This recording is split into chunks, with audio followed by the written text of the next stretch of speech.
Together, as we initiate chaos theory guarantees that we'll play like lightning shots, sounding like thunder. For every time in the face that it hits us, we're faster. Well, they should know by now. They see the world keeps trying to shake us. It only waits us. The pendulum swings. The pendulum swings. It's in a beautiful darkness. Only another. It's full steam ahead. Full steam ahead. All about the Betty Express. Misdirected from the start. It's a runaway train. I come a freight train. I come a freight train. In a beautiful darkness, the Betty Express. In a beautiful darkness.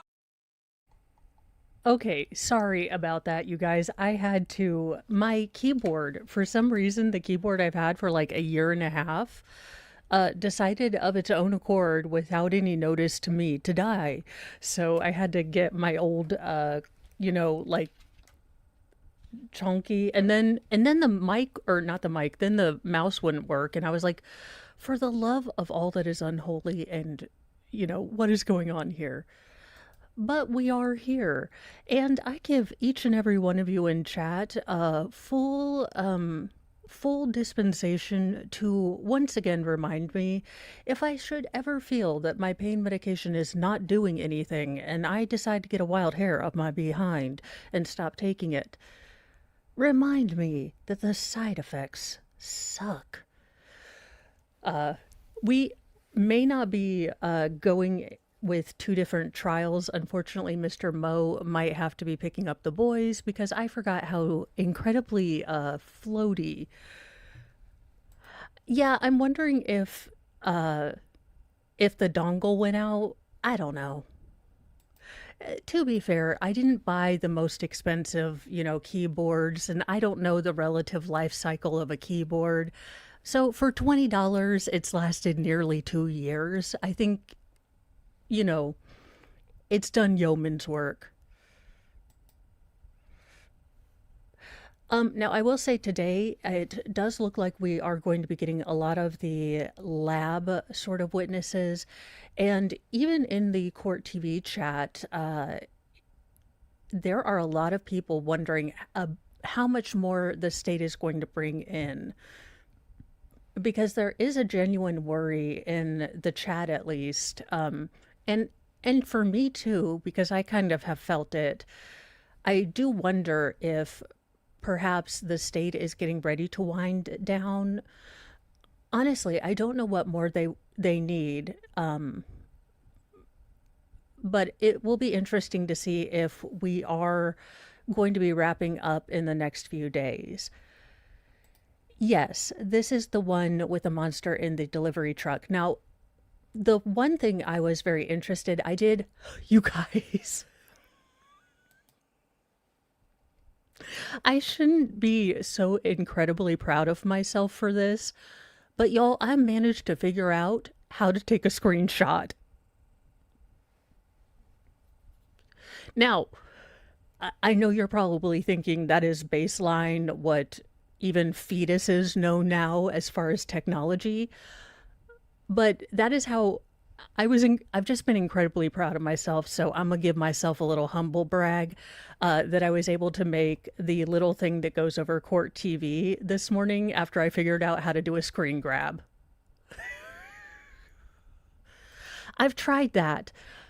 I've tried that, and the problem is I take screenshots, but my computer will not tell me where they put them.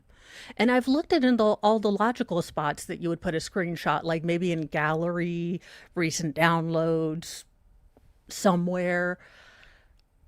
I don't know. But I figured out how to use a particular program that makes it dummy proof, and I was able to make the little picture of Athena to go over the court TV. So, again, skill set beyond, or at basic level, I am just proud of me. The one thing I do want you to notice is our first witness. I'm not going to talk about that. Look, I'm not saying that Mr. Mo has caught me taking a photo of my computer screen with my phone. I'm not proud of it. He is horrified by the fact that I was doing that. Look, I would just like to say that my husband should have been proud of me that I figured out a way to get my own tech stuff done without bothering him. Okay, okay. That being said, the first witness does have on a pink shirt. I put it up on Twitter. And here's the thing. Normally, I don't. I want all of the court, people, the witnesses, and everything to be professional. And normally, I wouldn't condone obvious support of a victim from a state's witness. However, there is an interesting part of the law, and it's called nuance. And I find that with this particular case, with this particular thought, or with these particular patterns, and especially with this defense, I don't care. That being said, in a normal court proceeding, would I approve or even, post something about a state's witness obviously supporting the victim? No. But I do believe there are special circumstances in this case. I do want to give you a heads up that whether it's their tonal quality or the way they always speak, every single one of the female witnesses this morning, the lab techs, have that kind of wobble tonal quality that does sound like they're crying or getting ready to cry. I don't know if I wouldn't be shocked if this was, them trying to hold it together. But it also could be just a tonal quality. So I do want to give you a heads up. But you can tell a case is bad when even, us non-people in the lab are affected. So be kind to your mental health, but we are going to be doing more lab stuff right now, or at least today and this morning.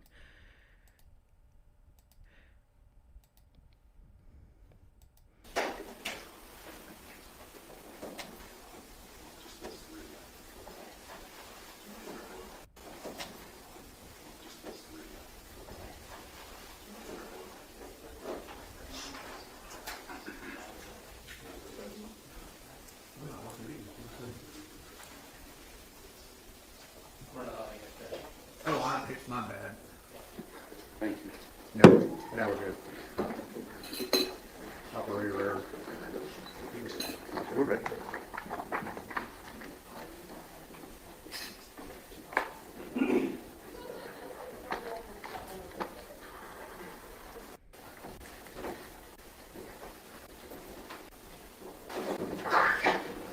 Good morning. We are ready to proceed, ladies and gentlemen. This witness has been previously sworn to testify truthfully. Who is Mr. Barrett? Ms. Reynaga, would you please introduce yourself to the jury and spell your first and last name for the court reporter? My name is Erica Renaga, Ericareynaga. And Ms. Reynaga, what do you do for a living? I am a forensic scientist with the Texas Department of Public Safety Crime Lab in Garland, Texas. The gentleman in the very deep magenta or very vibrant pink, I believe, is Athena's father.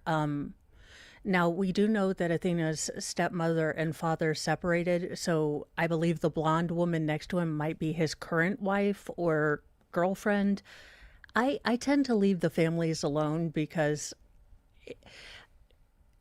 it just seems like such a horrible thing that they have to go through that I don't particularly like digging into all their stuff, but according to court TV chat, that is the father. In the biology and DNA unit. And how long have you worked there at the Texas Department of Public Safety Crime Lab in Garland, Texas? It will be 8 years in June. And what type of work do you do there again? I am trained to examine evidence for biological materials, as well as the DNA analytical process and DNA interpretation. Within each of these areas, I can issue reports, document my findings, and testify when necessary. And what type of training and education did you have to qualify you for the job that you now hold? I have a Bachelor's of Science with a major in biology and a minor in chemistry from Bowling Green State University, and a Master's in Forensic Science from the University of Central Oklahoma. In addition to that, DPS does have a very extensive training program. It's modular based, so we will start with basic DPS and court proceedings, as well as the readings and our licensing. And I do believe, again, it's one of those subtle things where it could have an innocuous reason, but I chose to interpret it as that. Jason, we are going to be going more into the technical lab kind of witnesses. Now, I don't know if this is a signal from the state that they are getting to or they're getting to a place where they're going to be close to wrapping up, because in a normal trial, the state will usually rest with the medical examiner, and we've already had the medical examiner. I will say the difficult part for me for these witnesses is that at least the second witness today had a very warbly quality to her voice that you can't quite distinguish whether that is just her tonal quality of her voice or she was trying to maintain composure. I tend to struggle more with people trying to maintain composure. So that particular tonal quality that some women have where they kind of have that break and seem like they're getting ready to cry always really bothers me. So again, I don't know if that's a function of her actually being emotional or just her tonal quality, but the TISM in me doesn't like it. Exam that is required by the state of Texas. From there, we will move into our specific training field. I started with screening, and then as the years moved on, I added on to that with the analytical and interpretation processes. And with regard to your ability to do your job on an ongoing basis, do you have regular proficiency testing as well? Yes, we are required to proficiency test twice a year. Now, the lab itself, is that lab accredited by some organization? Yes, we are accredited by the American National Standards Institute, National Accreditation Board, to international and FBI standards. And are they also recognized accredited lab of the Texas Forensic Science Commission? Yes. Now, with regard to when a case comes into your lab, is that case given a specific number assigned to it to help track the evidence through the laboratory procedures? Yes. Can you explain how that takes place? Once the agency brings in the evidence to our evidence receiving section, they will open a case within our laboratory information management system, and it gets its own unique case number. So for our lab, the first three are letters, so GAR for Garland, because that is where the case originated within the DPS system. And then it will be the year and month, a 4-digit series, and then followed by that is the case for that year, just chronologically, how many cases we've gotten in the year. May I approach the witness, Your Honor? Yes, sir.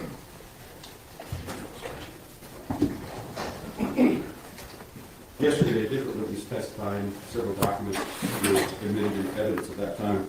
And I'm going to show you, first of all, State's Exhibit number 297, State's Exhibit number 298, and then State's Exhibit number 300. Do you recognize those documents?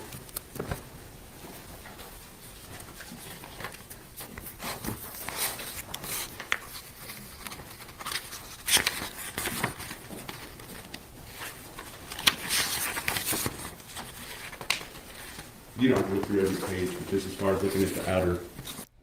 No, again, she is a lab tech. Sir Ed Bagley Jr. or John Lithgow, depending. TISM-y people, we do need to look through all of this. This is in court, so let her look through all the papers. It's just a thing. Again, they're lab people, they're math people. This is what they do. And again, there's also this element of calming and allowing her to, kind of gather her thoughts. Again, it has been incredibly touching, but also kind of heartbreaking to see how everyone, including lab technology people and people that maybe we don't typically give the respect for helping on these terrible cases, how it has affected them. I think sometimes we forget that, people in the labs, as removed as they are, this is still a little girl. They still know that this is a child. And sometimes I think we forget about all the lab people that help these victims speak for themselves when they can't. Document, does it appear to be associated with the same case that you're testifying today? Your Honor, I would prefer the field here. Yes, so these would be the submission forms that was submitted with the evidence, as well as the DNA mail screening and biology laboratory reports that were issued by Jack Ferrer. Okay. And does it indicate on the date in which the case was submitted to the lab there? Yes, this would be the date that this evidence was submitted. Okay. And for purposes of the record, is that 2/21/23? Yes. Okay. And the number that you were talking, Yeah, well, I realize I am going to have to brand better. Again, not all of my 3 a.m. ideas are winners. Most are. I love that I'm Trumpian in that. I'm like, not all of them are great ideas, but when they're huge, they're huge. But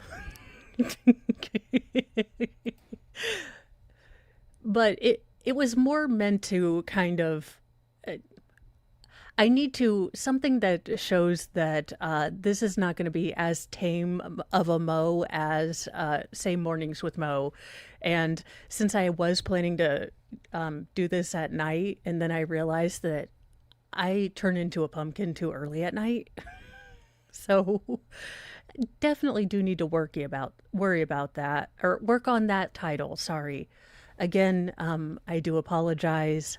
I am getting back on my medication, and unfortunately, that does mean that I'll be a little floaty. talking about being assigned to the particular case, does this number start with the letters GAR? Yes. And would you read that for the record, please? The case number is GAR-2302-02863. And would that number be associated with any lab reports or any work that is done on this case throughout the entire process? Yes. How do you make sure that that takes place when you work on a specific piece of evidence? So when an analyst gets the evidence to analyze it initially, they will look at the evidence and make sure that the case number, as well as any identifiers that are agency related, match what we have in our system with the submission form. As they work their case, they will also add our case number, as well as their initials and date for when they worked the case. Any samples that are cut or collected will get its own unique item number, and our agency case number will be associated with that as well, and that's through the entire process. So for examination of the evidence, as well as the analytical process and the interpretation process. And so for tracking purposes, if a certain item is given a certain number, and then a sample is taken from that item and then sent further in the process, and maybe that is further divided, how is that documented through the process? So we have outer item of packaging, say it's O1. Any samples or items within that packaging will be O101, O102, so on and so forth. If we collect, let's say we swab an item from O101, it will then be O101AA, and it will kind of go further and further. So swabbing will be one, the cutting that we took for the DNA extraction or analytical process will also be a further number. Okay. And so And I like how they explain that, because sometimes I think state attorneys, in their kind of rush, they bombard the jury with all of these numbers and subsections, and having the analyst or the expert just say, hey, the general rule, if you need to follow a piece of evidence, is, it's going to start with this. If we have to take a clipping from this, this is how you would follow it in the report. That's so much more helpful than them just rattling off numbers, because, the jury can take, I might be wrong. I believe they can take jury reports, or not jury, DNA reports back. numbers kind of get long over time as far as what you're looking at, but if you look at those original numbers, you can tell where it came from, what item that came from. Correct? Yes. Understood. All right, so as far as you personally, have you ever testified as in the area of DNA comparison and the analytics that go with it? Yes. Here, of course, in the state of Texas? Yes. And about approximately how many times have you testified? About 25 times. And specifically in this case, are you familiar with this case, the GAR 2302-02863 that we just showed the jury? Yes. Now I'm going to take off my overlay.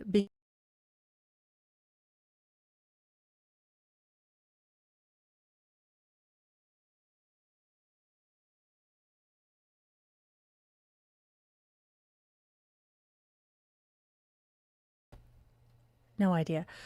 Let me pull the image back up because there is someone I want you to pay attention to. Now he's going to be covered up. I wonder if this is going to be the defense's expert witness. Now, at first I thought that this row full of people were ancillary, like paralegals and things for both sides. But I have noticed him diligently taking notes this morning, and the defense, I don't know why the defense would try in any way to negate or defend against the DNA results and where they were found, but it could possibly be that the defense is going to try to challenge the DNA evidence. Again, their client pled. It wouldn't make any sense to me to do that, but it's this defense. And can you tell us specifically, is that a case that involves a victim by the name of Athena Presley Monroe Strand Yes. and a suspect by the name of Tanner Lynn Horner? Yes. And can you tell us, just describe for us what part of the testing process that you took part in? I took part in this case by doing the analytical process for a portion of the evidentiary samples as well as the known samples that were submitted in this case. And which, okay, so you talk about samples and known samples, kind of boil that down for us a little bit more so the jury kind of understands the difference between the two things. Yeah, so evidentiary will be any samples that we collected from the evidence that we received. Known samples are samples that came from an individual. We know exactly who it came from, so we can say that it's definitely their DNA on whatever that sample is. So it can be either a blood card or cheek swabs, which we call buccal swabs. All right. And did you have both of those things in this case? I mean, were both of those things submitted, I should say? Yes, we did have knowns from both individuals. Okay. And that would be from which individuals again? From Tanner Horner and Athena Strand. Okay. And just kind of walk through the analytical process that you handled, and describe which items that you handled and what you did with those items. To start, the analytical process is a 4-step process. It starts with extraction, and that's where we're going to add chemicals and heat to our samples to get any DNA off of those samples, break open the cells to release the DNA into solution. We're going to do several washes to purify it, so at the end we just have a purified liquid sample that is our DNA, and that goes through the rest of the process. In cases where there's, through our analysis, the screening portion, that first step, there's an indication that sebum may be present, we will do what's called a differential extraction, and that's where we will separate that one sample into 2 parts, one part that would contain sperm cells and one part that could contain any other cellular types, so skin cells or blood. So that's the first step. The second step is quantification, and that's where we're going to see how much DNA is within that sample, and if possible, or not if possible, but if present, we can also detect if male DNA is within that sample. The third step is amplification, and that's where we're going to make millions of copies to better visualize our DNA profile on the last step. And then our fourth and final step is separation, and we're going to...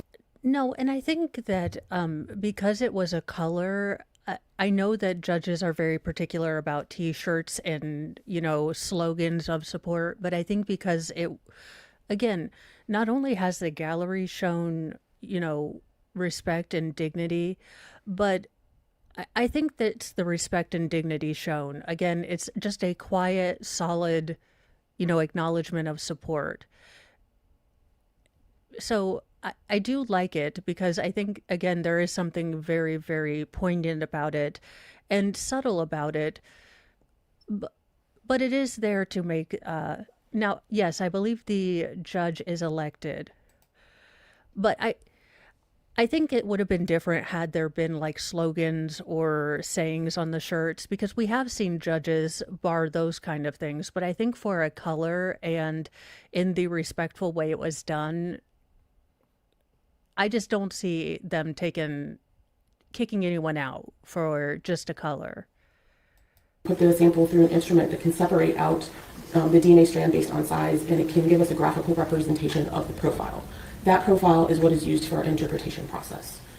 Within this case specifically, I mentioned I did do the knowns for each individual. Okay, hold on for a second. So you said the knowns, you're talking Yes. about the buccal swabs and the blood counts, is that correct at this point? I believe it, yes. I believe that was a blood card and buccal swabs. Okay.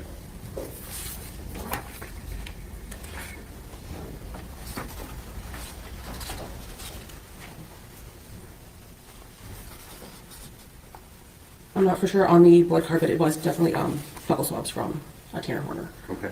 On the buccal swab from Tanner Horner, what did you do on that? It would have been that DNA, that four-step analytical process. Okay. So if it would already have been put into some type of state for you to be able to do what you did, correct? Yes, it would have been cut by the analyst who did the first report. And who was that? That would have been Jacqueline Ferrer. Okay. And then once that tip of the swab was cut off, how much is cut? For buccal swabs, we will cut a half of a swab. Okay. And but if there were 4 taken originally, only one of the swabs was used to go forward. Is that correct? Yes, there would be 3.5 swabs left. All right. So any further testing needed to be done, those would be available. Yes. So with regard to your part on the buccal swab, kind of walk us, you did tell us kind of, I know that you described the 4-step process, but physically, what did you do? You know? So Jacqueline would have cut the sample and placed it into a labeled tube. When it was my turn before I would get it, our tubes are verified by another analyst, making sure we have all of the correct samples and that they're in the correct order based on our paperwork before we even start the process. And then once I get it, I will also verify that I have all of my samples, and I will add for that first step, add the chemicals to start the extraction process. But along the way, I am making sure that all of my samples are in the correct order to match all of the paperwork. Some of our instruments do require a second check by another analyst to make sure that the layout of our instruments are correct. After my entire process, another analyst will review the paperwork that I generated within my batch and do the net data analysis step as well, just to make sure they agree with all of my findings. And No worries, what is the Samantha. goal with regard to these known swabs? What are we trying to accomplish? And it's normal when we think about, the family and, when our mind to turn to, people that we've lost and things like that. So you are totally fine. I don't want to put the words in your mouth, but what are we trying to develop out of the known swabs, the buccal swab, the blood card?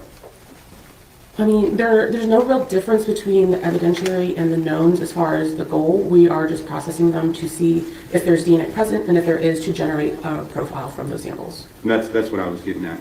So based upon the known swabs, are you able to then generate a specific profile that goes one with the suspect, Tanner Horner, based upon the buccal swab, and then one with the victim, Athena Strand, based upon the blood card? Yes, the samples, the profiles generated from those, we would know came from those individuals. Okay. And then are those profiles used to compare with profiles?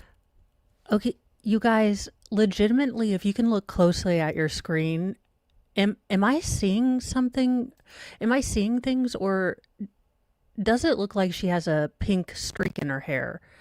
Because there's where I think that there could be, again, maybe it's just my eyeballs,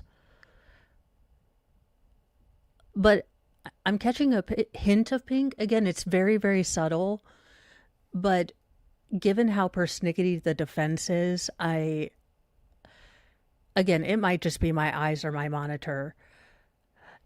That might be something that the defense could really bring in, because that is an act. That's deliberate.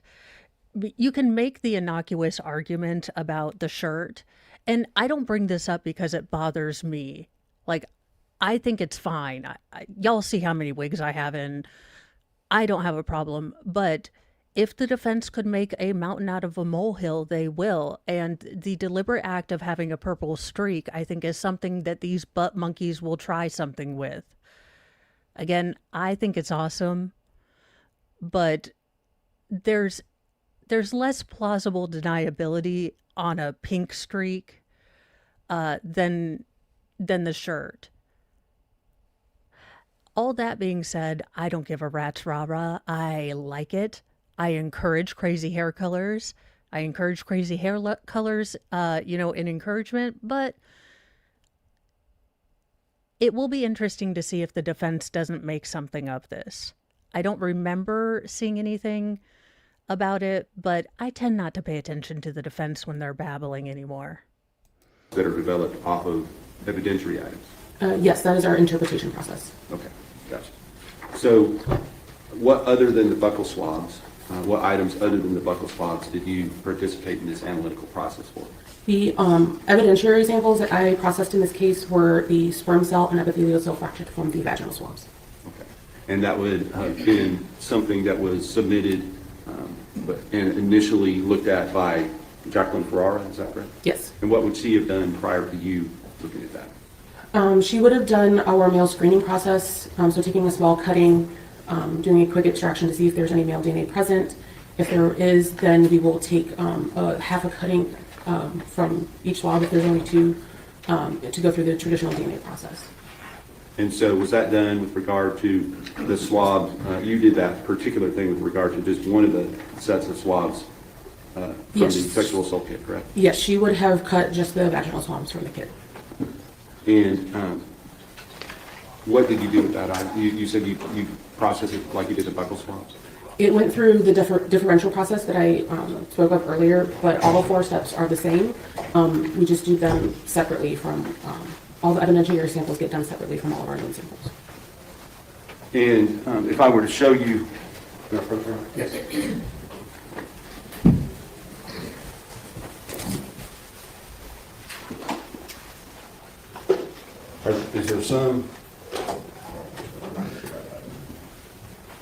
Is there some markings on what has been admitted as State's Exhibit number 270, the same kit? Are there some markings to show that was processed at your lab under the same number that we're talking about today? Yes, it has our case number as well as Jacqueline's analyst identifiers. Okay. And she would have been the one to take it.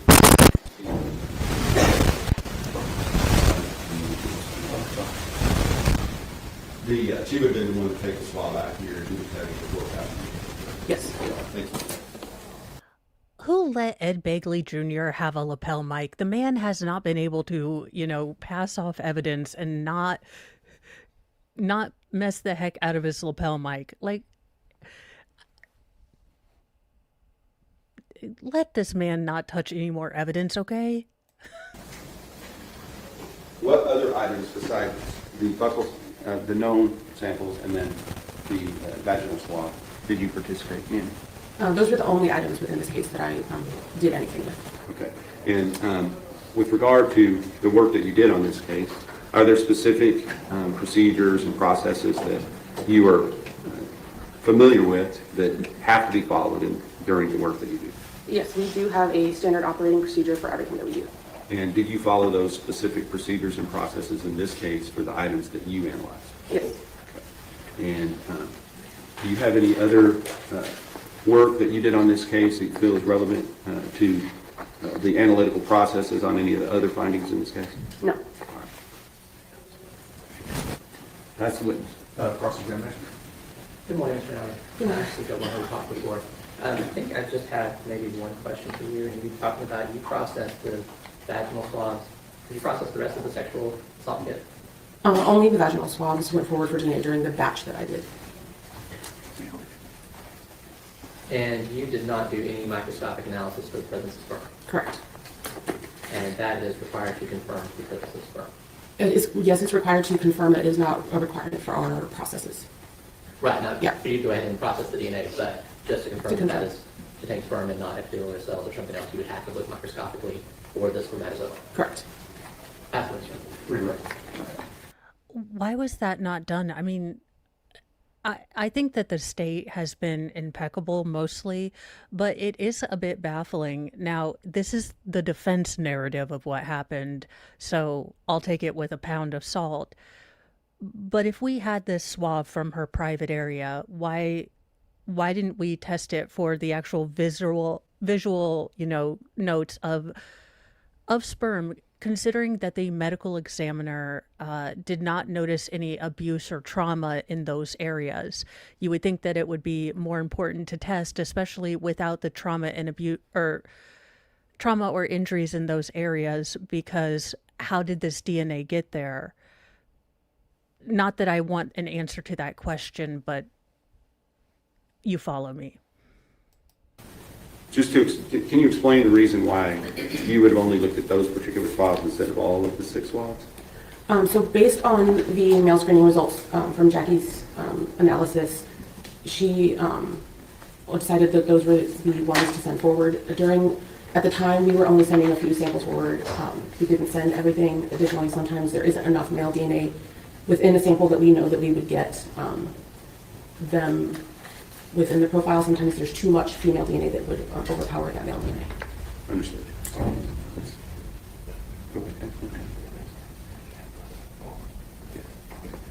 And are there, initially, you send some stuff forward, is it able to then make the decision to go ahead and send everything forward that can be tested? That is a process that we can do. That was just not something that we did in this case, and I'm not sure what her results were, if there was anything else that was eligible. Okay, understood. So you're not familiar with what other items would have gone forward, other than what you worked on? Correct. All right. Nothing further, Your Honor. So, you worked on the vaginal swab, that would have been for the April 19th report. Are you familiar with that report? The DNA report? Yes. I'm not sure which report that one would have gone. It would have probably been the first one. It would have been? Yeah. So the first report from Kristen Casoda on the vaginal swab from Athena strand, it states exhibit 299. Has not been admitted yet, sorry. In that report, it's the probability of obtaining mixed profile on the DNA came from the victim and one unrelated unknown individuals 2 times. Oh, wow. Sorry. I'll see you. Your Honor, I'm going to object from, if he wants to admit the report at this point, that's fine, but object from reading for something outside of evidence that she, from a report that she did not issue. Well, let me start with that. That's my first question. Are you familiar with that report? If the vaginal swabs are on that, I would have done the analytical process for that report, but I did not write the report. Okay. Now you mentioned Ms. Ferrara's Sorry? Ms. Ferrara's report, Jackie's report Yes. on the male screen. Yes. And on that report for the oral swabs, she did not detect the presence of male DNA. I'm not familiar with her report either. I just know what she sent forward for DNA, and that's what I processed. And initially in spring of 2023, that was only the vaginal swab. Correct. That's what I'm asking. Just one thing. Is there a difference between the finding of inconclusive and the finding of excluded? You understand what I'm saying? It says that the detection of male DNA on the item was inconclusive. Is that the same as saying there was no male DNA? For what type of report? Well, may I approach you? Yes. Just I very much like this witness because this lawyer hasn't been my favorite. He asks very vague questions, and especially with witnesses like this, very detail-oriented witnesses, you need to ask very pointed questions, because with these open-ended questions, it tends to be almost nerve-wracking for us because we have such a possibility of things we could answer for, and it's a bit like, tell us what you want from us. That's how her brain thinks, and she needs very, very clear, defined answers so she can give you what you need, answer-wise, but you have to clearly define it. And this lawyer's been very vague or leading, seems to be his two kind of modes. I'm going to show you what's already been admitted into evidence in State's Exhibit number 298. Now, this does not pertain to the vaginal swabs. It pertains to the oral swabs. But with regard to the finding on there, it was classified as what? This is for the DNA male screening laboratory report. The oral swabs detection of male DNA on this item was inconclusive, utilizing the Plexer HY quantification kit due to the low male quantification value. So for this report, we are not doing any type of comparisons. So we are not making an inclusion or exclusionary statement. This is based strictly on the quantification results from that male screening process. So this indicates that male DNA was detected, but based on that quantification value, it was not eligible to send forward for our traditional DNA process. Thank you. No further questions, John. Mr. Darkish?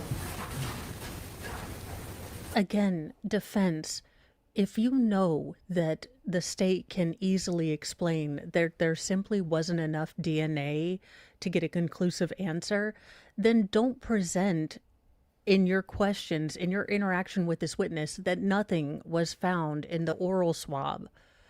It really is, again, law is all about nuances, and there is a way that you can, bend things, but this is ick. No, this one's John. Thank you. May she be excused subject to any potential recall? Yes, sir. Thank you, ma'am. Thank you. State House Amber Moss. Amber Moss.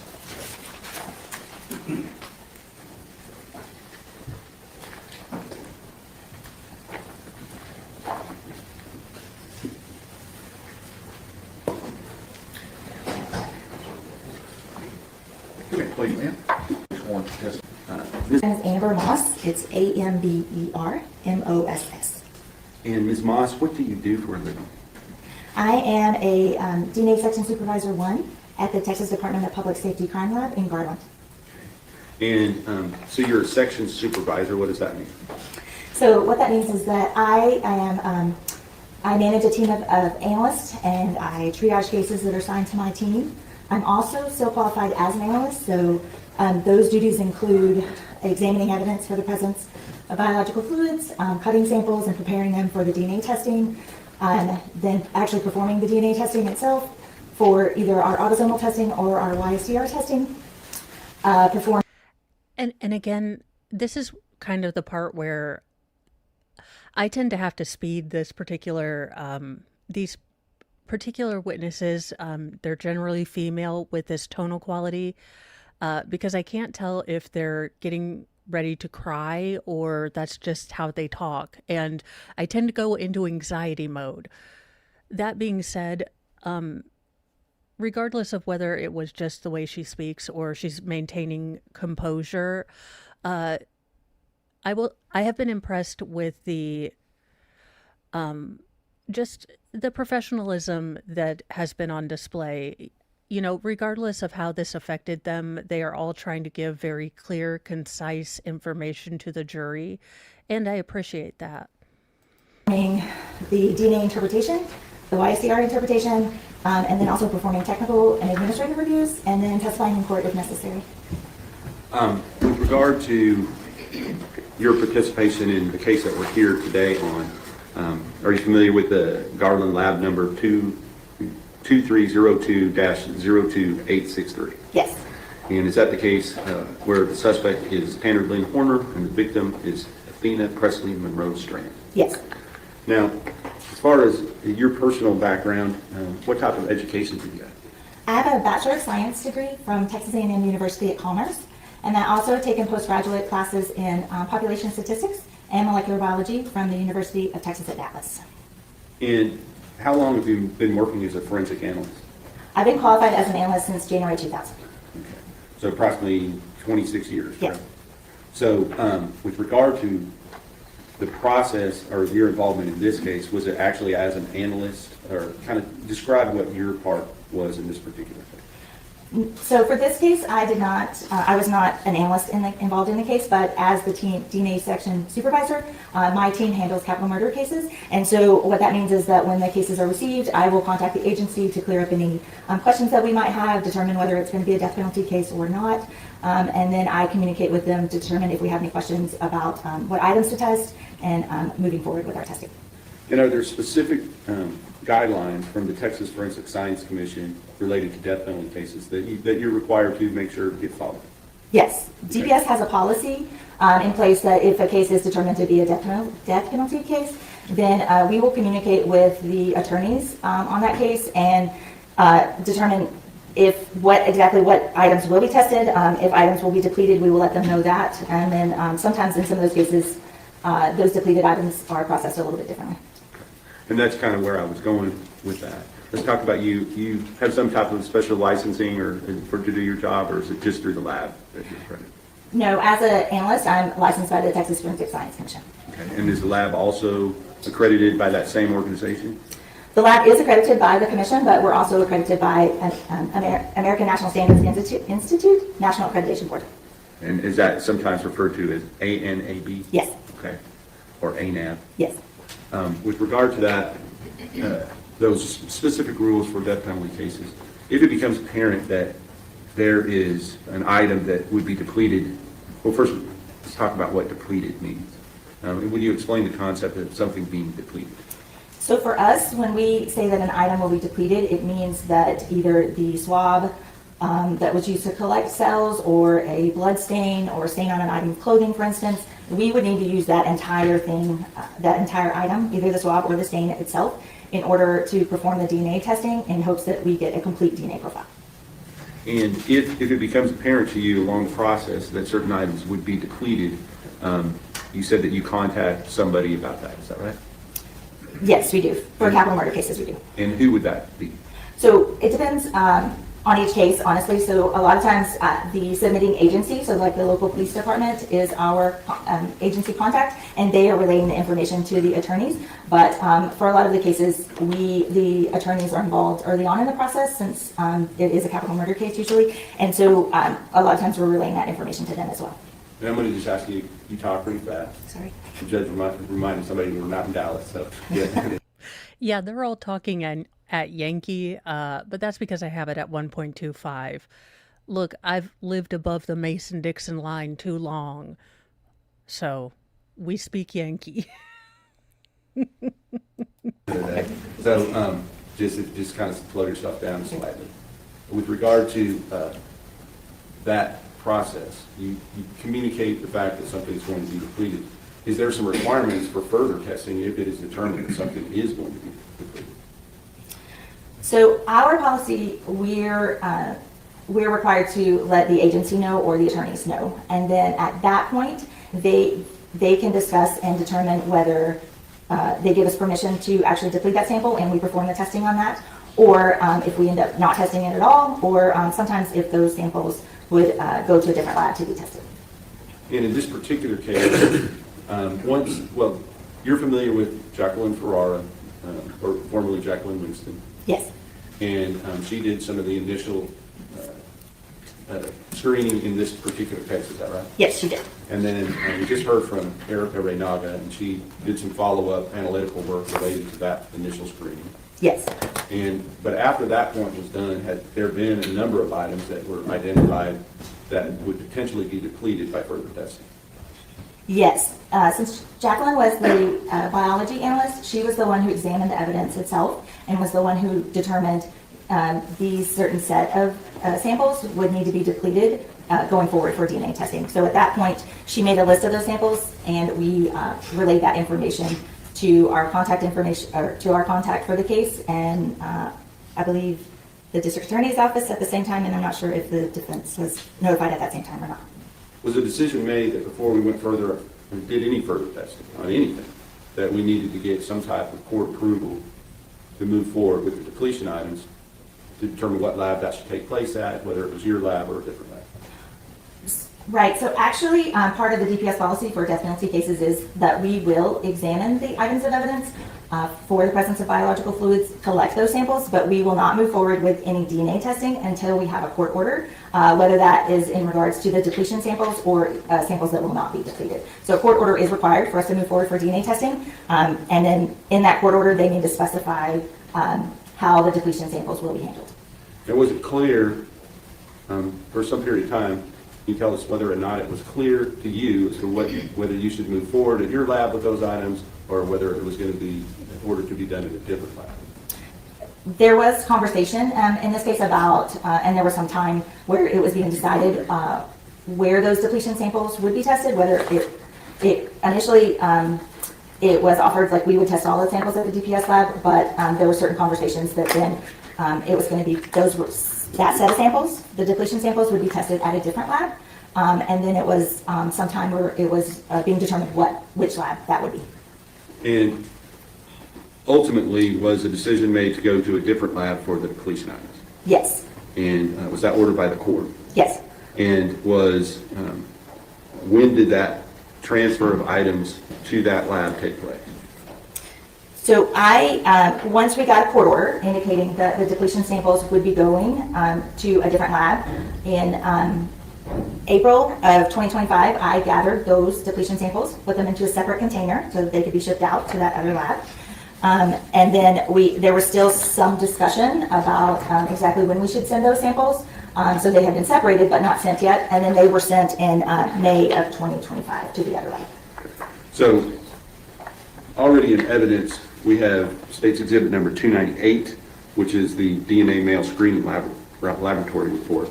And we have State's Exhibit number 300, which is the biology laboratory report. Those were done in March and April of 2023, correct? The biology report was June of 2023. Okay, I apologize.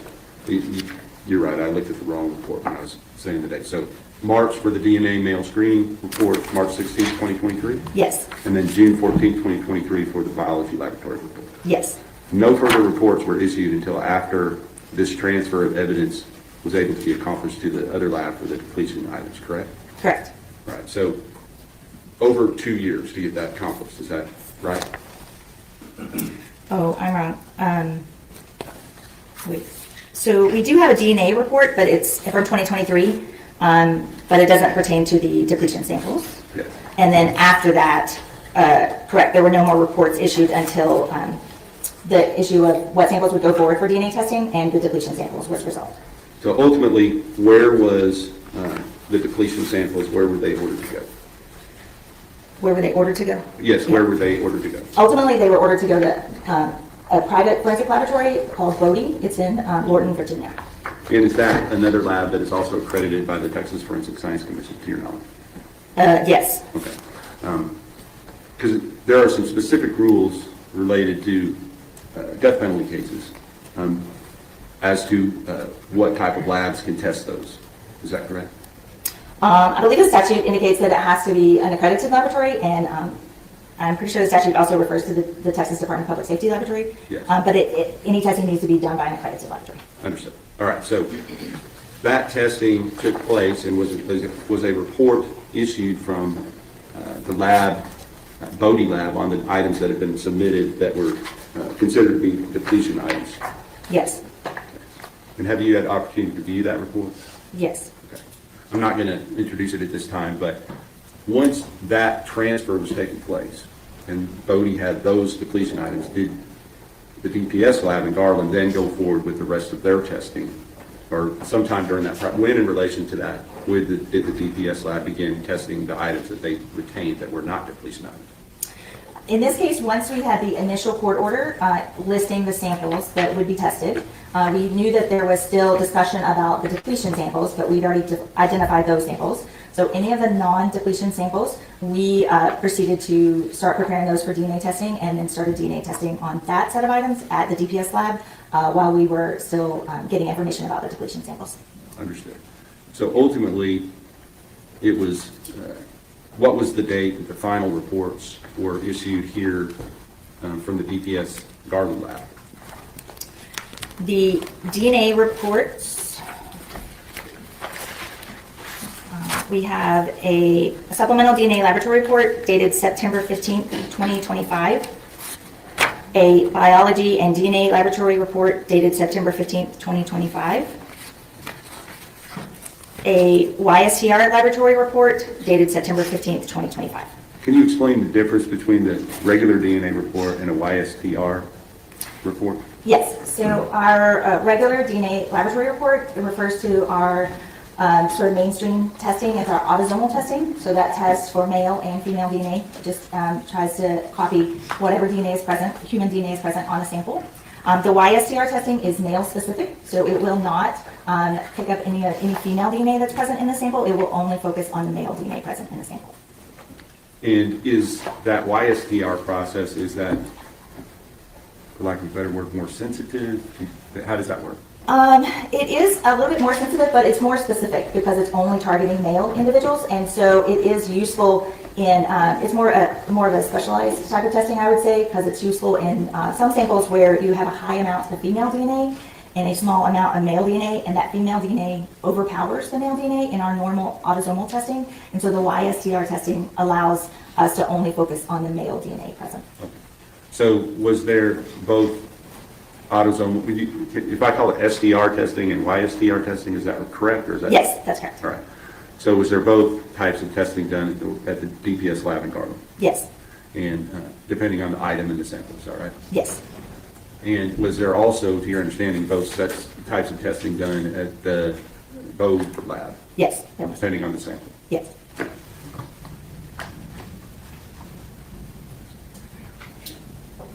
Do you have anything, oh, I think you actually did do one other thing on this case with regard to preparing some type of samples for one of the other analysts before they looked at them? Something related, I believe it was to Elizabeth Seastrunk. Is that right? Yeah, I could be mistaken about that. Jacqueline was already, had already left the DPS laboratory when, once we were able to get a list of samples that needed to be cut and the court order listing those samples. So Elizabeth Seastrunk is a different analyst who actually cut the non-depletion samples to be processed at the DPS lab. I didn't know, as far as, I think it was just separating out which samples she was supposed to be dealing with going forward. No, I just gave her a list, like Jacqueline's list, and they were, the ones that needed to be depleted were marked, and so she did not cut those samples. All right. And you made sure that everything was clearly delineated as to what went to Bodie and what stayed at DPS Garland? Yes. Okay. Anything else on this case you feel is relevant as far as the ultimate conclusions in the reports that were issued in September of 2025? No, I mean, I was involved in the review of some of those reports, but no. Okay. Based upon your involvement in the review of those reports, do you feel like the processes and procedures that are set out in your own internal guidelines, as well as the Texas Forensic Science Commission, were followed in this case?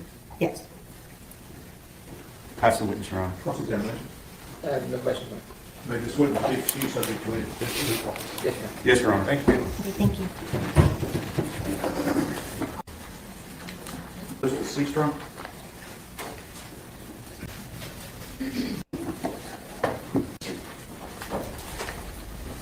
Ladies and gentlemen, this witness has been previously sworn to testify truthfully.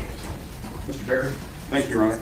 Ms. Seastrunk, would you please introduce yourself to the jury and spell your first and last name for the court? My name is Elizabeth Seastrunk. That is spelled Elizabeth. Last name Seastrunk. Hold that microphone a little bit closer to you. Can you just kind of tell us what you do for a living, first of all? I'm a forensic scientist at the Texas Department of Public Safety's Crime Laboratory in Garland, Texas. And did you have to, what kind of education did you have to qualify you for that job? I have a Bachelor's of Science in Biochemistry, Molecular, and Cellular Biology from the University of New Hampshire, as well as a Master's of Science in Forensic Science with a concentration in Forensic Biology and DNA from Oklahoma State University Center of Health Sciences. And as far as your duties, well, let me ask you, how long have you been working there at the DPS Garland Lab? I've been working at the Garland Lab for about 3 years, but moved into the DNA section about 2.5 years ago. Okay. And so that would have been after November 30th of 2022, correct? That you moved into the DNA section? I moved into the DNA section in October of 2023. Understood. So after you, well, first of all, was there a different analyst that had left as far in conjunction for personal reasons, family reasons, that at the time that you came into the lab, or did you overlap? What do you mean by that question? Jacqueline Winston, Jacqueline Ferrara? I had moved into the DNA section while Jackie was still there. Okay. And so, but after she left, were you asked to do some work on the case where the suspect is Tanner Lynn Horner, the victim is Athena Presley Monroe Strand, and that has a specific Garland case number GAR 2302-02863? May I refer to minutes? Yes, ma'am.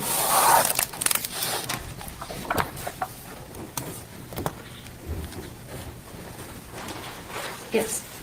So at that time, what were your duties in the DNA lab? I'm trained and qualified in serological testing, so that includes testing evidence items for the presence of blood or any potential semen stains. I also collect trace evidence. I prepare samples for DNA analysis. I also write reports. I will review other biology analyst reports and testify in court when needed. And were you asked to process certain samples related to this case as part of your duties? Yes. Now let's talk about your sort of training and background to be able to do those things. Can you just briefly kind of give us a synopsis of that? At DPS, we go through a modular-based training program that includes lectures and readings, as well as us observing a qualified analyst. There's also a period of supervised and independent practices. There's a competency exam, as well as written exams. There's a comprehensive oral examination and a mock trial as well. And we go through a period of supervised casework before we are authorized to perform independently. And that's all that being completed by the time you were working on this case? Yes. Now, can you tell me a little bit about the specific samples that you were asked to deal with in this case? I was asked to deal with the samples that Jackie had previously cut out from the physical evidence items, or she had taken swabbings of those items. And there was a coin envelope that contained all of those samples, as well as the swabs that the agency had submitted that Jackie had previously tested and retained as well. And then what was your duties related to those items? I had prepared those samples for DNA, so I had cut my own portion of the stain into a label tube. And for the swabs, I had cut the entire cotton head portion off of the swab head and placed that into a label tube as well. And when you talk about a stain, what are you talking about?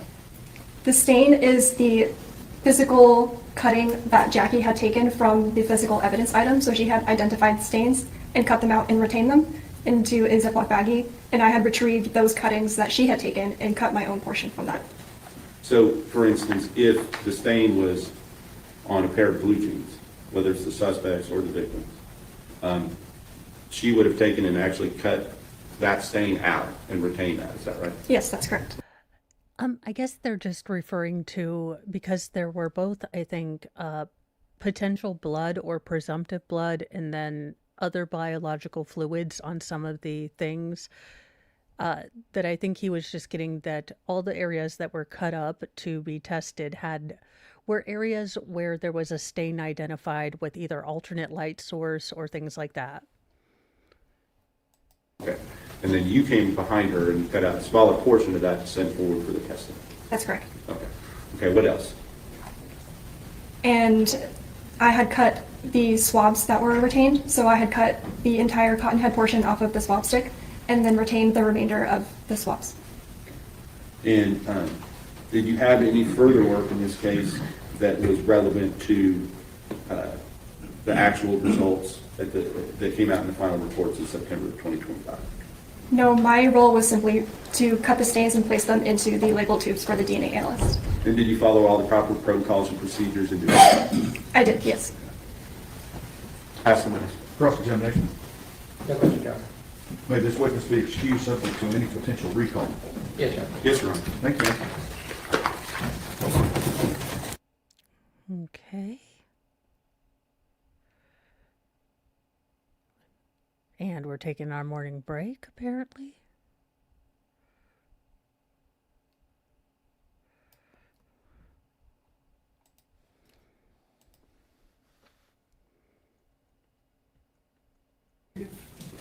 Ladies and gentlemen, this witness has been previously sworn to testify truthfully.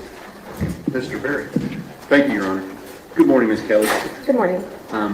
Would you please state your name for the jury? Ruby Kelly, And would you spell your first and your last name? RUBY-KELLY. And what do you do for a living, Ms. Kelly? I am a forensic scientist in the DNA section And where specifically? at the Texas Department of Public Safety Crime Lab in Garland. And how long have you been doing that? About 6.5 years. And what type of background and education did you have to, first of all, be hired to do that job?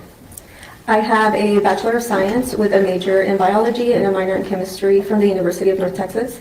and a Master of Science in Pharmaceutical Sciences with a concentration in DNA analysis and serology from the University of Florida. And I also have a license through the Texas Forensic Science Commission. And in addition to you being licensed by the Texas Forensic Science Commission, is the lab accredited through that same organization? It is, yes. As well as ANAB? Correct. Okay. Now, since you've come on, once you were hired there, what have been your duties since you've been there?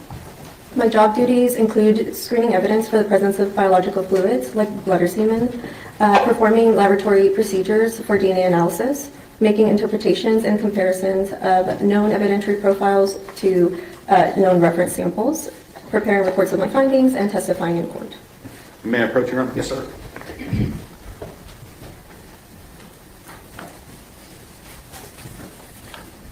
I'm just going to show you number 297, and which shows the suspect, the victim, and the lab report number. Are you familiar with that particular case that we're talking about today? Yes, I am. Okay. And with regard to that case, did you perform some work that was ultimately reflected in the final reports that were issued, I believe, in September of 2025? I did, yes. Okay. Can you talk to us about the work that you did in a general sense, and then we'll talk about what specific items that you were dealing with? I performed the laboratory procedures. It's a 4-step process that we use to obtain the DNA profiles, and I did this for both our autosomal testing and our YSDR testing that is male-specific. Okay. And autosomal, is that sometimes also referred to as STR testing?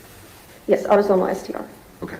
So there's YSDR and autosomal STR, is that right? Correct. All right. So you did work on items for both of those. Let's talk about those two categories. Is the work that you did different for those two categories or the same? They will differ at the 3rd step, the amplification step, where we use a different set of chemicals to target specific regions on the Y chromosome for the YSTR testing. Okay. And is that part of the work that you did in this case? It is, yes. Okay. So let's talk about the different items that you dealt with in this case. I believe you have the lab submission form there in front of you. If you need to refer to that, you can. Does that match your records as far as the items that were submitted to be tested?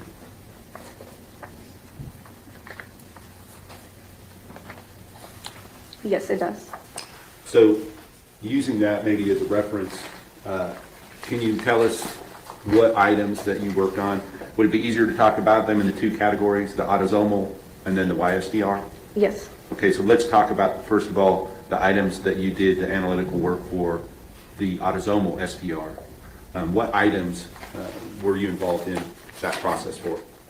There were several stains from the polo, a sweatshirt, jeans, underwear, sock, and another set of blue jeans, as well as bungee cords in different areas of a vehicle, a truck. In all of those, none of those items that you just mentioned were related to the YSDR, correct? Those are all autosomal? Correct. And now let's talk about the items that you processed related to the YSDR process. Those would have been the vaginal swabs, anal swabs, oral swabs from the sexual assault kit, and then the known sample from the suspect. And were you involved in the process before or after the police? Again, we're noticing the pink, and again, the only thing that I would say that the defense could even have a slight bit is never underestimate a detail-oriented, hyper-functioning autist, okay? Because I noticed that the lab tech put the witness that had the pink in the hair definitely put it on the side opposite of the defense, case, and it was subtle enough. Don't mess with us inside cats. We have petty down to an art. We do nothing but think in here of the things we would do if we went outside. Don't mess with us. Had already been separated out. That would have been after. I would have come in afterwards. So you didn't deal with any of the items that were sent to Bode Lab or Bode, correct? That's correct.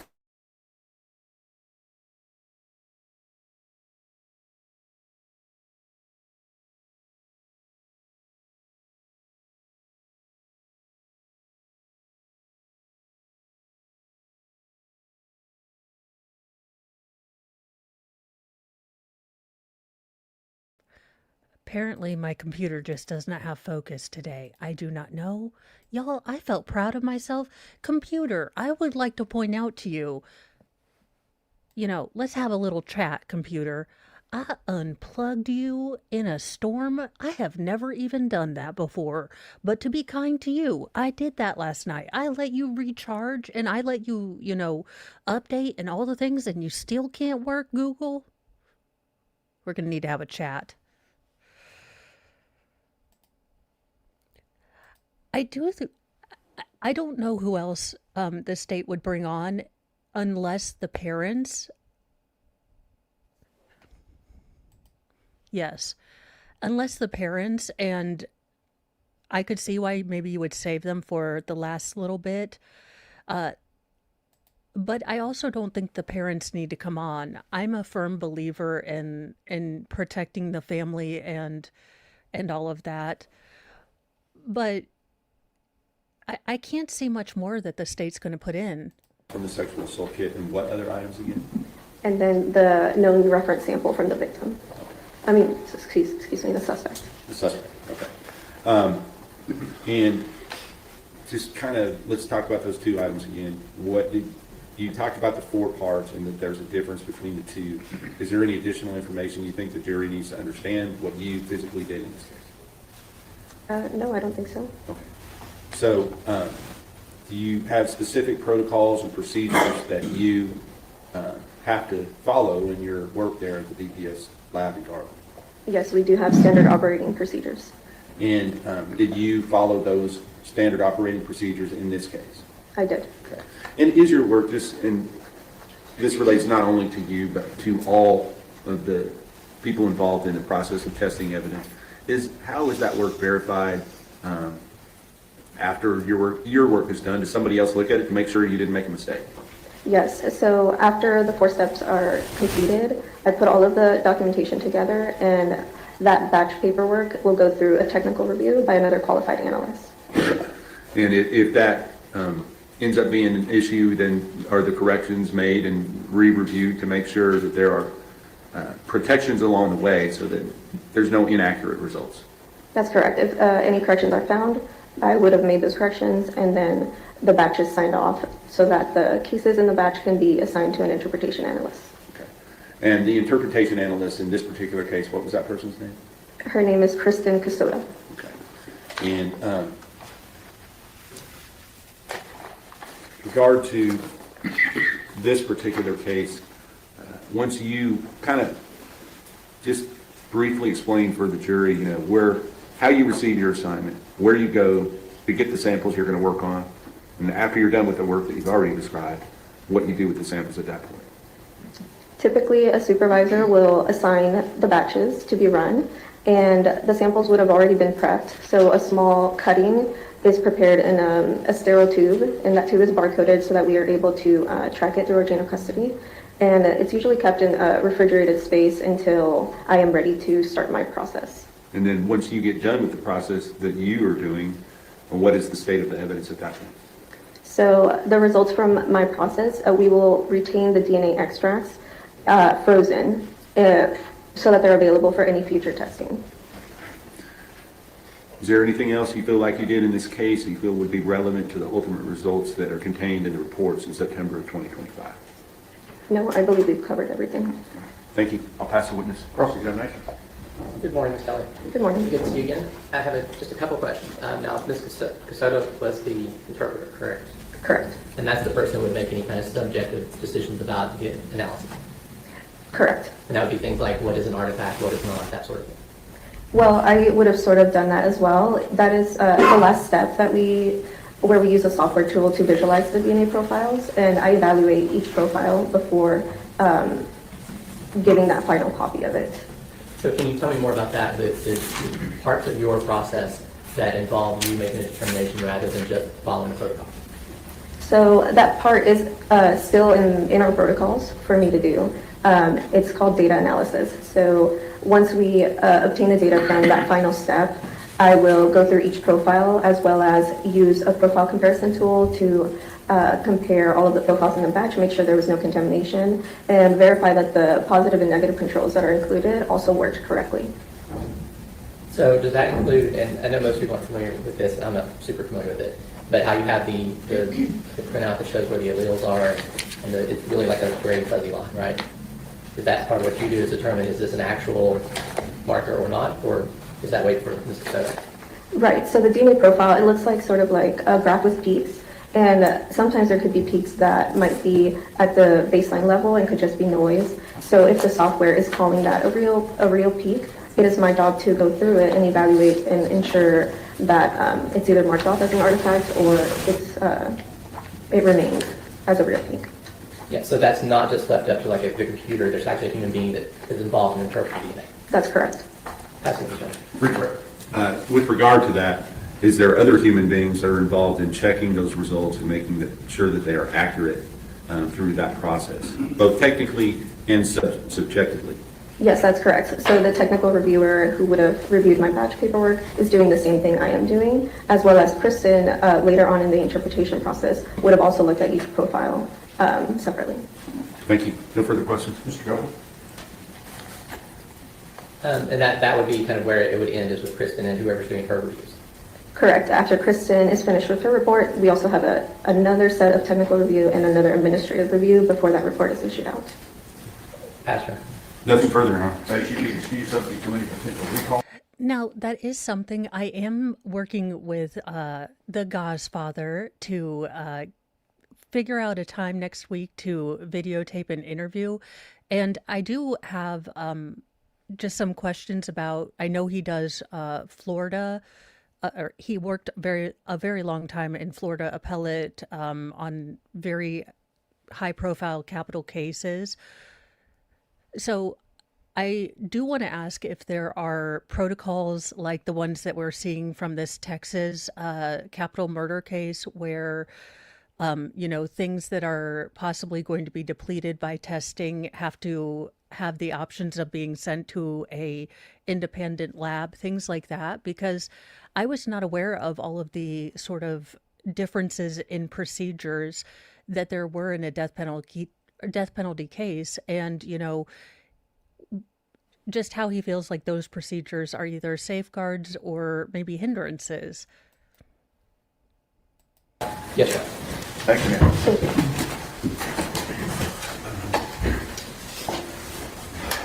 And as soon as he gets here, we'll bring you right back in. I don't know how long it'll be, so bear with me, okay? We'll bring you right back in. I don't know how long it'll be, so bear with me, okay?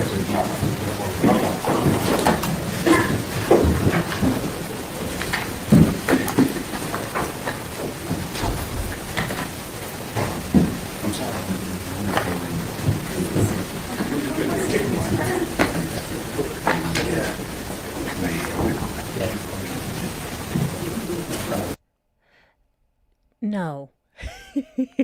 MLS it isn't, but it is, I will say that this case has been handled incredibly well, and there are these light moments of levity, but for the most part, this has been a sucktastic case. I don't know why I get sucked. My heart gets, into these kid cases, and doggone it, I need a new hobby. I'm just going to do elevator videos from now on. I'm just kidding. It hasn't been an easy case, but I will say that the state and the judge have been incredibly not only respectful, but very on top of not only which witnesses to call, which witnesses to cull, and giving the easiest this graphic information in as easy to process a form for the jury. So while it is an awful case in a lot of ways, I do hope that other that law schools are going to show this because there was a care and attention to detail with all the pieces of evidence so that there were no kind of possible images being shown and things like that. So I will say, I hope that, snippets of this are shown to show how to maybe, deal with an emotional witness and things like that. And the judge has been incredibly, in a positive, paternal manner, very attentive to both the witnesses, the gallery, and the jurors. So you'll find that he does take a lot more breaks, and he's very self-deprecating. This judge was the perfect judge for this case. When he sees that a witness is kind of breaking down, he'll say, "Oh, I need a break." Oh, MLS, doggone it. Now, the defense has been shambolic, has been horrific, has been, honest to God, a plant from the state. I swear to goodness, the defense wants him to fry based on the way they're playing this case. I hope that we are coming to the wind down, though, of the state's case. I am not sure how much more they can put up there. We are on the more technical witnesses, the DNA witnesses, and we've already had the medical examiner. So I'm not sure what more we will be bringing, or the state will be bringing in. Okay, we'll be in recess at that. Just for anyone.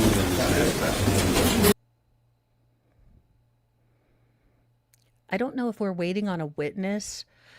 I have found that some of the ancillary, like not the sidebar, but the out of presence of the jury, where we explain what's going the hell on, like, oh, we have a late witness or this or that. It has been a little jumbled. MLS, if there's a guilty plea, then why do we have a trial? Or is this just the penalty phase? This is the penalty phase. He pled on the first day. Now, the state was very clear that regardless of his plea deal, they were going to pretty much give you the same trial we would have gotten had the jury been adjudicating innocence or guilt. So, yeah, I'm not sure how much more they're going to get into, to be honest, because they pretty much have him dead to rights. Pun intended.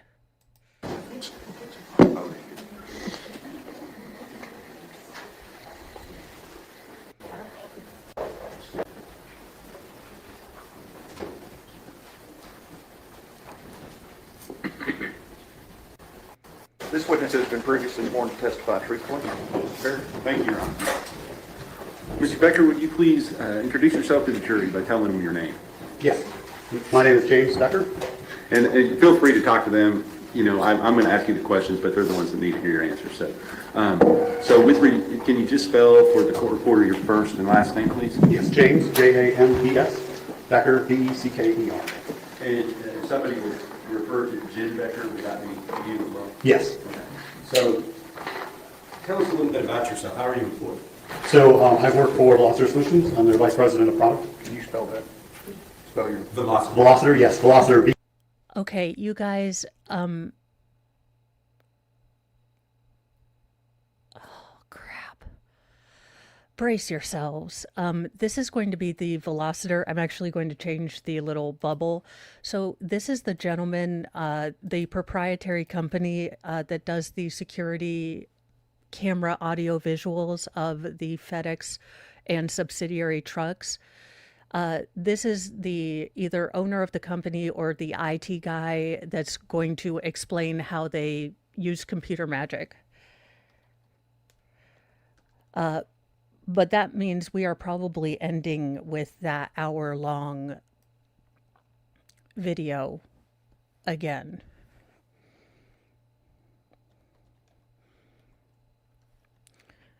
Or at least more than a snippet. I believe that this will be the time after they introduce this witness that they will go ahead and play the hour long.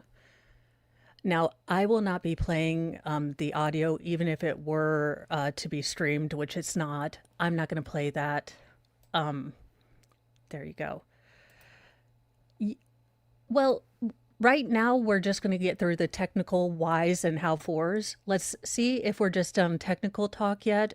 If we get into the nuts and bolts, we will do a immediate moxie. But oh, you guys, good lord, this week has kicked my butt emotionally, and I know it doesn't even have a patch on her parents, so let's pull up our big creator, underoos and go back into this. ELOCITOR, Solutions, SOLUTIONS. And when we're here in court, it's difficult for me and everybody else, especially witnesses, to kind of make themselves slow down a little bit and talk, because the court reporter's taking down everything that you say, and we can't talk over each other. So we just kind of focus a little bit on doing that as we go through this process. Is that all right? Yes, sir. All right, thank you, sir. Now, with regard to Velocity Solutions, what do you do for that company? So I am the Vice President of Product, so I guide our product strategy, including our software, which would be mobile applications and our web platform, and then hardware integrations to go alongside that. All right. And tell us, how long have you been working for this particular company? I've been with Velocity Solutions for 15 years. And were you there at the beginning of this company, or were you hired by this company after it was already? I was hired by the company after. Okay. And so since you've been employed there, has the company grown both in scope and also the different things that they do? Yes, sir. Yes, we've grown in scope from our products to the hardware we work with to the employees we have and customer base. And talk a little bit about that. Talk about the company itself, kind of what are the different things you do, and how many people work for you, that sort of thing. Yes, sir. So Velocity Solutions is a mobile software company.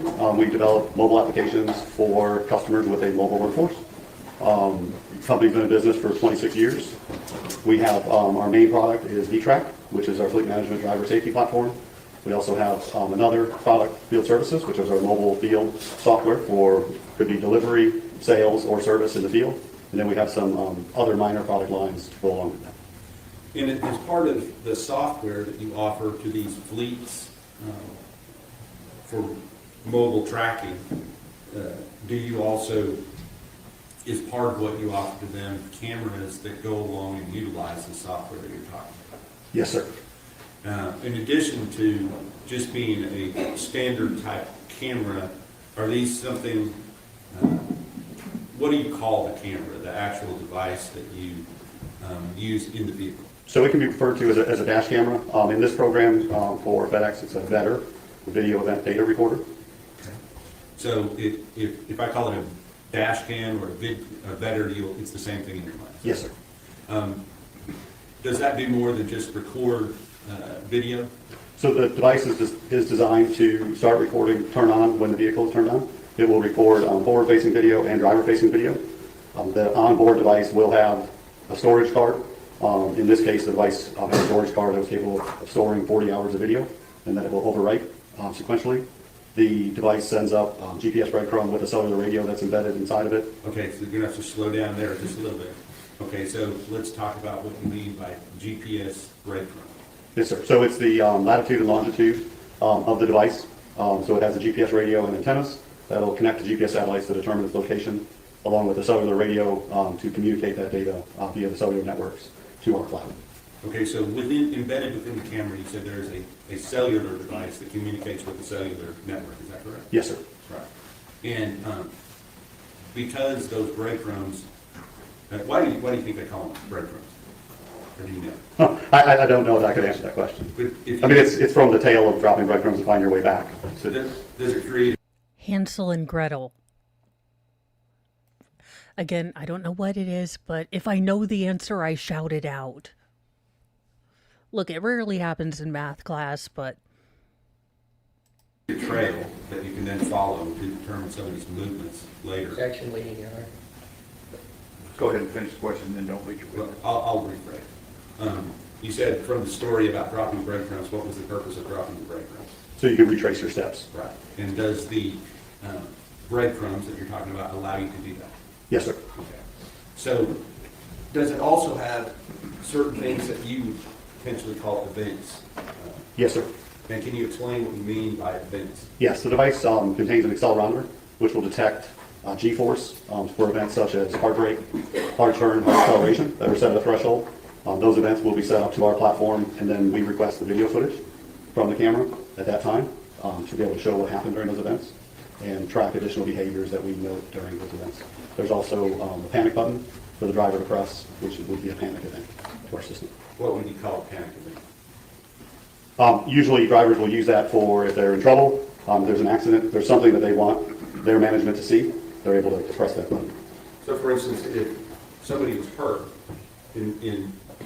like if a person had run into somebody, would they be able to press that button and notify management that this had happened and somebody needed to respond based on it? Yes, sir, that's the intent. The platform allows companies or users to set up notifications via email and SMS text based on events. So one of those events that they can use for notifications is panic, and they would be notified. And Court TV, stop. Not one of us needs to see Tanner's disgusting ear hole. Ugh. And or baby Huey. Like, nothing about anything on this screen except for little Athena, in that window is aesthetically pleasing. It's not a vibe. Please stop trying to make fetch happen. near real time that the event occurred and be able to see the video footage from that. Because if it's working properly and you have both of the cameras that you described, what should you be able to capture if that button is pushed? Well, what we send as footage, or what we request from the camera footage when the panic alarm is pushed, is 30 seconds prior to the button being pressed to the point the button is being pressed.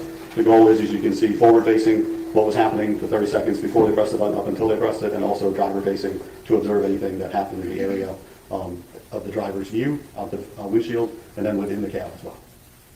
And the utility of that. I will say that this is the longest they have stayed on Tanner. Court TV has not been, or they didn't do it yesterday. I think they read the room. But they haven't been, this is probably the longest shot that we've had on Tanner this entire trial. And again, they've sat through the entire trial. Why do they think anyone wants to see him? You give all those possibilities of what can be used from your software. Do all potential users of that software and camera equipment, do they take advantage of all those opportunities? No, sir. Okay.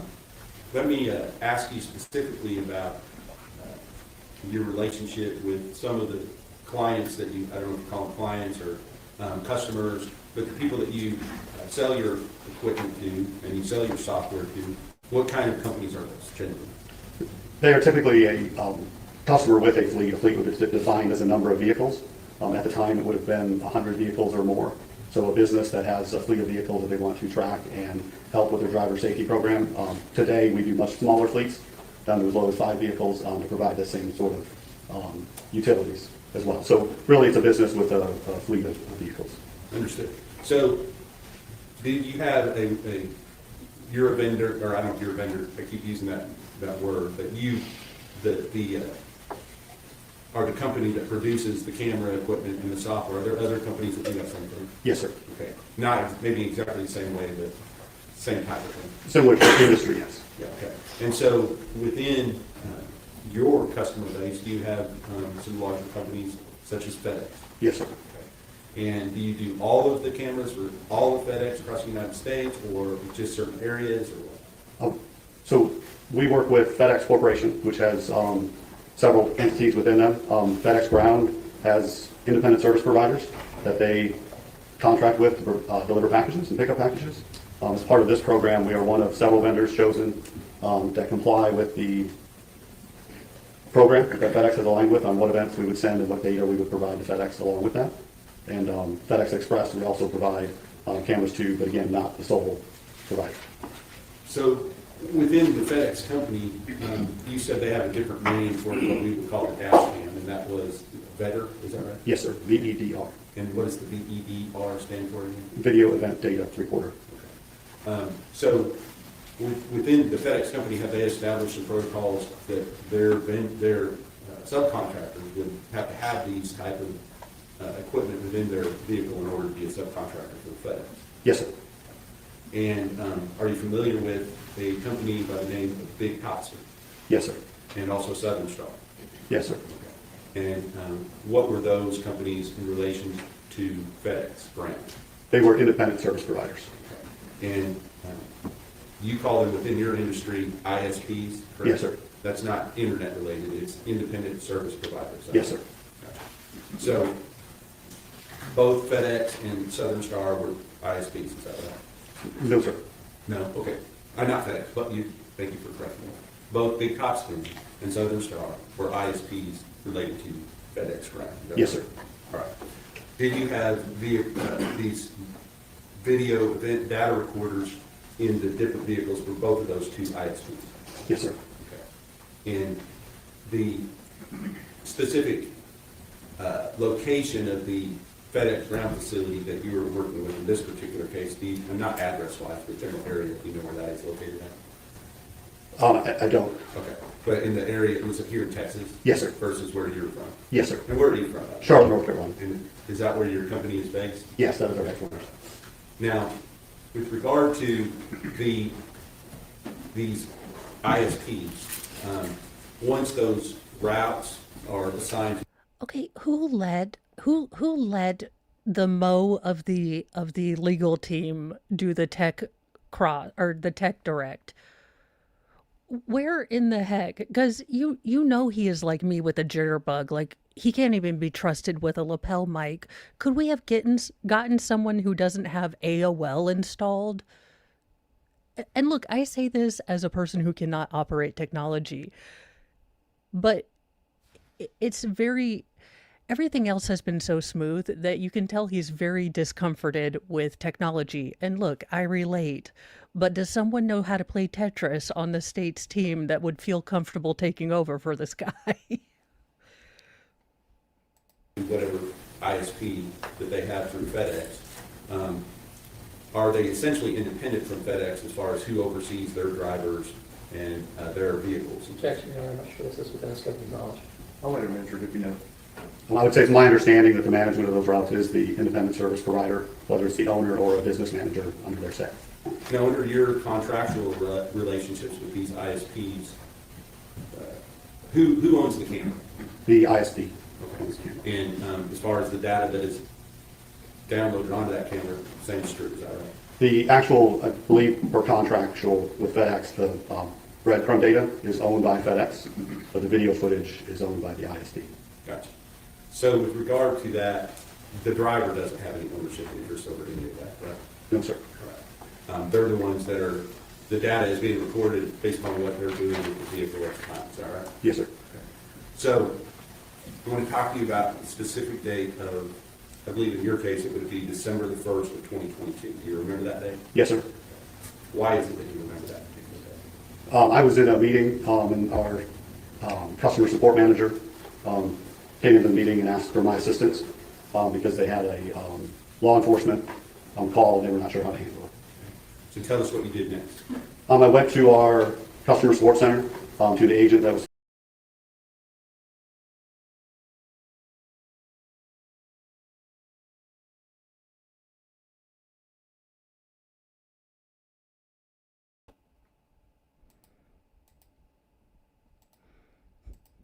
I'm telling you, Google's like, we're done. Can we just fry them? Allegedly in Minecraft, probably more colorful language. They briefed me on what was happening, that there had been an abduction, and that there was video footage, and that they had, I believe it was an FBI agent on the line. Now, before we go in any further down through what happened next, I want to ask you, are you familiar with the product, the V-Track product, and how it works? Yes, sir. Okay. And let's talk about that for a moment. What kind of information, just from the video itself, if you're watching a video off of one of these recorders, what kind of information would be available to you other than just what you're seeing on what's being videoed? What kind of things are you going to be able to see? So the video includes an overlay that contains the serial number of the camera. It will include a timestamp in UTC or GMT time. It will include the speed of the vehicle, and then the GPS coordinates as they're updated through that video footage. And so, as you're watching the video, we see the speed change based upon what the driver is doing. Yes, sir. What else would be changing as it's going on? The time will change as it goes on, and also the GPS coordinates. Okay. And with regard to the time, is that time in a specific time zone? It is in UTC or GMT. They're the same. All right, so just for purposes of the record, is UTC universal, Coordinated universal time. coordinated universal time? Yes, sir. All right. And then GMT, what is GMT? Greenwich Mean Time? And are those the same?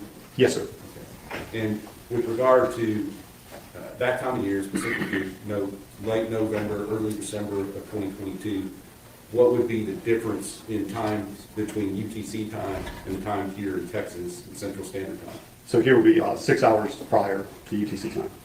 And the way that that's noted often is like UTC -6, is that right? Yes, sir. So if UTC time showed 23 or 11 p.m., you would have to back that up. You subtract 6 hours from that, that would be 17, which would be what time? 5 p.m. 5 p.m. Okay. So just so that it's understood that what you're watching, the time's not going to be exactly the same as it is here, but the reason is because of what? The reason UTC time is used is it doesn't change. We don't have the daylight savings time. You don't have time zones that a vehicle could cross. So that way it's a coordinated time that can be seen through footage. And based upon your knowledge of the software, if you're able to examine a specific camera, specific downloaded storage device from that camera, are you able to tell whether or not you believe that is operating correctly and capturing the time correctly based upon the event data and everything else that goes into the video event data recorder other than just the video itself? We would use additional items on our platform where we have the owner's time zone, which helps us determine that offset from UTC time. And were you asked to, let me ask you, how are you able to get video off of the video event data recorder? There's 3 ways to obtain video footage from a better camera. The first is through a cellular connection to download a video clip from the platform.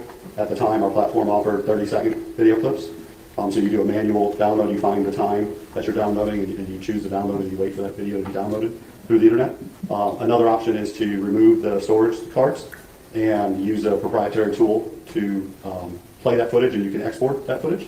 The third option is you can attach a USB drive to the camera itself and connect to the camera with the manufacturer's application and download that footage as well. Now, what type of storage device is maintained within this video event data recorder? It was a standard SD card for that model. And when you say a standard SD card, a lot of people know what that is, but some people don't. So can you describe it, please? I say standard meaning the size. I don't know how to describe an SD card, but today there's micro SD cards and there was mini SD cards, and this was a standard SD card approximately 3 inches wide by 1 inch and maybe a 1/16 of an inch thick. 3 inches? Again, I'm not good with, but that's 3 inches. I mean, maybe an SD card is 3 inches. I was just thinking it was like a size of a postage stamp. That can't be 3 inches. As I said, you guys, I will be easily distractible today. I am sorry, but I don't think 3 inches is right. Please don't clip that, or do clip that, but use it for, shenanigans. And were you asked to access remotely some footage from a particular vehicle? Yes, sir. And did that particular vehicle relate to a particular driver? Yes, sir, it was a driver. Okay. And so what kind of information, you were at the point where you've been called out of the meeting and now you're going to talk to your people about what's going on. So pick it up from there and tell us how it went from that point. I'll be honest, this wasn't something that had occurred in the past. So I think the first thing I tried to do was establish that the people on the phone were the FBI. I remember asking. Hey, good on you. Finally, unlike Liberty Gun Safes, a company that cares about our personal, our personal private information. I gotta love them. You gotta love a little bit of, Rusty Shackelford, like, okay, we're here from the government and we're here to help. No, thank you. Them if they could send an email so that I could verify their email address to determine that. The next piece is technically the footage is owned by the independent service provider. So I was able to, I think through that phone call, reach out or speak to that owner to verify I could release the footage, which he agreed. And once the FBI had received emails to know they were who they were, I started the process of trying to locate the footage in question. Okay, so stop there for a second. The person you talked to, would that have been related to the big cops and the owner of the vehicle? Yes, sir. Okay. And you remember that person's name? I think Mr. Davis, sir. Richard Davis? Yes, sir. Okay. And was there another person that you were communicating with that was associated with FedEx ground facility? I do not remember interfacing with anyone with that. Okay, so you talked directly to Mr. Davis, correct? Yes, sir. All right. And if there was issues with one of his vehicles, he would be the one that would have the information you need to access that particular vehicle's SD card, is that right? Or better? Mr. Davis would have had the ability himself to access that footage. If I remember correctly, they were asking us to obtain that footage. Noodle Mama, this is going to be the kind of owner or possibly maybe public relations or technical guy, but this is the gentleman who works with the company that provided the dash cams. So basically, because it's proprietary software and court stuff, they had to do a warrant to get the SD card and then go to South Carolina or North Carolina, one of the Carolinas where the business is located, to get it seen and watched. So it does seem as though we are getting very close to the close of the state's case. That being said, this is probably a good move to wait for the audio until the end of your case. If there is anything more poignant and I am sure more soul-changing than the audio of Athena losing her life, I could not imagine. And it does make sure that it also allows them to intake all of the information without having that trauma kind of midstream. I will not be playing any of that. Now, the court has orders that it will not be going out, but yeah, no, we won't be doing that. We'll remember Athena as the beautiful little girl that she is. But I do want you guys to be prepared that it does look like we are wrapping up the state's case, and strategically it does make sense for them to play the audio last, but honest to goodness, I would imagine that the judge would give them maybe a break after that, or give them a continuance for another day. On their behalf. Understood. So when you received that information, what information did you have to get from Mr. Davis in order to be able to know which camera that you were trying to access? The vehicle number. Okay. And where is the vehicle number located on the vehicle? It's my recollection the vehicle numbers are on the back of the vehicle, above the back door. They may also be on the front of the vehicle, but from my experience, they're on the back of the vehicle above the door. But somewhere on the vehicle, there's a number, and if you have that number, then you can access that vehicle and download remotely clips from that vehicle. Is that right? Yes, if you're an authorized user of our software. Were you? Yes, sir. Okay, understood. So based upon that, did you get that information from Mr. Davis? Yes, sir. Now, what he is talking about is this was within the 24 hours where Athena was first kidnapped. They were able to quickly get a warrant and then ask this particular gentleman to retrieve clips that were uploaded to, rule out or rule in that Athena had gotten into the van. And with those clips, that's actually part of why the investigation went forward so quickly and they were able to capture Tanner, is after they were able to get all of the court and the legal, stuff over with, he was able to send the investigators clips that showed Athena in the van. So as horrible as it is that there is this evidence, it caught the monster quickly before he could do anything else than what he's already done. Did you then download clips or several clips or a clip off of that vehicle's video related to a certain time frame? Yes, sir. We were able to view footage from a time frame, from the description of what the FBI had described. We thought that was the footage. We downloaded video footage, but unfortunately, the downloaded footage was an hour off because I was in the East Coast and the owner was in Central Time. And because of the urgency of it, I took a screen recording of the video and sent it to the FBI agent with my phone. Sorry, I took a video of the screen with my cell phone. All right, so you're looking at something on a computer. No. Now, they did serve a no-knock warrant on his hovel, so the defense did try to pull on sympathy heartstrings by saying his grandmother and family members were evacuated from the house by SWAT, but they went in there looking for any evidence of Athena. Now, Tanner was caught in another truck, so he was actually out just delivering stuff, possibly looking for another person.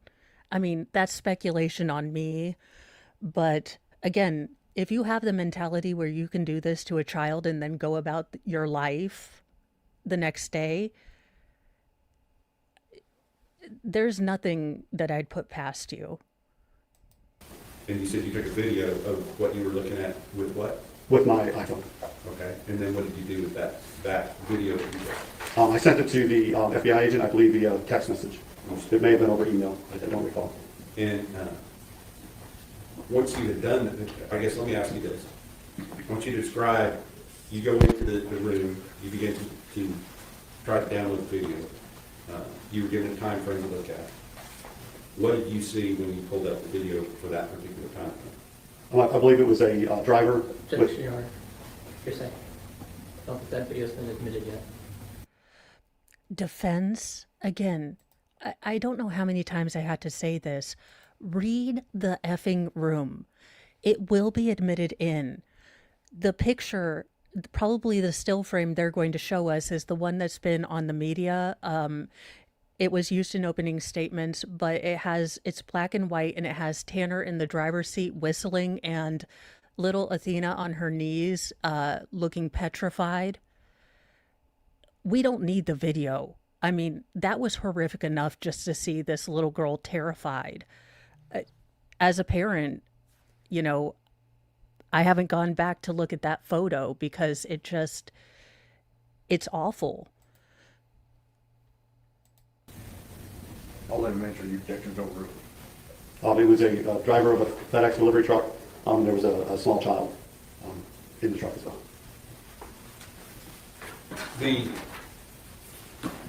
May I approach you, Ma'am? Yes, sir.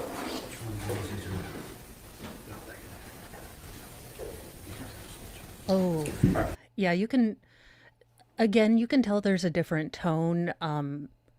Notice the judge, the big exhale. The judge has been generally jovial, paternal, and adding little moments of levity, but you can tell he knows today is going to be hard. As I said, if there was ever a judge that should be over this case, this judge has gone above and beyond, caring not only for the witnesses, but the gallery. If he notices that, a lot of people are upset in the gallery, he's gone out of his way to say, hey, y'all, I need a break. He kind of takes it on himself, doesn't draw attention to the fact that people are upset, allows them to get composure, and this is the kind of judge we need for this case. He has been incredible. So based upon that, what you saw, kind of what's going through your mind at that point? I don't recall. I think panic, to be honest. That's why I was having trouble downloading the actual footage, and the urgency from the FBI agent on the phone for them to be able to see what I was seeing. And is this, what date, if you remember, is this taking place on? I believe this happened on December 1st. So this will be Thursday, December 1st, one day after Wednesday, November 30th, 2022, is that right? Yes, sir. Okay. So once you send that video, did you stop there with what you were doing? On that day, yes, sir. Okay. So did you do anything else with regard to doing any research related to this particular situation? So on the following day, I had seen on the news that they were still looking for Athena, and I thought, well, there's more that I have access to. So I took it upon myself to pull that vehicle back up in our VTrack platform. I was And thank you, sir. You know, again, it's the little people. It's the bunch of community members that went out to search. It's all of the, law enforcement that came together. There was no ego. It really is nice to see people going, "Hey, I can do more. I can help." downloading footage, now knowing the time zone difference. And I started looking into the breadcrumb trail of that vehicle on that day, and I found several locations where the vehicle had stopped in the time frame that the FBI agents were speaking to me about. And so I took screenshots of that and provided that to the FBI agents as well, because I thought it might help in their investigation. And can you describe the specific locations where you determined the vehicle had stopped? I believe one location was at a gas station. One was at a bridge. To me, it looked like there was a boat ramp where it was stopped, and then I think one was just on the side of the road. And did you communicate those, other than just a screenshot, did you communicate those specific locations GPS-wise to the FBI agents? Yes, sir. All right. So once you have done that, did you receive some further communication from investigators related to how to access the data, the complete data off of the SD card from that particular camera? Yes, sir. I was contacted by the Texas Rangers. And do you remember the person that spoke to you? Joe Espinosa. All right. And when you spoke to to Ranger Espinosa, what was the subject matter of that conversation? The subject matter was how to access the video footage that was on the SD card of the camera. And did you give them some specific warnings and admonitions as to how to handle that particular item? Yes, sir. The video format is a proprietary format that's on the storage card, and when you insert that storage card in a Windows computer, it does not recognize it as a valid file format, and you'll be prompted to format the SD card, which in previous situations where we had accident footage or other footage that people wanted to get on the SD card that's detrimental to having the footage, so I had cautioned that there is risk when inserting that into your computer. Okay. And the risk is that if you were to reformat that card, what would happen? It will wipe the card. It will erase what is on the SD card. And so based upon that, did you and Ranger Espinosa make plans to do something other than just have the detective download that onto the regular computer? Yes. Go ahead. Ranger Espinosa made plans to come to Charlotte, North Carolina to our facility for us to work together to retrieve the footage from the storage card. And did that take place? Yes, sir. And at that time, were you looking for just a specific time frame on that SD card? My recollection from that day is we were looking for footage because of the UTC time. I believe Ranger Espinosa had the current footage of up until midnight UTC time, which would have been 6 p.m. In Texas. But he did not have the following day UTC, which would have been 6 p.m. to midnight on there. And so we worked to get that footage for him. So the complete day of November 30th, 2022 in Texas time. Understood, because UTC time, it would already have been, at 6 o'clock in Texas, UTC would have been midnight. Yes, sir. It would have been a different day, UTC was. Yes, sir. So are they separated out like that as far as how the videos are categorized one day and then the next day, but it's in UTC time? On the cameras they are, yes.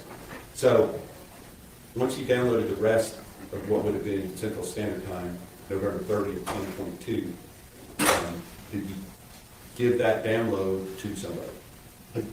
Ranger Espinosa took that video footage back with him. Okay.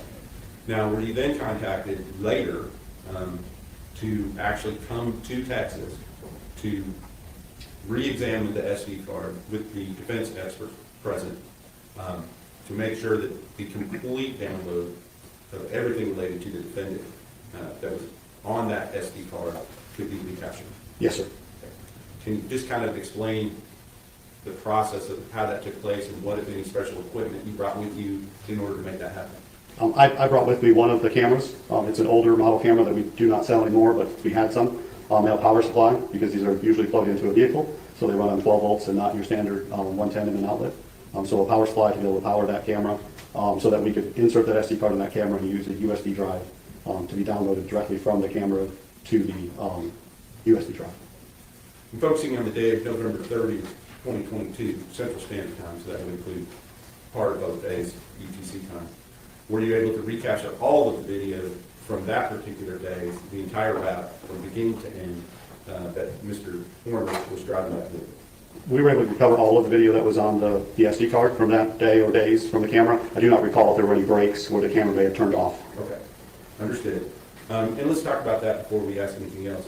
Are there parameters as to when the camera will turn off in relation to when the vehicle is powered down? Yes, sir. The camera works. It will turn on with ignition.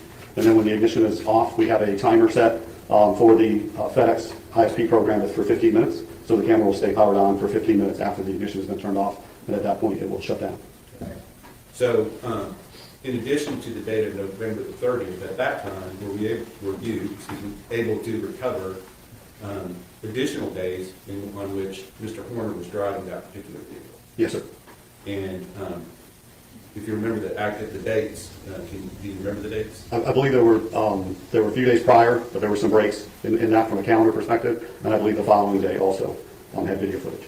And is it possible that it was both the following day and the day after that as well? Yes. Okay, I apologize. The following day, on December the second videos, was there actually a different vehicle that was owned by Southern Star, I believe, or a different company, ISP, that was, the video was downloaded off of that? There was a second card that was introduced to look for footage. Okay, and were you able to access footage from that SD card as well, in which the defendant could be seen driving the vehicle? Yes, sir. Okay. In order to do that, you had to get the SD cards from somewhere. Where did that come from? Someone from the Wise County Sheriff's Department or law enforcement brought evidence in packages.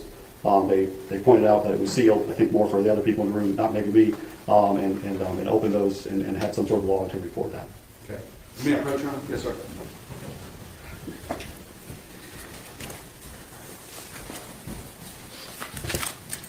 I'm going to show you two items. First is, do these in the order of the exhibit. First is State's Exhibit 95, and the second one is State's Exhibit number 116. And do these appear to be the packages that were opened in your presence where the SD cards were retrieved from? Yes, it's the same type of package. And just looking at the different license plates and time frames, do those appear to be related to the vehicles that we're here talking about? I don't see a license plate. Okay, right here. I don't know what the license plates were. The vehicle numbers would be what identified for myself. Based upon the fact that they were open, you examined them and saw the videos that we were just talking about. Yes. Do you believe that these are where they came from? Yes, sir. Okay. So, with regard to what I would call the abduction vehicle, were there 4 separate days of routes driven by the defendant? Objection to the leading, Your Honor, I think. I'll rephrase it now. How many separate days were there of video that were able to be recovered on that from that particular vehicle related to the defendant? I believe there was 4 that we downloaded. All right. And then on the final day, what we call the arrest vehicle, how many days were on that particular one? I believe just 1 partial day. Okay. You said that you brought, these are already in evidence, so I'm not going to move to admit them, but you brought a special camera. Kind of explain the process of how that went down. Yeah, it was not a special camera. It was just a camera, the same model that was installed in the truck in question, and a power. State of Texas, you couldn't have found one freaking prosecutor that had played with a Casio like graphing calculator. This man's like, so how'd you do the magic? He's like, make the technology work. Do your ASIO technology or whatever. I only laugh because he approaches technology like I do, like it's some bit of magic that is out there to make you look stupid. Supply to be able to power that camera, and an adapter cable for USB to be able to insert a USB drive into that camera. And did you then, in the presence of myself and others, download those videos one by one onto, I guess it was a flash drive, USB flash drive, or a number of them, so that they could then be accessed through a regular computer, either through MP4 or AVI format? Yes, sir.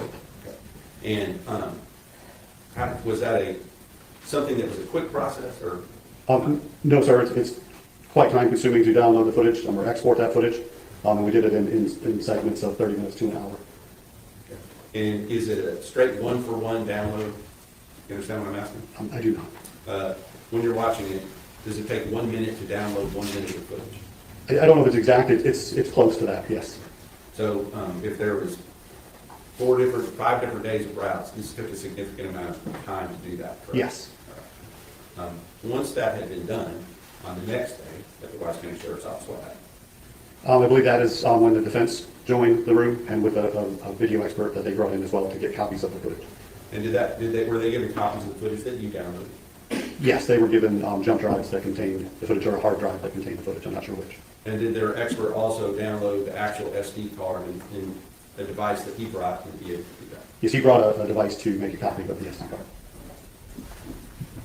Do you, based upon your expertise relating to your own software and hardware that was accessed in this case, do you have an opinion as to the validity as far as the information, other than it being off by 6 hours because of UTC time, coordinate-wise, time-wise, and speed-wise? Do you believe that that video event data recorder was operating correctly? Yes, sir. And that it was capable of making an accurate recording? Yes, sir. And that it did, in fact, make an accurate recording on each of the days that it was downloaded? Yes, sir. Your Honor, can we approach? Yes.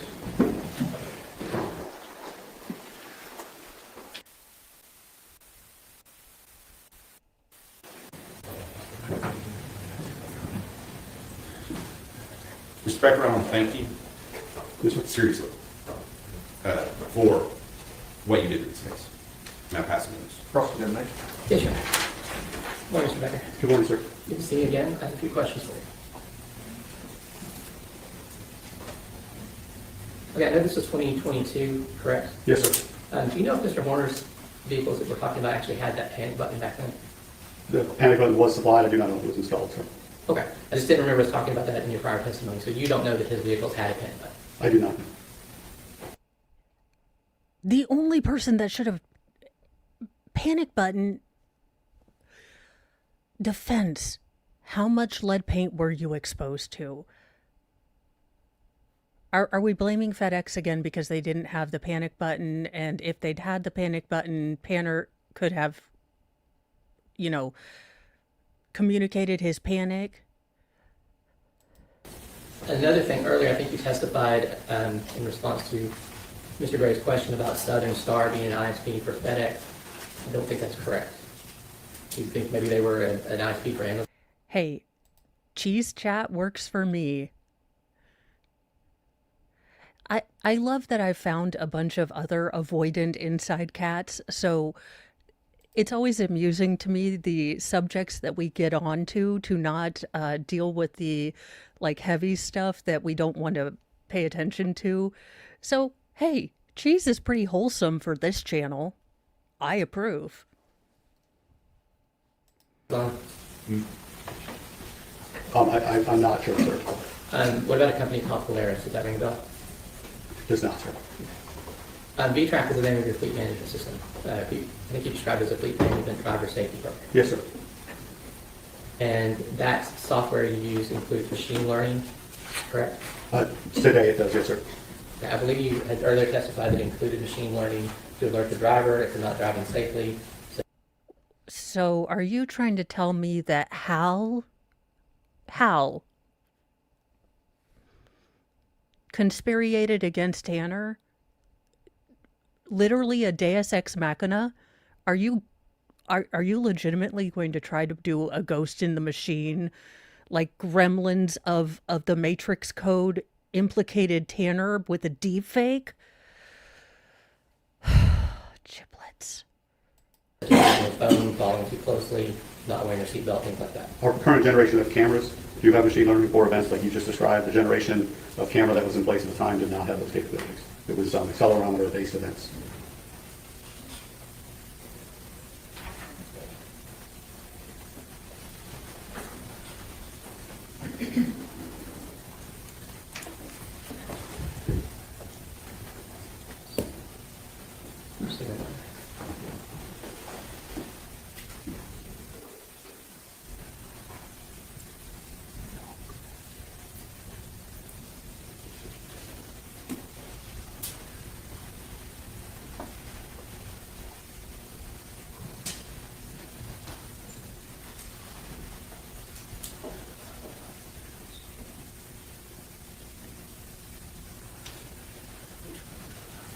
Question, not hard.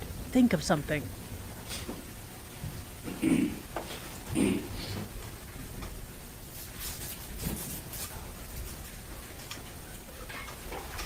Do you recall testifying about the operation of those cameras in December? I'm sorry, can you repeat the Do you question? recall testifying about the operation of the cameras in this case in December? I can't recall specifically if that was a question I responded to or not. Do you remember when you described the EDRs, what does that stand for? Video event data recorder, sir? And at that time when you were asked what they do, you talked about them recording events. So now it's your testimony that they don't, the cameras at that time that we're talking about don't record events. No, sir. The cameras do record when the vehicle is turned on. The camera turns on and starts recording to its internal storage. It then will stay on until 15 minutes in this case after the vehicle is turned off. It will send, that camera in particular, send events such as hard brake, hard turn. That camera had the functions to be able to send events for hard brake, hard turn, hard acceleration. It just wasn't the expanded set of events that we have in products today.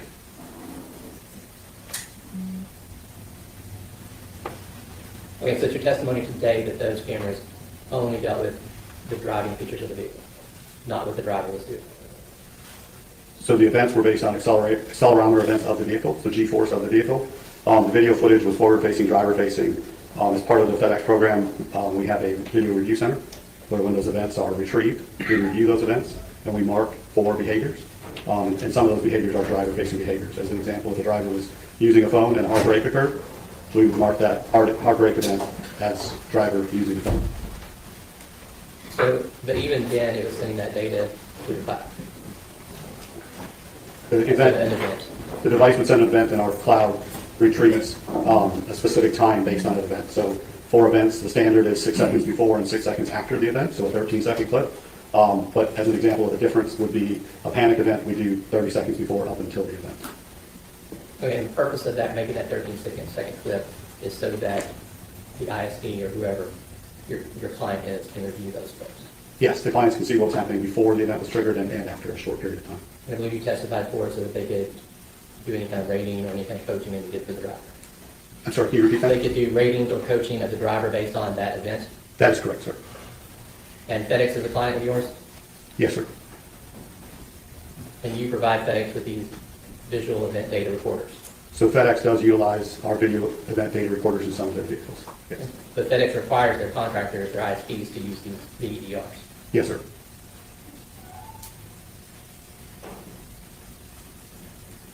Now, you talked about those contractors for FedEx can remotely pull those videos and download them. Yes, sir. So now that would mean that if the driver had their phone out or anything like that, those would get recorded as an event. But you're saying for these cameras, it would only be the hard turns, the hard brakes, the speeding, things like that. Yes, sir.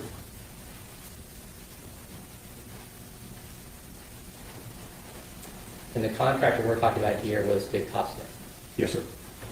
Now, all of their cameras were equipped with all their vehicles were equipped with Veloster cameras based on the FedEx requirement. I believe that all of their vehicles, I cannot confirm it.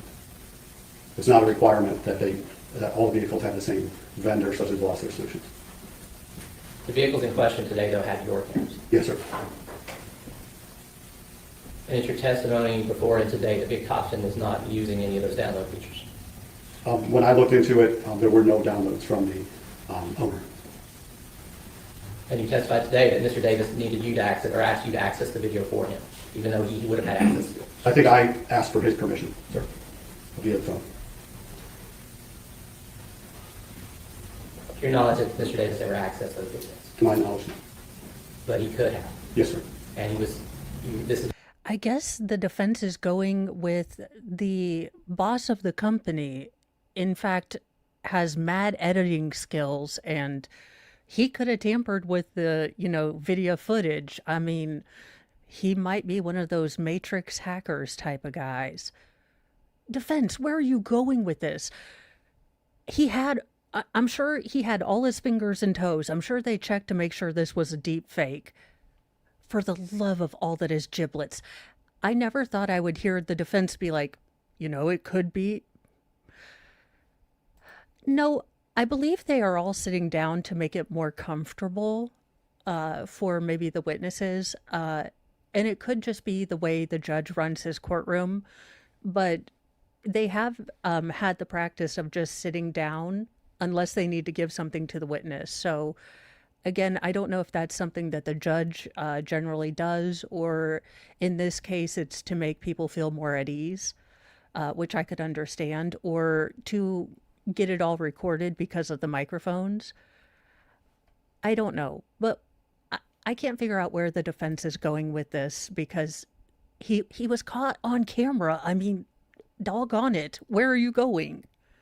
a fleet safety program, Yes, sir. and it's meant to monitor the driver's behaviors. Yes, sir.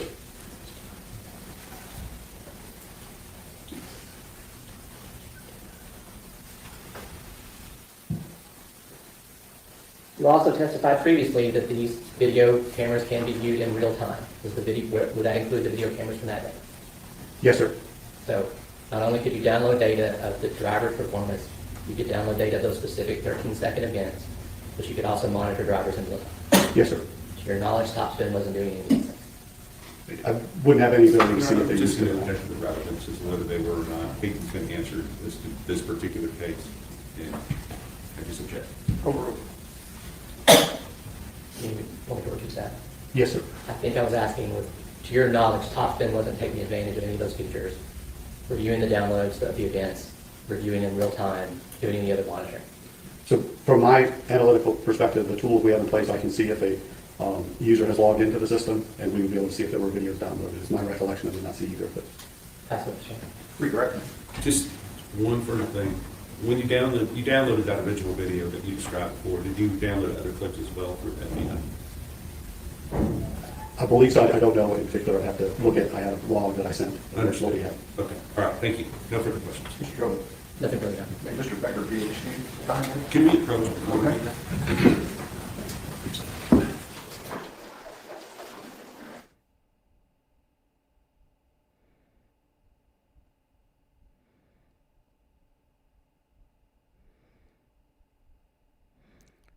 I don't know if they're going to lunch, but basically this is that. I mean, it does seem around the time they go to lunch. This is very interesting. But they should be coming back here fairly soon. And they might be, as I said, the judge, the bailiffs, everyone in the courtroom has been very, very mindful and respectful. So they might be working out logistics. I know there were thoughts of some people on Court TV or Law and Crime that they were going to hand out maybe earphones or headphones to the jury so that they could listen without it maybe being on the loudspeaker. That might be something that they're looking into logistics-wise. Or they could just be on lunch. Let me look at X and see if there's anything new.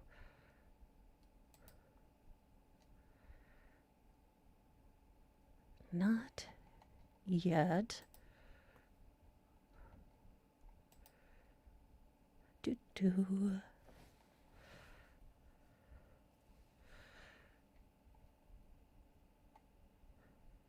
Interesting.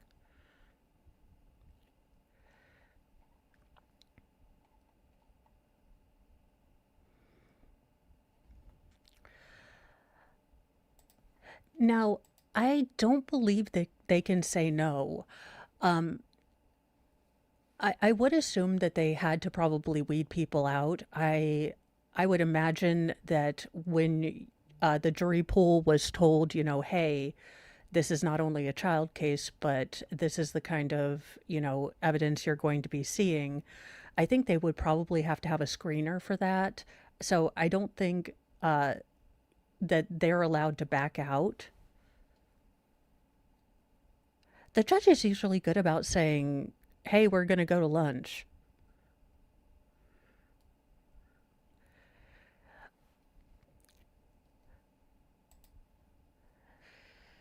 It will be interesting to see how they present it because, like I said, I have been impressed with the way that not only this court, but. Oh, we're back, I think. Well, they turned on audio. It was a tease.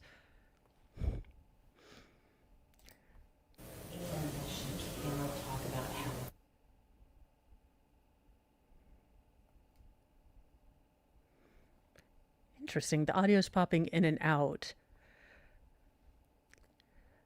But I do think this was probably good strategy as far as if you are going to have this testimony, having it after lunch in the afternoon, and then I would be interested to see if the judge, maybe lets the jury come in a little later tomorrow.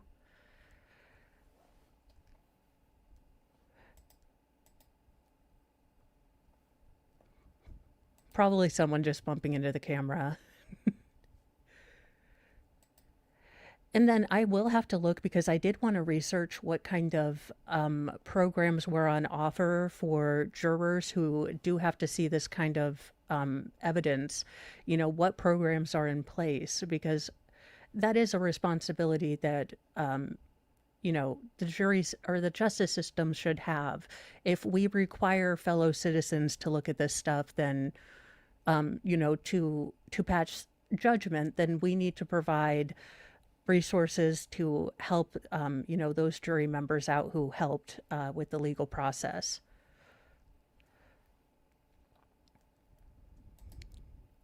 Now, as far as a lot of things are going,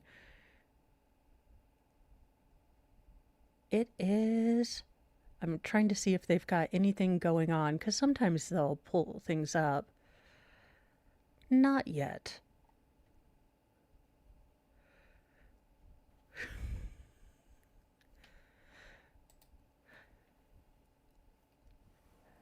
And I'm sure they're probably talking to the family members and friends and family.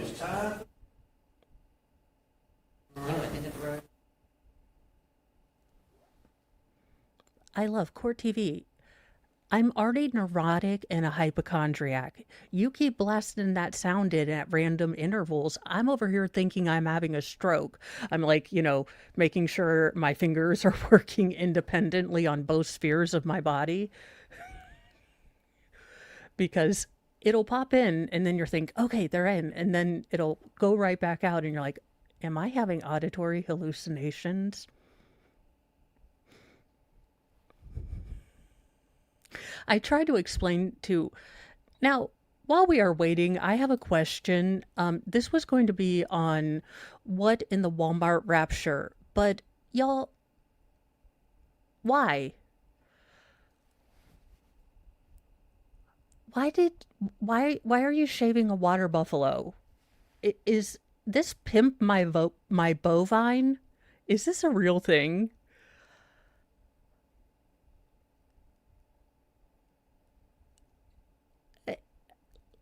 Legitimately, I am terrified. What in the... This is why aliens won't come to our planet, y'all. And I'm not trying to be disrespectful. If this is a cultural thing, okay, but who shaves a water buffalo? I mean, not the more maybe substantial talk about what the hell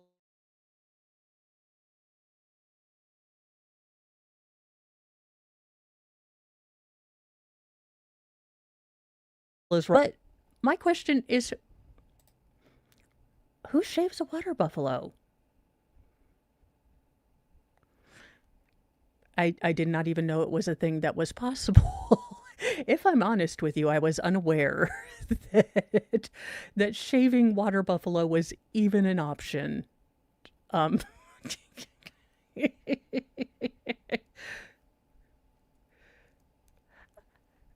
It's not me, it's my algorithm. I try to be good. Speaking of my cursed algorithm, now found footage usually provides us gems, but what in the nightmare fuel is this? Legitimately, clowns are terrifying. Clowns recorded in 1984 VHS. You know, Stephen King has a point. Clowns are terrifying. Hi, everybody. How are you today? My name's Blueberry the Clown.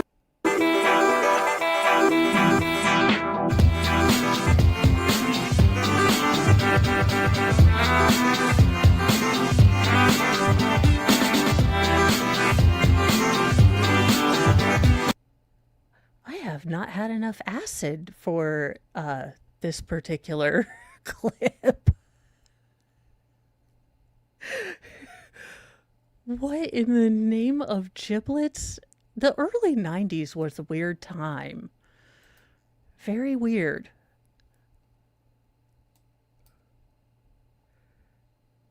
And we are waiting. Court TV, I have this entire setup, you know?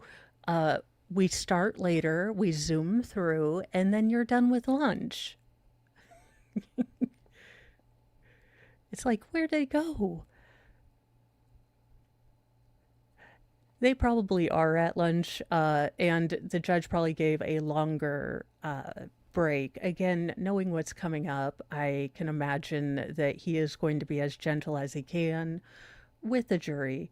But let's see, I am going to play a Moxie break because I need a bio break, and if you guys need one, I will keep an eye on the feed, and then we'll, you know what, we have Mr. Pancake.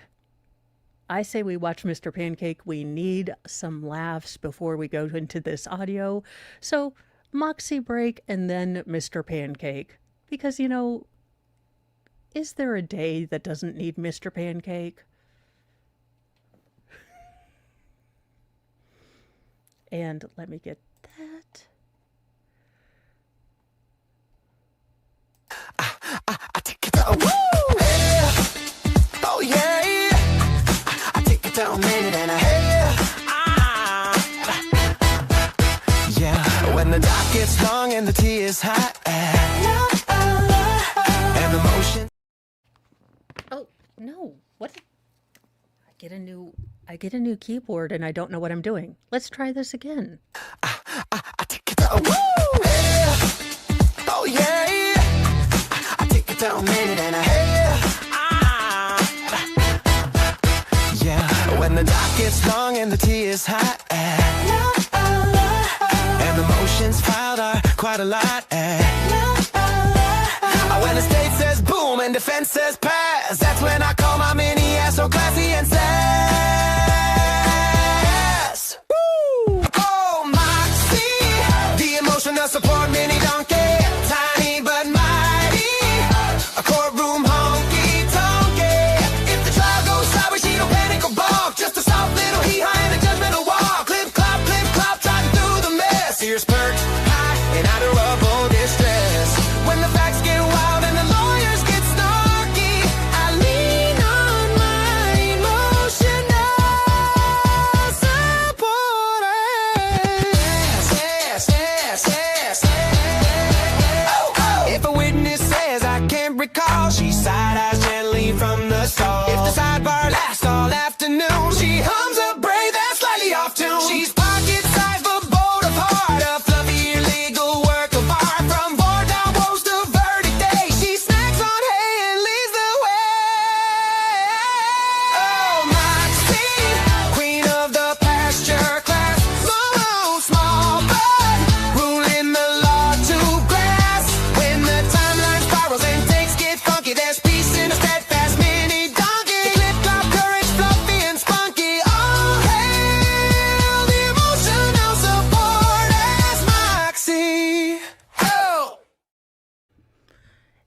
So they are still on break as far as I can see. And it might be that they don't televise the afternoon session if they're, my guess is they are going to have to play all the clips. So not just the incident clip. So it is going to be interesting to see if we are allowed to see those presentations of video evidence or if those are blocked too, just to make sure that nothing gets out.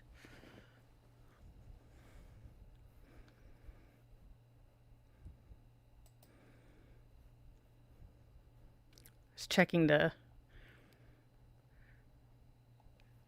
chat out, because sometimes we can learn things from the chat about what is going on. Let's see here. I see movement. I love, we're all like...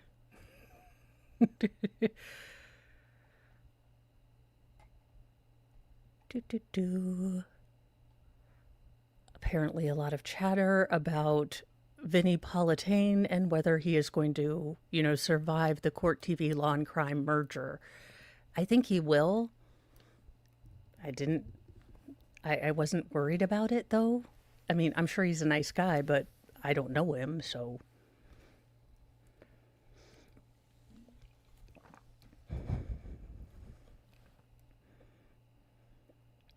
This should be around the time they get back, though.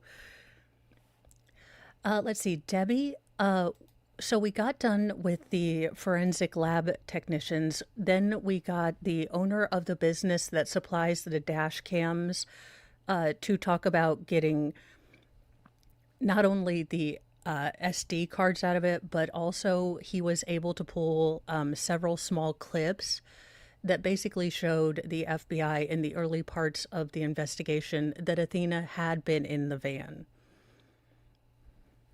So it does seem as though we are getting very close to them potentially playing the audio evidence.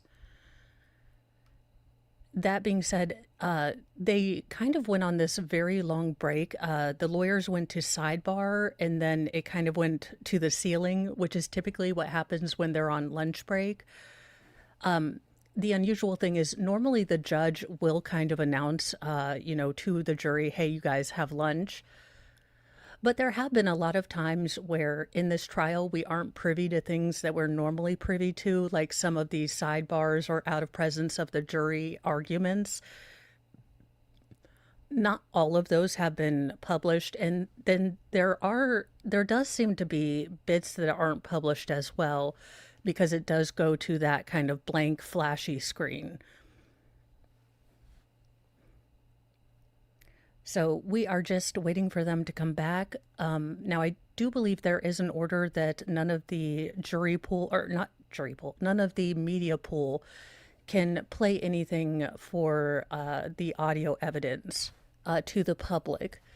So we may call the stream if it's going into the audio, because we'll basically just be looking at a screen.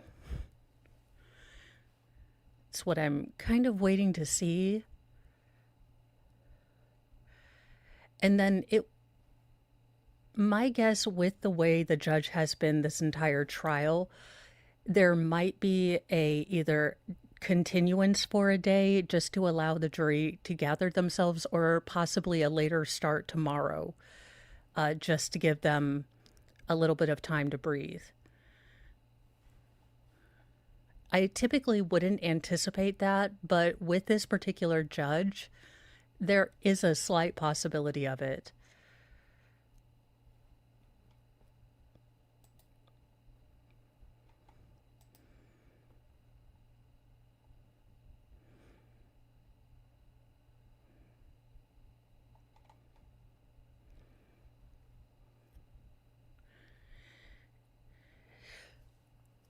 And then what was I going to...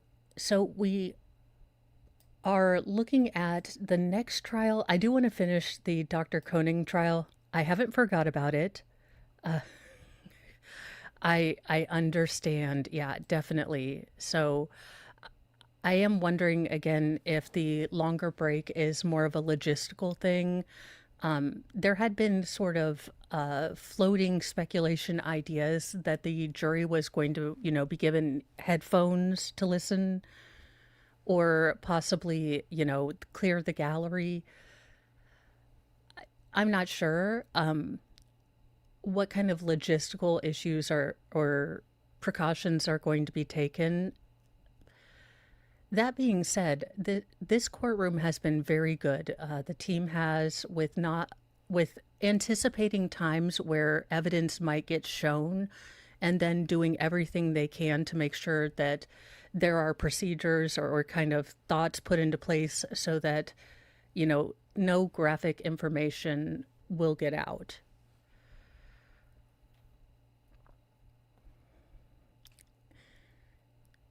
And then we have,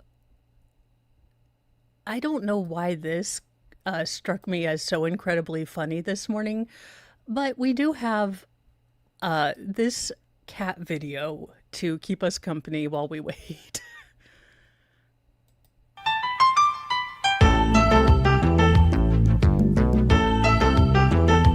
Hello, my name is Lucille Regan, and I am going to try to make it easier for you to groom a Wait, I didn't notice this, but I think we figured out this woman's long-haired problem. No, go back. Oh, that's because I'm using the wrong keyboard. How do you have a wine rack with no wine in it? I couldn't figure out what bothered me about her kitchen, but now I've realized, how do you have a wine rack with no wine in it? Regan, and I am going to try to make it easier for you to groom a long-haired cat. The kitty we have here today is our little assistant, is named Love Potion, and she's a blue-eyed white Persian. He's got sensation, but Who named this cat Love Potion? it isn't hurting him. And this usually takes about 10 days or, even 2 weeks. You cut one toenail, and then you tell Kitty that. Wait, is she using toenail clippers? Like, they have special cat clippers. You'd think she'd know this. Kitty's just a wonderful little kitty, and you wipe the perspiration from your forehead, and you just take this masking tape and you wrap it around Kitty's foot, like so. Okay, this has to be something. This woman is going to get you assaulted by your cat. I don't know who needs to hear this, and I don't know why you would need to hear this, but do not masking tape your cat.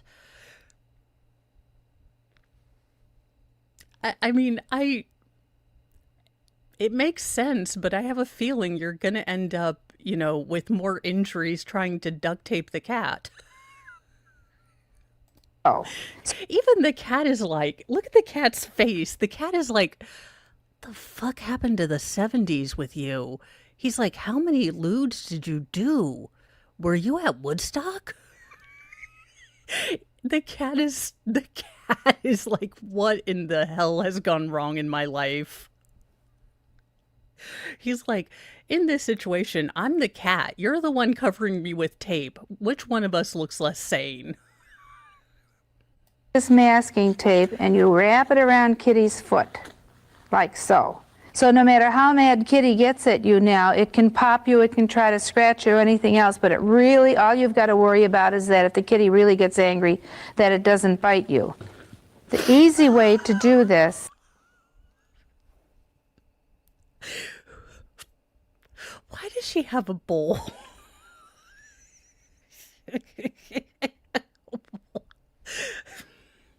Why is she going to give the cat a bowl cut? I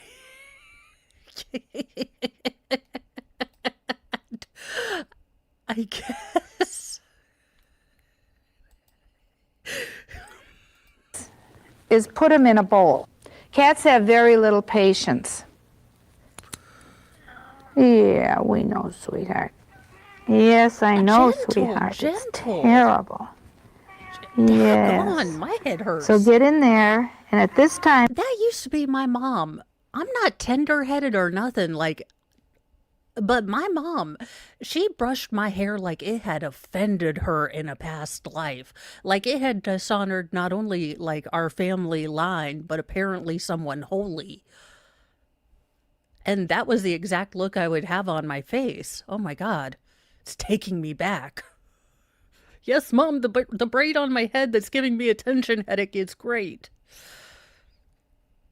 You can go down and meet the other end. Yeah, Mommy loves you too. And Kitty's head goes through the hole, like so. Hold still, little. This cannot be a real thing. Also, when did she have this idea to buy a tarp, put a hole in it, and then tie it to various things in her kitchen? Is there a cat tarp? Are these actual things? Okay, I need to look up cat poncho. Would it be called a cat poncho? I don't know. We're getting to the bottom of this. Cat bathing assisters. Cat grooming protection.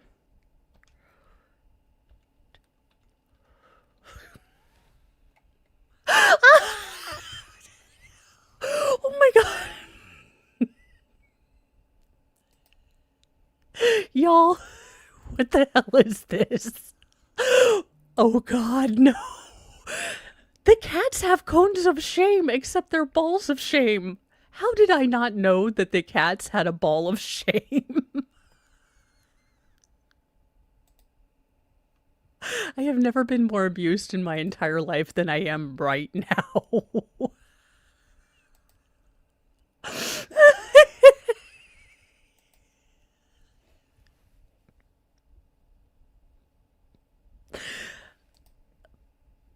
Yeah, there is no way. I would not survive trying to put this on Dingus.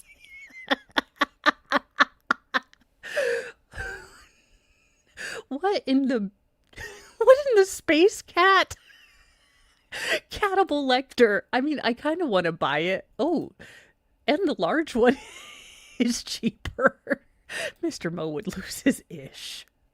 Wait a minute. A $300 self-groomer? No.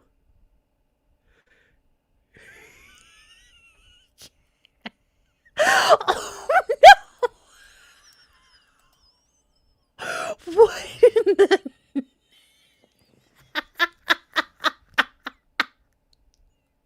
That's it. I'm going to Crime Con. I'm tinging Dingus, and I'm dressing him up as Cannibal Lecter. No.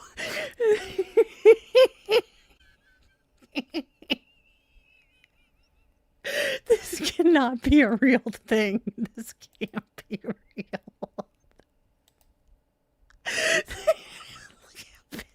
That cat is pissed.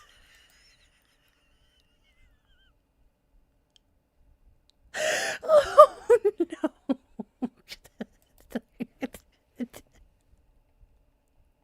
Oh, and they have different America. F yeah. If you like blue.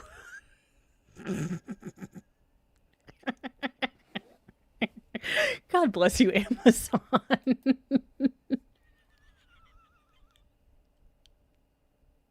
Oh, they have clubs too. What? For the cat who wants to be confined but also likes fishnet.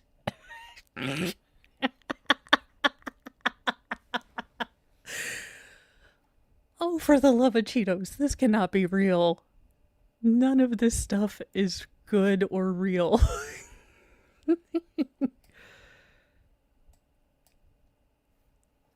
I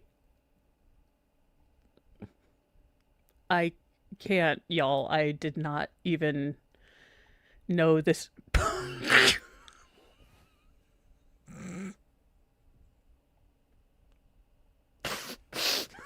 Who did? I I would like to say that I didn't Photoshop this, though, even though it appears that I was in charge of Photoshopping, I was. I played no part in the Photoshopping of this item. Why did they add leaves?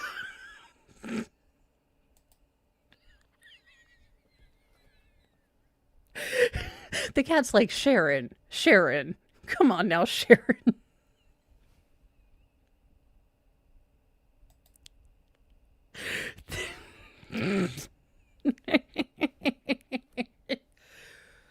Ooh, well, actually, I timed that pretty well because they're back. I'm glad I did not know that there were cat restraints. But we needed that. That was a palate cleanser. I may or may not be sending photos of all of those to Mr. Moe. All right. Serious face.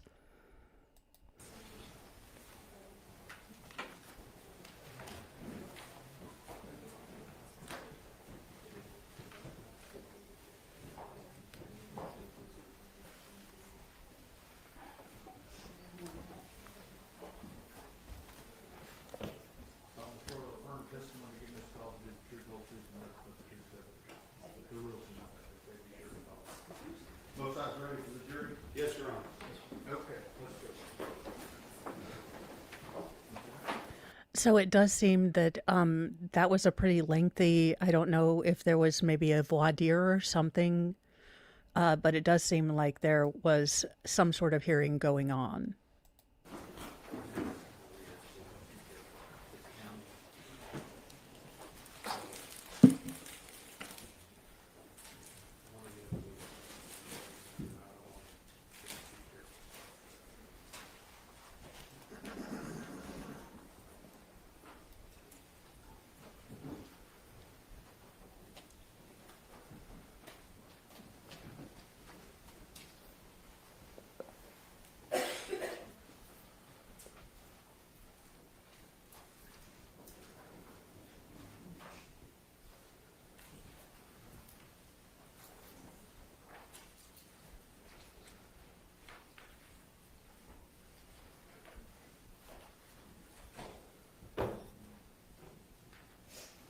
Everyone may be seated. Good afternoon. We are ready to proceed.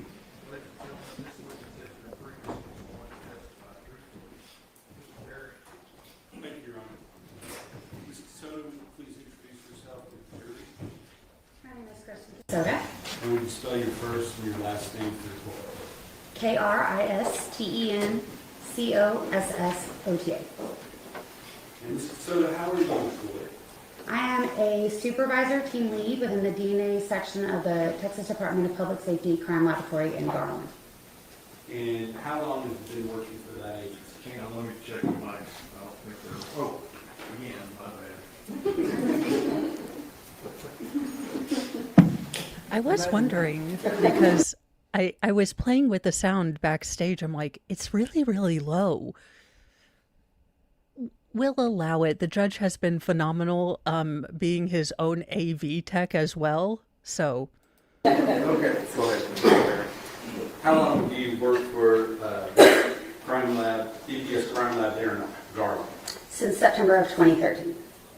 And what type of education and experience did you have leading to your job there at the crime lab in Garland? I have a Bachelor's of Science in Biology with a minor in Criminal Justice Forensic Science and a Master's of Science in Forensic Science, both from St. Houston State University. And did you go there directly out of college, or were you employed at other places before you came back? I was previously employed at a private DNA laboratory in Dallas called Orchid Cellmark for about 3 years. So, in your capacity, can you kind of just briefly describe what your duties are as far as your work there at the DPS Crime Lab in Garland? As a forensic scientist, I screen evidence for biological materials such as blood or semen. I collect and preserve biological and trace evidence.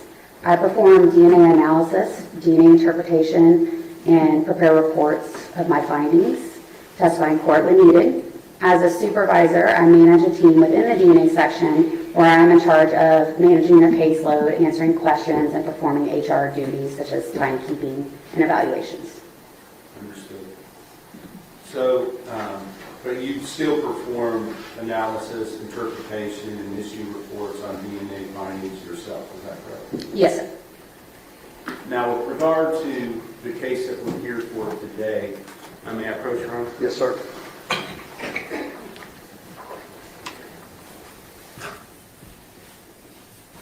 I'm going to hand you 3 documents that have already been admitted into evidence. State Exhibit 297, which is lab submission report. State Exhibit 298, which is a DNA male screening laboratory report. And State Exhibit 300, which is the biology laboratory report. Okay. And just if you need to refer to those items, you can. I have copies of them, but thank you. Understood, but what I'm saying is, if we refer to those items, if we could do it by exhibit number, so it's clear in the record. Yes, sir. Now, with your job there at Garland, were you involved in the processing of evidentiary items for potential DNA evidence related to this cause number that I showed you as State's Exhibit number 290, not cause number, but laboratory case number that I showed you on State's Exhibit number 297? I perform the interpretation and comparisons for both the DNA and YSTR in this case. And we've heard it referred to several different ways, but there is 2 different types of DNA testing, correct? That we perform, yes. And one, you just call it, the first one, just straight DNA testing. Is that what is sometimes referred to as autosomal SDR testing? Yes, it's the autosomal SDR testing. And with regard to the others, that's YSDR. And we've talked about that with some other witnesses. I'm not going to have you go into great detail about that. But what would, you said that you did what with regard to those 2 different categories? I performed the interpretations of the DNA profiles that were obtained. I then compared known reference samples to those and then issued my reports. And so let's just kind of walk through that process. And if we need to set it up by, if it's different between autosomal SDR and YSTR, let's talk about one and then the other. Which one should we address first? The interpretation is the same. The calculation of the statistics is different. Well, let's just talk about the initial autosomal SDR samples that you were involved in testing. There was a number of items that were tested at the DPS Garland Crime Lab, correct? Yes, sir. And then in addition to that, were there other items that were, some initial screening was done there at your lab, but then were identified as depletion items that were then sent to Bodie Crime Lab, I think Virginia. Yes, sir. So tell me about where you kind of come into the process. Are you involved early on or not until after the testing resumed, after the divide had been made between the depletion samples and the samples that were to be obtained at DPS Garland? I did not get into the case until once the DNA profiles had been obtained by the other analysts. Understood, but you did issue a report. I believe the first report that you issued was April of 2023, is that correct?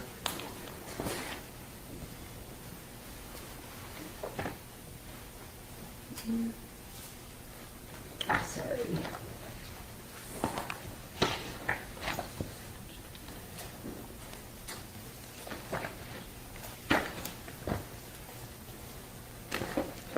I believe it was, but then we issued a supplemental of that report as well.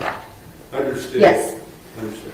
So early on, you issued this April 19th report called the DNA laboratory. What Yes, is, what is the purpose of that report, and what is it intended to show? that report was for the processing of the sexual assault kit that was collected, and there is a state law that requires us to process sexual assault kits within 90 days. So in cases where there is other evidence, those are typically processed first to abide with that law, and then the other evidence will get processed.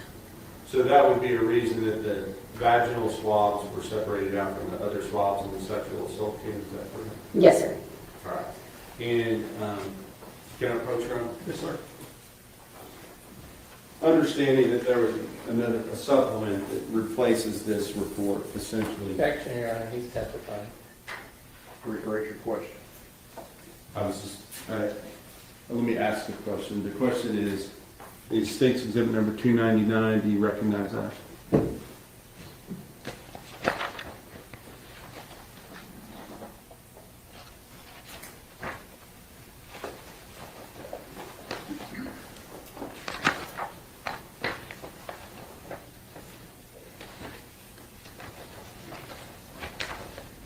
Yes, it's a copy of that report. And with regard to that report, I'm going to offer States 299 into evidence.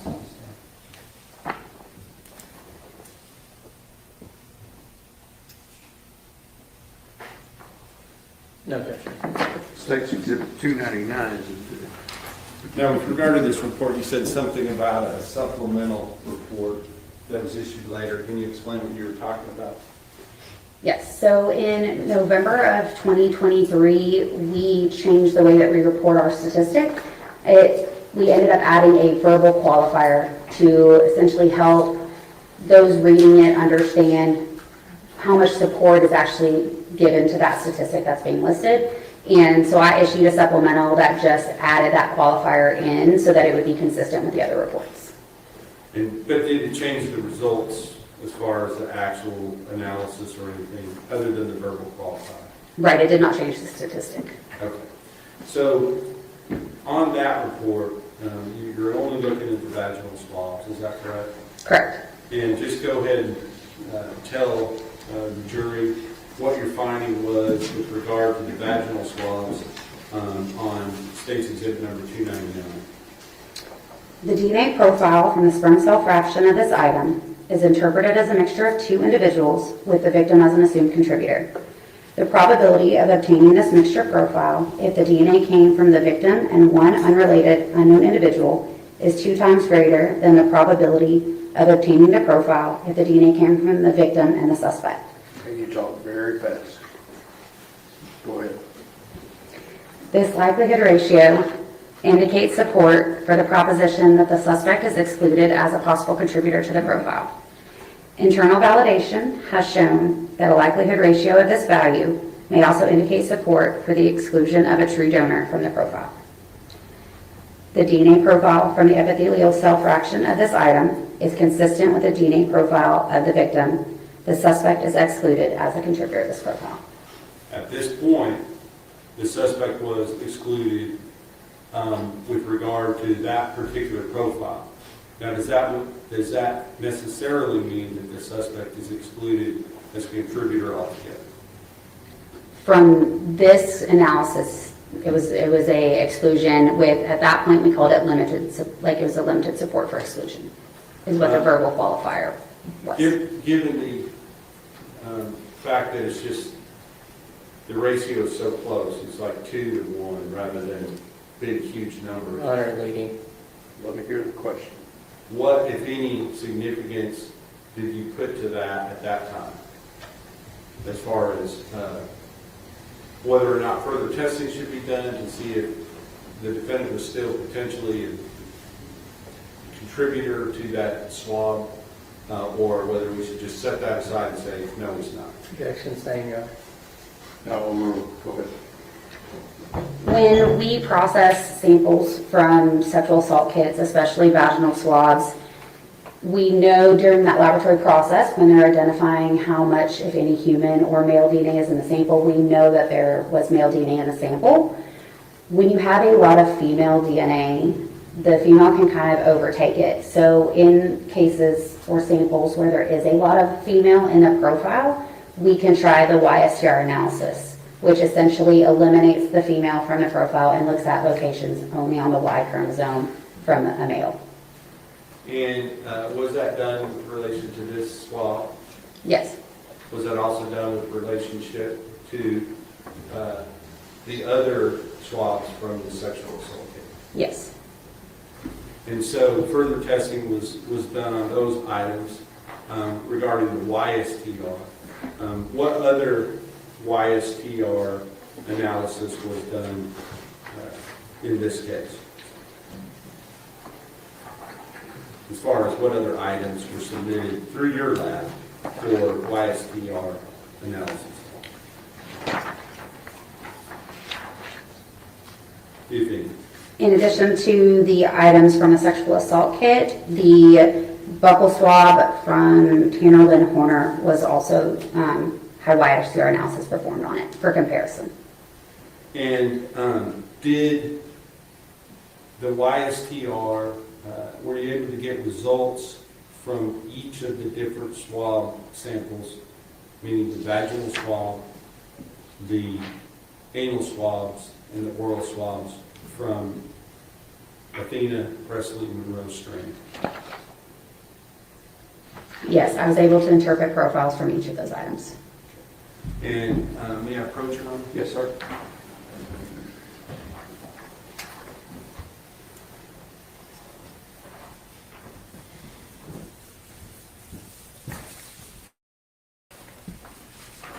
First, I'm going to hand you State's Exhibit number 303.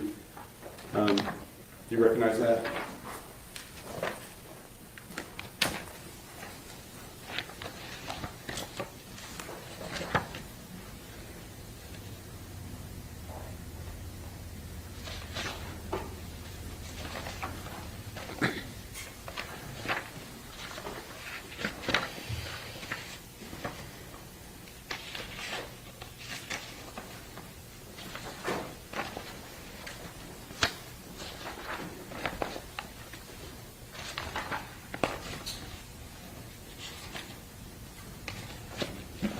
Yes. And is that, what is that? It's the supplemental report to the April 19th report. And is that, what is the only difference between those two reports? It was the addition of the verbal scale for the statistics. Okay. Now, with regard to State's Exhibit number 302, thank you. You recognize that?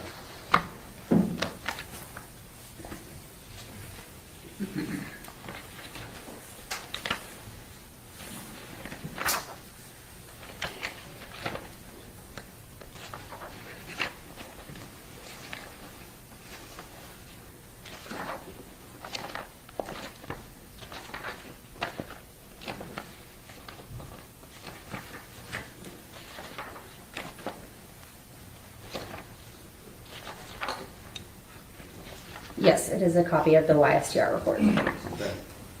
And does that report document your findings related to the YSTR analysis for the vaginal swabs, the anal swabs, and the oral swabs from Athena, Presley, Monroe strain? Yes, sir. This time I'll offer into evidence State's Exhibit number 302.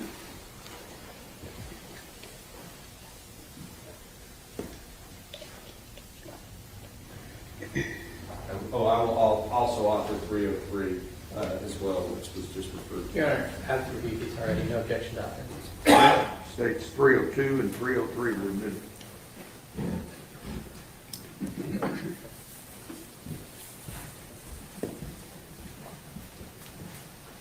Now, before I ask to publish this, Ms. Casoto, I want to talk to you a little bit more about the differences between the findings that you might see for autosomal STR versus YSTR. And can you explain the differences and why they're different, if you understand? I mean, if you can do that for the jury. For the statistics? Yeah, yes, the statistical, how it's reported as far as the whether a person's excluded or not, why the numbers might be different on one versus another. Yes. So for the autosomal STR analysis, it is a more discriminatory statistic that is used because you get half from your mom and half from your dad, and each person's DNA is unique with the exception of identical siblings. So for the statistic for this, we use a likelihood ratio, and this is where it's a... JKD Buck, that's what I've been delicately wondering, because there was no sign of any trauma in her private areas. So I have been confused as to how things got there. Not that I really, it's there. But I am a bit confused about the kind of contradictions and findings, but I also find that I don't want to examine it too closely to even figure it out. Probability of two differing scenarios or hypotheses, and it determines which one is more likely and best explains the data that it sees in the profiles. The YSTR, it is paternally inherited, so each male within a paternal lineage will have the same YSTR profile, so it's not as discriminatory. And since there's only one piece of information that we get from each location we look at, the statistic there is what we call a counting method. And that is where we look at a certain database to determine if it's seen within that database, and then we give a confidence interval to help turn that number into how many times, the maximum number of times it should be seen within the U.S. male population. And are the numbers themselves, as far as the statistics, because you said that autosomal STR is more discriminatory, is that what Yes, sir. So are the statistics higher in general than they are generally on the YSTR? The number statistic. Understood. Okay, so with that understood, let's talk about your report on 302, which is your DNA YSTR laboratory report, admitted into evidence, issue date September 15th, 2025. Do you have that in front of you? Yes, sir. And may I publish, Your Honor? Yes, sir.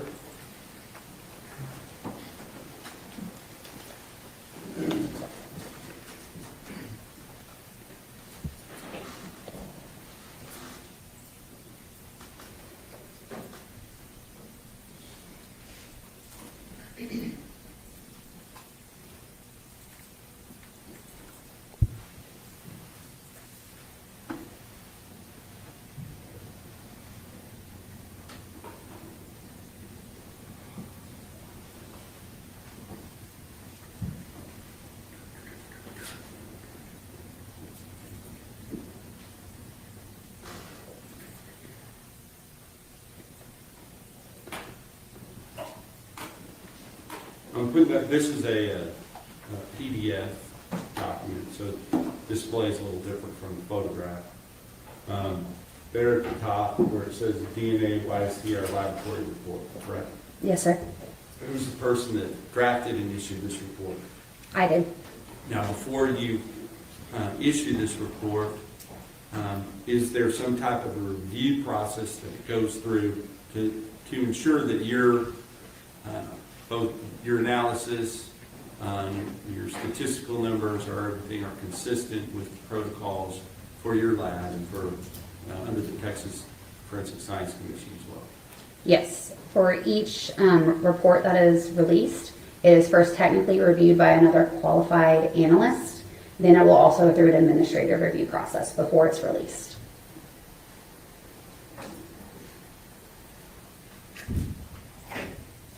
So let's look first of all, it says that 0101AA was used for comparison. What is 0101AA? 0101AA is the right buccal swab 1 from Tanner Lynn Horner. So first we're going to look at item 0201. And what is 0201? 0201 are the vaginal swabs from Athena, Presley, Monroe strain. So let's talk about the first paragraph there under 0201, vaginal swabs from Athena, Presley, Monroe strain. If you would read that first paragraph, and then I may ask you some questions about that before we move on to the next one. Okay. The YSTR profile from fraction 1, epithelial cell fraction of this item, is interpreted as originating from a single individual. Tanner Horner cannot be excluded as a contributor of the male DNA profile. The selected profile is found in 0 of 16,388 total individuals within the U.S. database, YHRD version R69. Applying a statistical confidence interval of 95%, this profile is not expected to occur more frequently than 1 in 5,471 U.S. males. In addition, any paternally related male relatives of Tanner Horner cannot be excluded as a contributor of this male DNA profile.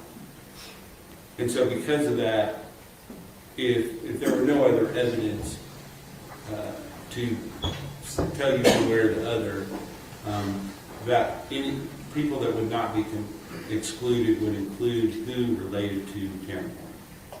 Can you rephrase that? Yes, I'm sorry, that was poorly phrased. You said certain people cannot be excluded other than Tanner Horner. Who would those people be? So any paternally related male relatives cannot be excluded because the Y profile is inherited paternally. So each male within a paternal line will have the same YSTR profile. And that would include who within his family?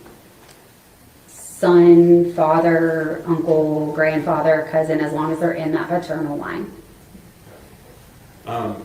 Now, a couple other things, YHRD version R69, what's that talking about? That is the database that we use. It is the Y chromosome haplotype reference database, and the version R69 is just the current version. And so, of all the people that were in that database, the 16,000, whatever, no one had this profile, correct? Correct. It was found 0 times.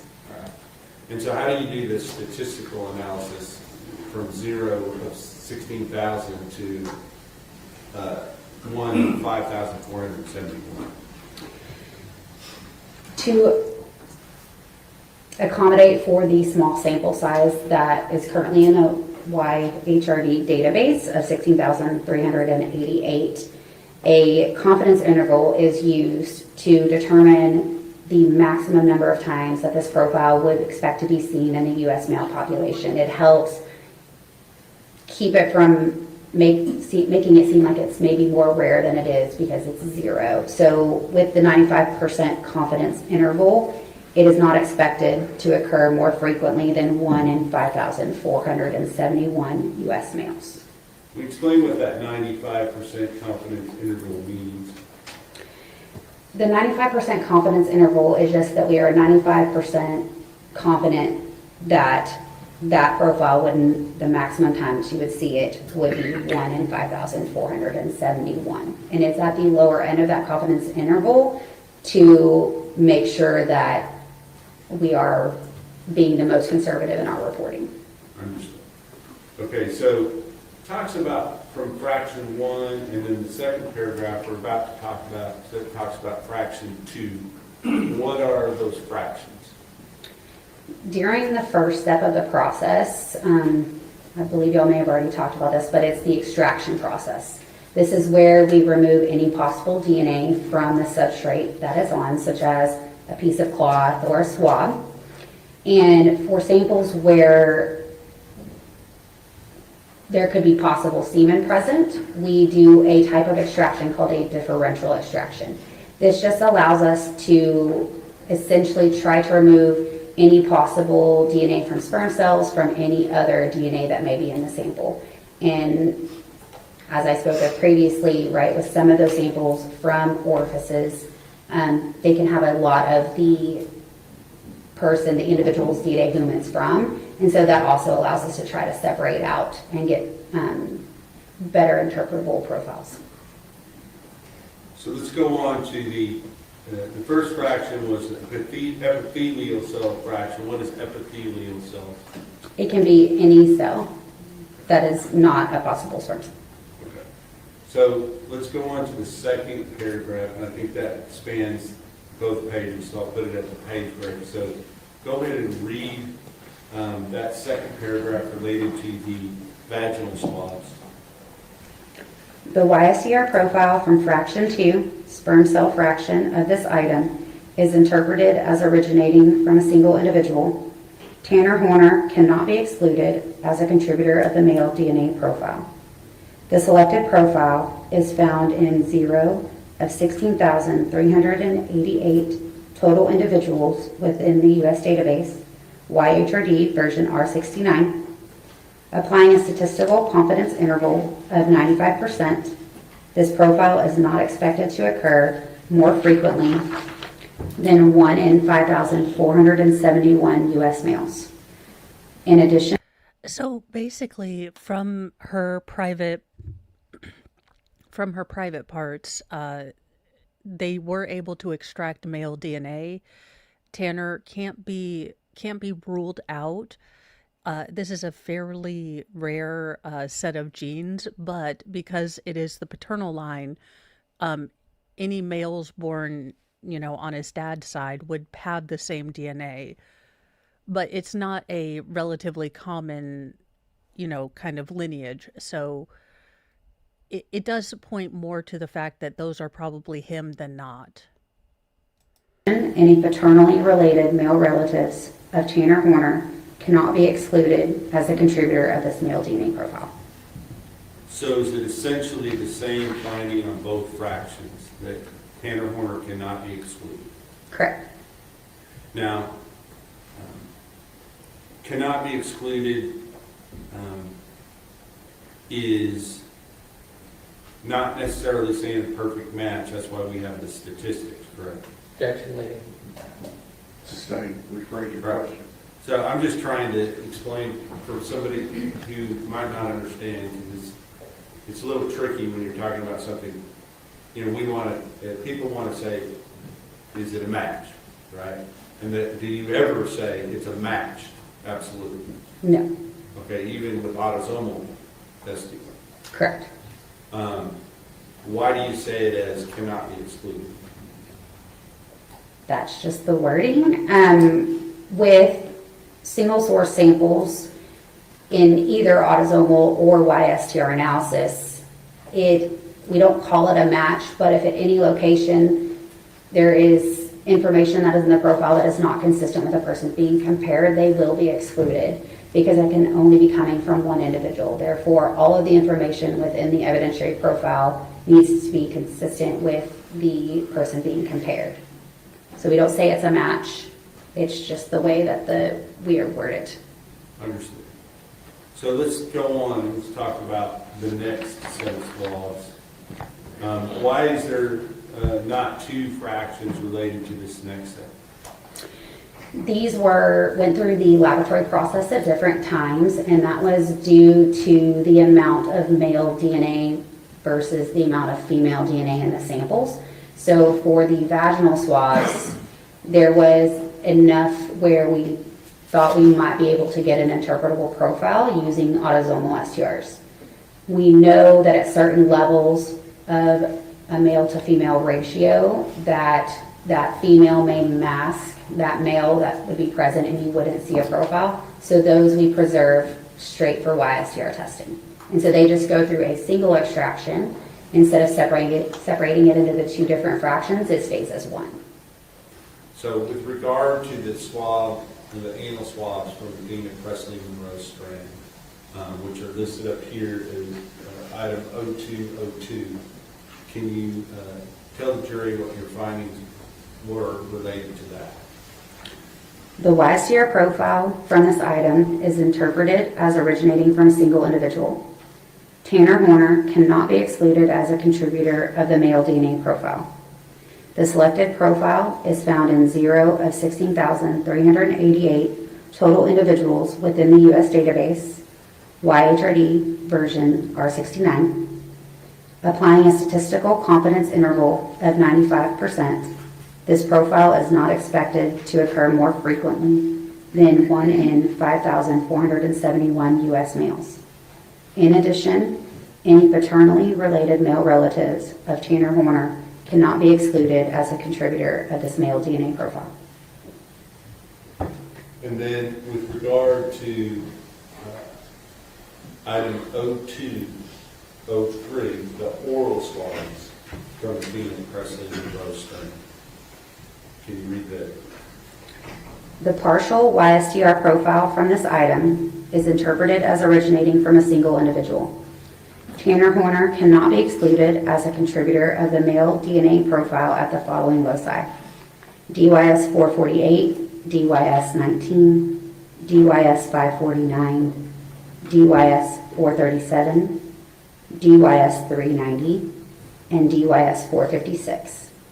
At these loci, the selected profile is found in 0 of 16,388 total individuals within the U.S. database, YHRD version R629, applying a statistical confidence interval of 95%. This profile is not expected to occur more frequently than 1 in 5,471 U.S. males. In addition, any paternally related male relatives of Tanner Horner cannot be excluded as the contributor of this male DNA profile. Now, this was explain the difference between the first sets of swabs and this one as far as the profile that was obtained. The first ones don't have partial, so a full profile is where we get information of every location that we're testing for. A partial profile means that we are missing information within those locations that we're looking at. But not that you have the wrong information, correct? No, it most of the time is due to the quantity of DNA that's in the profile. And even with the partial profile, were you able to get essentially the same statistical probability or likelihood ratio? It was the same statistic. And just to summarize, can you tell us whether or not Tanner Horner was excluded as a possible contributor from the vaginal swab with Athena strain? He could not be excluded from fraction 1, the epithelial cell fraction, or from fraction 2, the sperm cell fraction. And can you tell us whether or not he can be excluded from the anal swabs of Athena strain? He could not be excluded. And can you tell us whether or not he could be excluded from the oral swabs of Athena and Presley and Rose strain? He could not be excluded.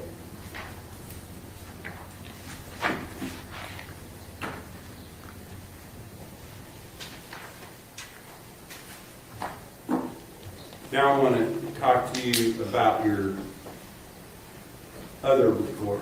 I think we have, can I check with the court report, 299 and 302 have both been admitted, is that correct? Yes. With regard to the other swabs, are those documented on a different, or the other items that were tested for autosomal STR, were those documented on a different report? Yes. I'm going to show you State's Exhibit number 301 and ask you to recognize that.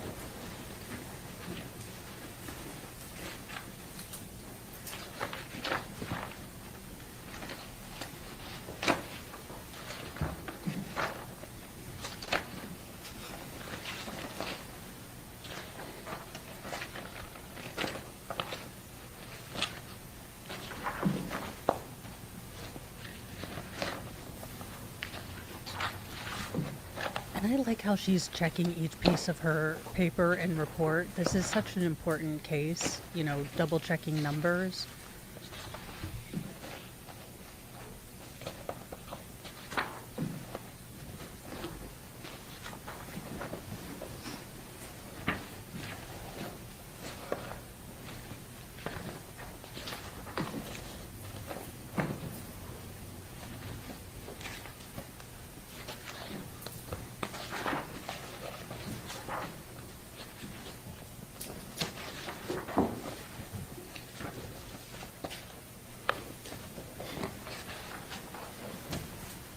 Yes, it's a copy of my report. And does that document the findings that you made related to the items that were tested for autosomal STR? Mine and Elizabeth Seastrunk's. Okay. And her, before I offer it, explain what she did as opposed to what you did for this report. Elizabeth Seastrunk cut the samples. Once they were chosen to be sent forward for the DNA analysis process, she cut them and got them ready for that process. She also, from I believe 2 of the items, collected apparent trace evidence, which could be hairs or fibers from inside of some of the baggies that we store them in. And so that's documented on here. But as far as any analysis, that was all done by you, correct? Correct, of the DNA, yes. All right. I will offer an evidence State's Exhibit number 301 at this time.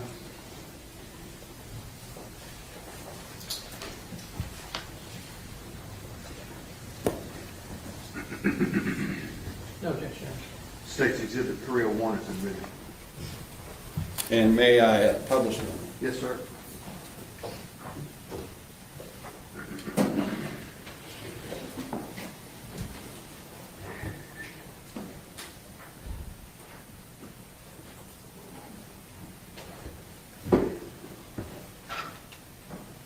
Now, I believe these will be all of the bungee cords, the floor paneling, the FedEx shirt, his jeans, and other different items, along with Athena's clothing, I believe.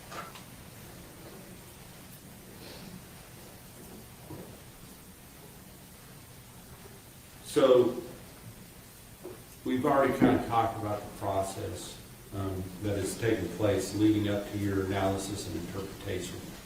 Kind of walk us through on the autosomal what you do when you get a certain item that's been gone through the process as far as the extractions and all those things, but now you're interpreting the data. Can you walk us through that? Yes, so similarly to the YSTR profiles, when I get a profile, I will look at it, determine if it's partial or full, whether or not we got information on all of the locations or only some of them. I will also then try to determine how many individuals I believe are contributing to that profile. Then I will run it through a program called StarMix. This is a probabilistic genotyping software that just aids the analyst in separating out any possible contributors within a mixture profile. And then if there is a known reference to compare to, it will also provide a statistic, the likelihood ratio that I spoke about. Now, on the autosomal STR analysis, let's just kind of start going through your report, and I want to make sure we understand what you dealt with. So you're taking one of the, let me ask you about the profile from the DNA swab, the buccal swab from Tanner Horner. Has that been separated out as far as portion for the different profile for the YSTR, or is it the same profile? They're different profiles, but from the same sample. So in the process of the DNA analytical process, the third step, amplification, they're just using different kits, and that is just one is for autosomal STR analysis to obtain that profile, and one is for YSTR to obtain that YSTR profile. But it's the same sample. And so let's talk about, start going through the actual items. So the first thing we see is 0102AB, and what is that? That is a stain from left sleeve from FedEx Polo from suspect's property. Okay. And I'm not going to have you read every word of this because we'll be here all afternoon if we do that for every item. But let's talk about, is this on fraction, was this divided into the two fractions? Yes, it was. Okay. And was, with regard to fraction 1, I want you to explain a little bit, get an understanding is, with regard to fraction 1, might you see both the suspect and the victim of a case in the same statistical analysis like. Oh dear Lord, who let this man be in charge of this? This is worse than me trying to explain quantum physics. It's not that deep, dude. Ask her, hey, is Tanner included in this? How many dodecatillions, would we have to get to in the human population to, find another person with his DNA profile? It's not that hard, sir. Please, for the love of God. In this case, potentially. Yes. Okay, and that's the epithelial fraction, correct? Yes, we started referring to them as fraction 1 and fraction 2 instead of the sperm cell fraction, epithelial cell fraction. But yes, the fraction 1 is the epithelial cell fraction. With regard to fraction 2, if it's a female's DNA, are you going to ever have that person within that fraction? If there's a lot of female in the profile, it could also be present in that. When you're doing the differential extraction process, it's almost kind of think about it as like when you mix oil and water and you're trying to get that top layer off, you don't want to go down too far to go into that bottom layer, so you may leave a little bit, and then those cells are actually extracted during that process. So you can have both in that. Okay. But let's talk about, first of all, on this, the epithelial cell fraction. So we're talking about the left sleeve of the FedEx polo from the suspect's property. And as far as whether that was from his house or whether it's from his property in jail, that's explained in I think in the previous testimony as to which is which. I believe from Jackie had done the initial screening. Correct. So on this, with regard to this particular, would this be a stain? So a stain is something that's cut out of an item of clothing, correct? It could be cut out. It also could be swabbed. It was just a specific area on that clothing that was determined to be sent forward for processing. And what was sent forward for processing, can you give us what the findings were for that particular item? The DNA profile from fraction 1 of this item is interpreted as a mixture of 3 individuals. The probability of obtaining this mixture profile if the DNA came from Tanner Horner and 2 unrelated unknown individuals is 53.1 septillion times greater than the probability of obtaining this profile if the DNA came from 3 unrelated unknown individuals. Okay, stop there for a second. So in this part of the statistical analysis, you're just determining whether Tanner Horner can be excluded, is that right? Correct. Every known reference that we have is compared to every evidentiary profile to determine whether or not they could be included or excluded. So then you next look at whether or not the victim can be excluded, is that correct? Correct. Judge can wait in, Your Honor. Sonny, don't read your witness. Apologize, Your Honor. What were your findings with relation to the victim as far as whether or not she could be excluded? The probability of obtaining this mixture profile if the DNA came from Athena strand and 2 unrelated unknown individuals is 951 trillion times greater than the probability of obtaining this profile if the DNA came from 3 unrelated unknown individuals. So now we know, what do we know as far as them individually? Can either one of them be excluded? So those likelihood ratios, they are an inclusionary likelihood ratio. Okay. So both of them are included, is what you're saying? Correct. All right. So now, when you put them both together, do you do another statistical analysis as to what the likelihood is that they both are contributors? Yes. So when we run the statistic with each individual and there's an inclusionary statistic obtained, we want to make sure that while they are included separately, that they also are included together in that profile. Okay. And what was the likelihood with regard to both of them being included in the profile? The probability of obtaining this mixture profile if the DNA came from Tanner Horner, Athena strand, and one unrelated unknown individual is 133 duodecillion times greater than the probability of obtaining this profile if the DNA came from 3 unrelated unknown individuals. These likelihood ratios indicate very strong support for the propositions that Tanner Horner and Athena Strand are both contributors of the profile. And at the end of State's Exhibit number 301, you have some graphs that show the different likelihood ratios and what the propositions that come from them and the numbers related to that. There is a chart, and that's it tells what the likelihood ratio number is, and then the verbal scale, that was the addition, and how much support that likelihood ratio is actually given to that hypothesis. And what does it have to be in order for it to be listed as very strong support? That would be a likelihood ratio of 1 million or more. Okay, and in this case, I believe you stated it was 133 duodecillion times, correct? For the co-contributor statement, For yes. both of them being contributed, Correct. as opposed to 3 unrelated. Is that right? Correct. So, with that, can you kind of give us a frame reference for what duodecillion means? Because that's not a number I think a lot of us use. No, so a duodecillion is a 1 with 39 zeros.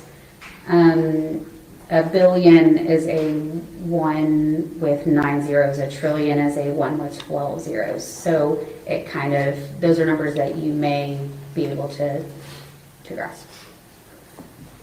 So, and we're going to go down through, kind of use that as a framework with which to discuss the other statistical findings from the different stains. So there is, the next item is 0102AB.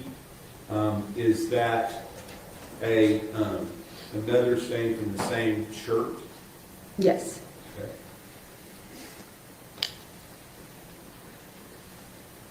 And is that essentially, maybe now the numbers are not exactly the same, I don't know if they are or not, but does it basically still have very strong support that both of them are contributors? These likelihood ratios indicate very strong support for the propositions that Tanner Horner and Athena Strand are both contributors to the profile. In this, So basically, it's very dry, and this is not at all. The witness and the attorney are not on the same thing. She obviously is really confused or not comfortable with the way he's asking things, and he's making this about as clear as mud when it really needs to be very clear. Basically, Tanner's DNA was found in the bad places for Tanner's DNA to be found. A mixture of both Athena and Tanner's blood, or DNA, was found on his FedEx shirt. The FedEx shirt that was left in his hovel. in this case, it was only 73 octillion times greater, is that right? Am I looking at that incorrectly? Maybe I'm looking, I'm sorry. In this case, it was 245 quattrodecillion. Is that more or less than duodecillion? So a quattrodecillion is a 1 with 45 zeros. Okay. So very strong support, both contributors. So let's go on to the sperm cell fractions of those two. Was Athena Strand excluded from the sperm cell fractions of those first two items? The DNA profile from fraction 2 of this item is interpreted as originating from a single individual. I'm sorry, this is for 0102AB. Yes. So we're looking at, I asked you about two at once, and that's my fault. But 0102AB, let's talk about that first. The DNA profile from fraction 2 of this item is interpreted as originating from a single individual. The probability of obtaining this profile, if the DNA came from Tanner Horner, is 112 septillion times greater than the probability of obtaining the profile if the DNA came from an unrelated, unknown individual.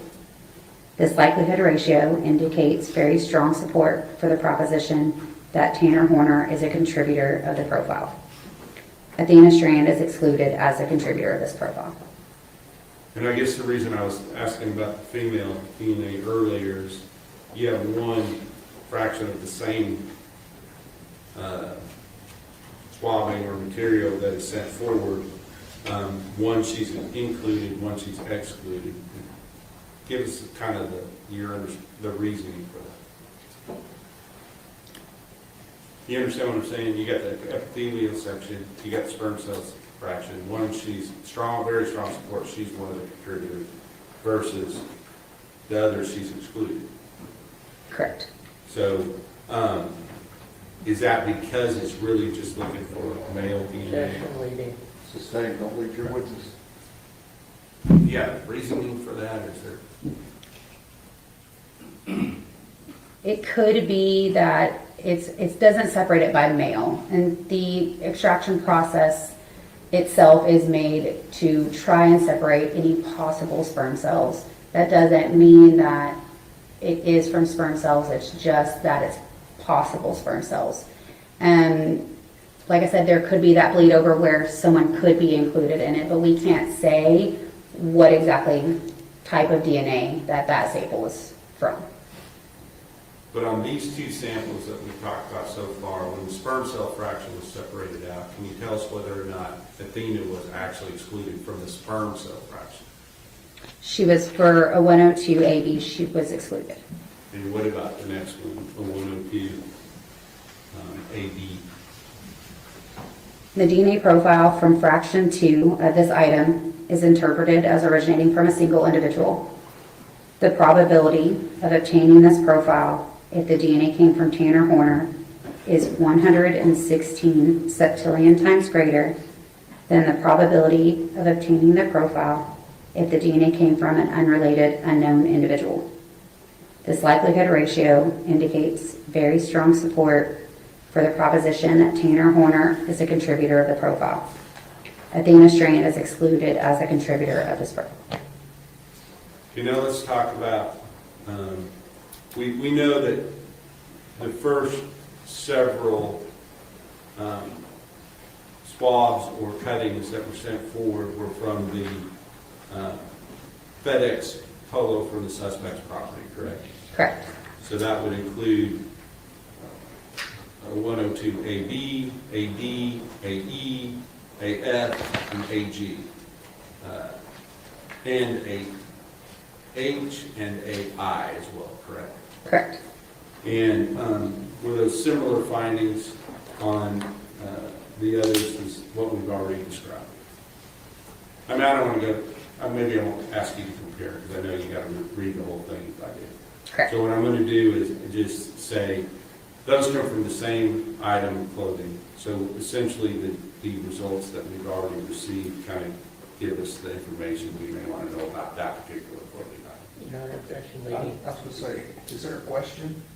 Yeah, what the... Sir, do you need a Snickers? Like, is your blood sugar going down? Someone get this man a Snickers. This poor witness, she's like, I'm trying to help you. I'm trying. But I need you to help me help you. Okay, let me move on. Please do, let's move on. Let's move on from the polo shirt. Now let's talk about the swabbing of the stain from the inside of the gray. This shouldn't be so hard. Again, this is boilerplate stuff. Why is he stumbling so badly?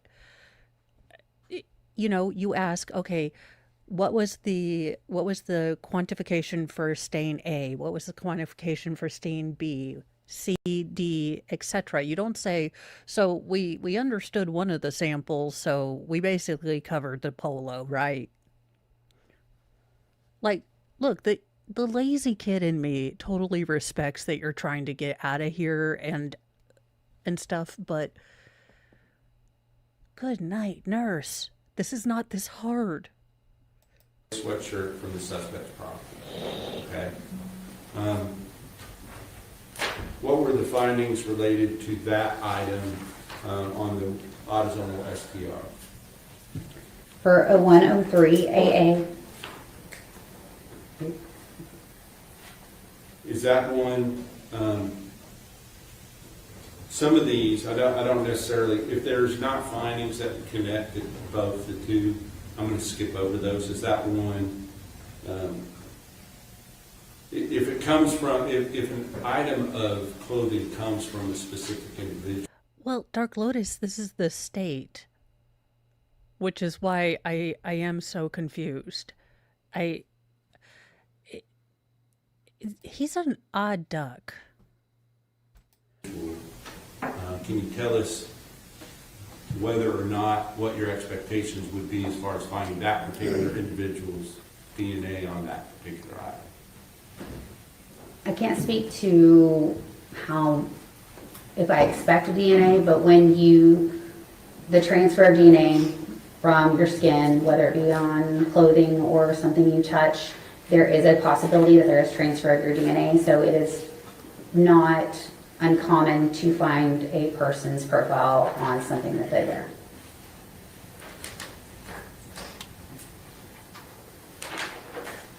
All right, I'm going to skip all the way down to some of the swabs that were collected in the truck. I'm going to look at, go down to 0115 AA.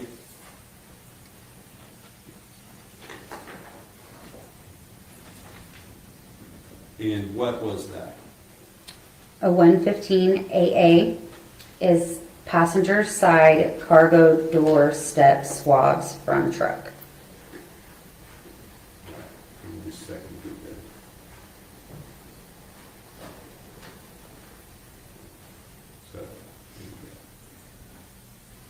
that. So this would be a swab, is that correct? Correct. And can you give us the findings for that particular swab from the passenger side cargo door step from the truck? The DNA profile from this item is interpreted as a mixture of 3 individuals. The probability of obtaining this mixture profile, if the DNA came from Tanner Horner and 2 unrelated unknown individuals, is 894 quintillion times greater than the probability of obtaining this profile if the DNA came from 3 unrelated unknown individuals.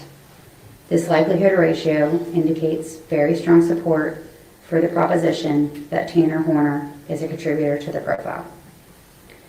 The probability of obtaining this mixture profile if the DNA came from Athena strand and 2 unrelated unknown individuals is 8,640 times greater than the probability of obtaining this profile if the DNA came from 3 unrelated unknown individuals. This likelihood ratio indicates moderate support for the proposition that Athena strand is a contributor to the profile. The probability of obtaining this mixture profile if the DNA came from Tanner Horner, Athena strand, and 1 unrelated unknown individual is 17 octillion times greater than the probability of obtaining this profile if the DNA came from 3 unrelated unknown individuals. This likelihood ratio indicates very strong support for the proposition that Tanner Horner and Athena strand are both contributors to the profile. Going on down to 0115 AE, the passenger side wheel well. Can you read that as well? The DNA profile from this item is interpreted as a mixture of 3 individuals. The probability of obtaining this mixture profile if the DNA came from Tanner Horner and 2 unrelated unknown individuals is 10.5 million times greater than the probability of obtaining this profile if the DNA came from 3 unrelated unknown individuals. The probability of obtaining this mixture profile if the DNA came from Athena strand and 2 unrelated unknown individuals is 334 trillion times greater than the probability of obtaining this profile if the DNA came from 3 unrelated unknown individuals. The probability of obtaining this mixture profile if the DNA came from Tanner Horner, Athena strand, and 1 unrelated unknown individual is 2.59 octillion times greater than the probability of obtaining this profile if the DNA came from 3 unrelated unknown individuals. These likelihood ratios indicate very strong support for the propositions that Tanner Horner and Athena strand are both possible contributors to the profile. Thank you, Ms. Casoda.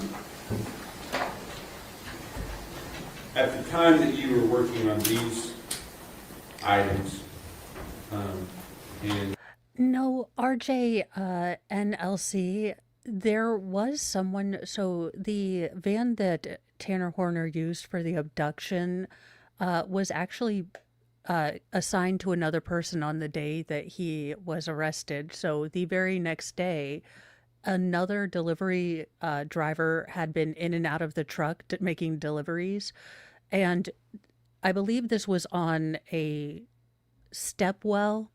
So it wouldn't be beyond the realm of possibility that the third person is that driver who had nothing to do with the case other than he got the truck that Tanner Horner used to kidnap Athena.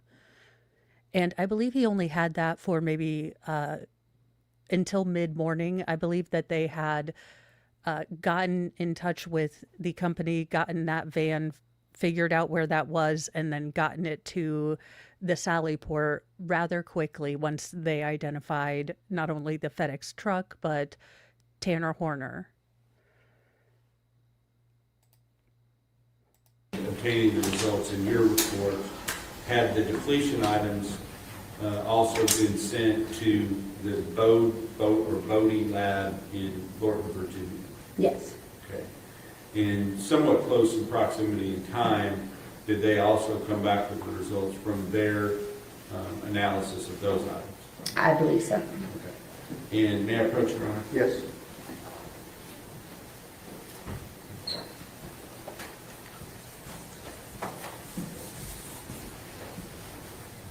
I'm going to show you what has been marked as State's Exhibit number 304. Could you look at that and see if you recognize it? The problem with DNA is that DNA has become so incredibly good at picking up trace amounts of DNA. At the advent of, early DNA collections, you needed about, a blood spot about this big in order to have enough DNA to even get a singular sample, because it was just so inefficient. But now with short tandem repeat, basically they can take partial DNA and copy it and copy it and copy it until there's enough to use. But that does increase, with the increased sensitivity, there is more likelihood that you are going to get random touch DNA kind of lumped into this sample. So it is a lot more confusing, and I wish that attorneys and experts would really try to explain that, because it's just a function of it becoming so much more sensitive. But with that sensitivity means that it's picking up, like dead skin cells that, fall on the truck floor, things like that. So that's why the statistics and the amount are so important. But it is really hard to kind of navigate. Heard seen that before.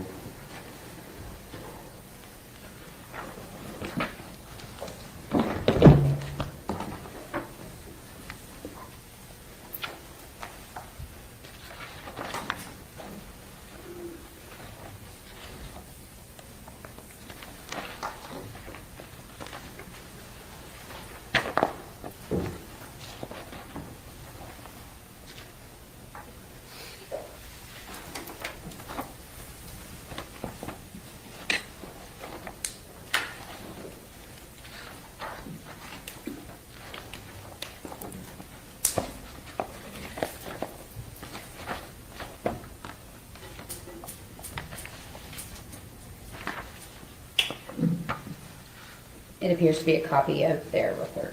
Okay.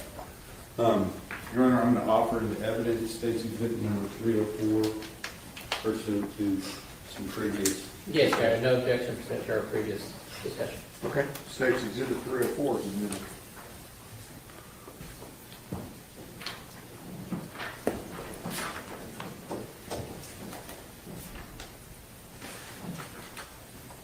So, on this report, do you have a copy of this? I do. Okay. And I'd like you to look at just two specific items, and that would be the, what was from our lab, I believe it was 0112 AB 01, the swabbing from the right hand fingernail clippings and clipper from Athena Presley Monroe Strand, and then the next item 0102 AC 01, swabbing from the left hand fingernail clippings from Athena Presley Monroe Strand. 0112 AC. 0112 AC 01. Is that good? Yes. All right. So if you can find those in the results, I'd like to just read their results in related to those items.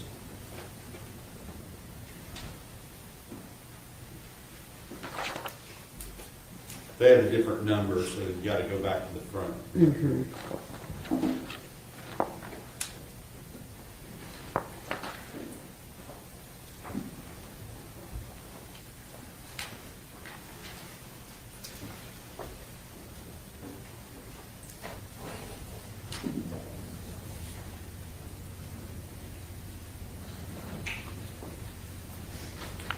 So there's some results at the beginning. Were those YSTR or were those autosomal STR? There was male DNA screening conclusions. Okay. I'm not worried so much about that. I'm going to look at page 4 on the YSTR profile obtained from those items. Can you read the results on those?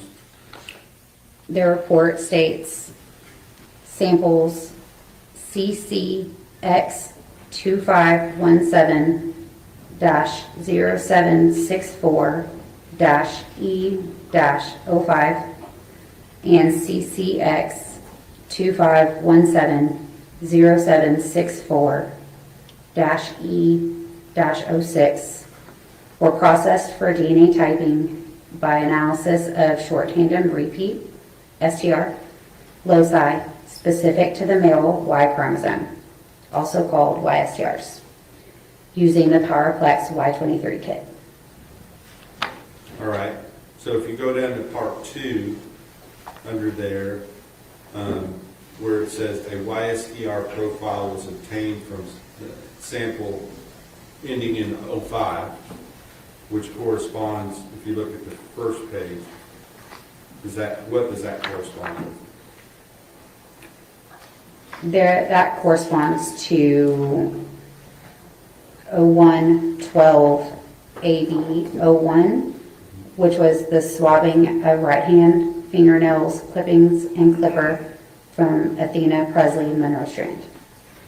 And what was the result, looking back at page 4, with regard to the YSTR profile obtained from that item? The report states a YSTR profile was obtained from sample CCX2517-0764-E-05, male 1 in parentheses. Tanner Horner cannot be excluded as a possible contributor of the YSTR profile obtained from sample CCX2517-0764-E-05. The YSTR profile obtained is at least 1,923 times more likely to be observed if it originated from Tanner Horner than if than if from an unknown, unrelated male individual from the U.S. population. If you just skip down to page, continue on page 4, but number 3, I want you to read the whole thing, but just as far as the numbers, the ratio, is that the same in that item as well, as the previous item you just read? I'm sorry? Is the number of not 1,923 times more likely to be observed if it originated from Tanner Horner, is that the same on that item as it was under item number 2? That number is the same. Yes, okay. The item is different, but the number is the same, is that right? Correct. Are there other results in this report as well from different items that were tested? Yes. Okay. But that report is now in evidence and the jury can see that for themselves. So with that, Your Honor, I believe I am ready to pass the witness. Briefly, Your Honor. Good afternoon, Mrs. Sarah. Good afternoon. Good to see you again. Thank you for coming in today. Just want to ask you a couple of follow-up questions, okay? Yes, sir. We've talked about this before. The way your submission form is set up, when you receive the materials, it will identify whether it's from, in this case, Athena Strand or Tanner Horner, correct? Could you repeat that? Yeah, when you, materials come in, it'll say that it's sample believed to be from the suspect, or is it sample believed to be from the victim, correct? For both, like known samples or from evidentiary samples? I think for both, because the evidentiary samples, I believe, illustrate like shirt from defendant's life, right? You're not dealing with, I guess what I'm saying, you have some idea of who it's believed to be from. Correct. Whatever is listed on the submission form by the agency, that is what we label it as in our system. And I'm going to focus more on just kind of the bias TR testing that you did. So I believe from Ms. Ferrera's report and all the way through your work, there was no additional testing done to determine if there were sperm cells in the semen, meaning none of the microscopic examination was made on the sexual assault kit swabs. Correct. We do not process sexual assault kits for the presence of semen. They go straight for DNA for any possible male DNA. And it was not requested that you do that kind of microscopic examination. Correct. Now, two of the items that came into evidence, one was State's Exhibit 299, which is the April 19, 2023 report. And I believe it's State's Exhibit 303, which is the supplement. I'm not sure of their numbers, but yes, I know which reports you're referring to. And that the supplement was dated September 15, 2025. Correct. And you said that you had issued the supplement in response to some new guidance about the, what do we call it, the verbal indicators that you had? The verbal scale, yes, sir. But that didn't change the findings in the report. Correct. It did not change the statistic. So the statistics was that, if I understand it correctly, it was 2 times greater the probability of obtaining the profile from the victim and one unrelated unknown individual than from the victim and the suspect. So the probability of obtaining this mixture profile if the DNA came from the victim and one unrelated unknown individual is 2 times greater than the probability of obtaining the profile if the DNA came from the victim and the suspect. Now, I know you already explained why, so I'm not necessarily going into that, but this bias TR testing was done in 2025, correct? Correct. And I know that Ms. Ferrera's, she testified yesterday that in doing her male screening on the oral swab, it was inconclusive as to male DNA being present. Is that correct?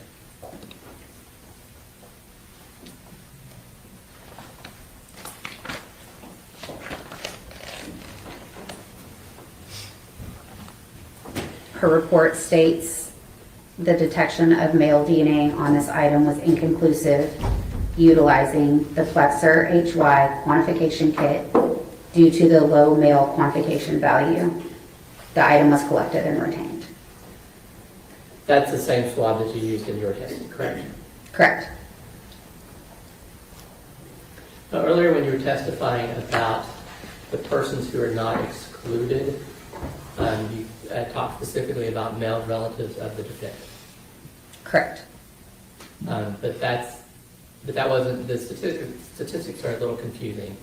The 1 in 5,471 U.S. males means that there are other males that would not be excluded as well. That is a possibility.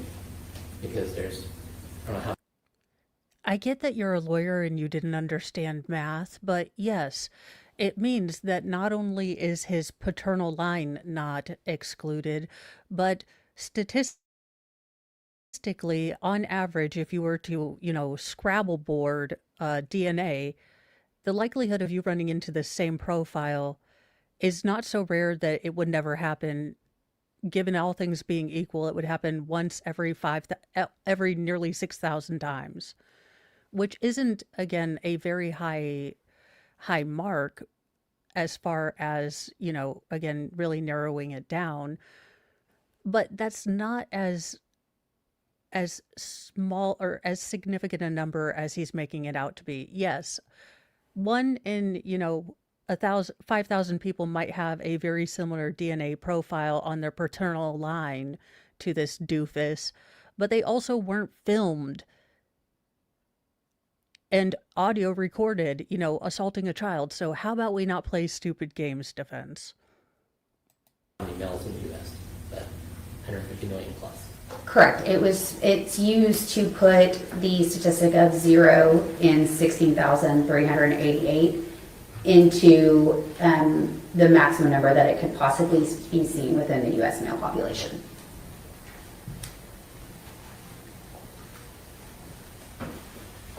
We talked a lot about the small sample size and maybe being overwhelmed by the female DNA. Is that correct? Are you talking about like in a profile where you might have a lot of female that any possible male profile? Yes, it can. The female essentially masks a low level or could mask a low level male profile.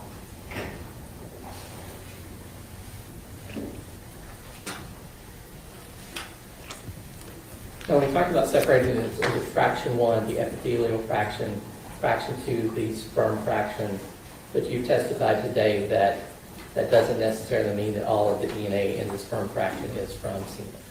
Correct. And probably the same with the epithelial side. You can't know all the sources of DNA, but you're trying to separate them. Correct.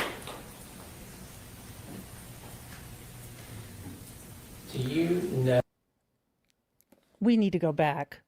Look, again, I don't claim or presume to speak for Jesus, but I'm pretty sure Jesus has a problem being written in big ink on this doofus's hand.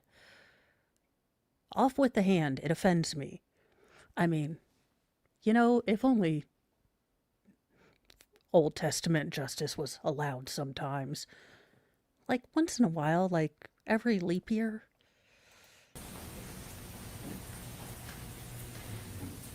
Do you know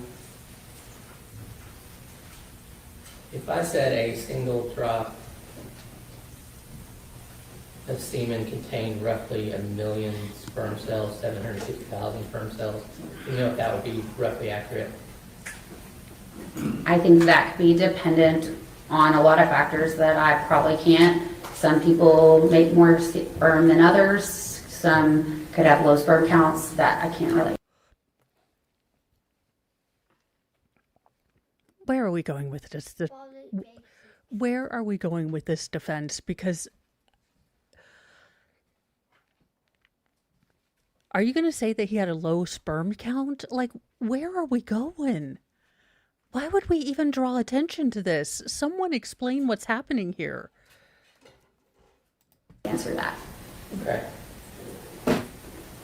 So you wouldn't necessarily know if on average ejaculate would be around 300 million sperm cells? I'm not aware of the number. So on the measurements that you made for the vaginal swab, is the DNA roughly 1 nanogram? For Defense.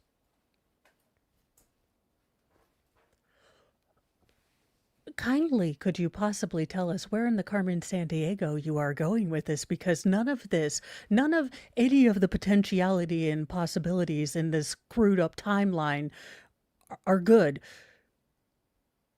Are you going to say it was less than a teaspoon? which one? I'm sorry. For the vaginal swab.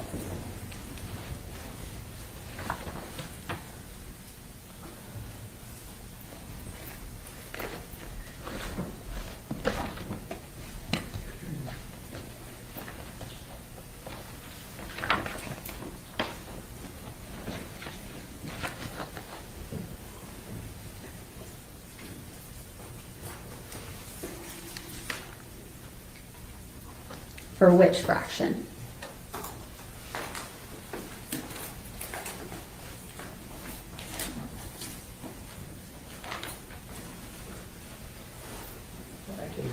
Can I for a shot? Yes.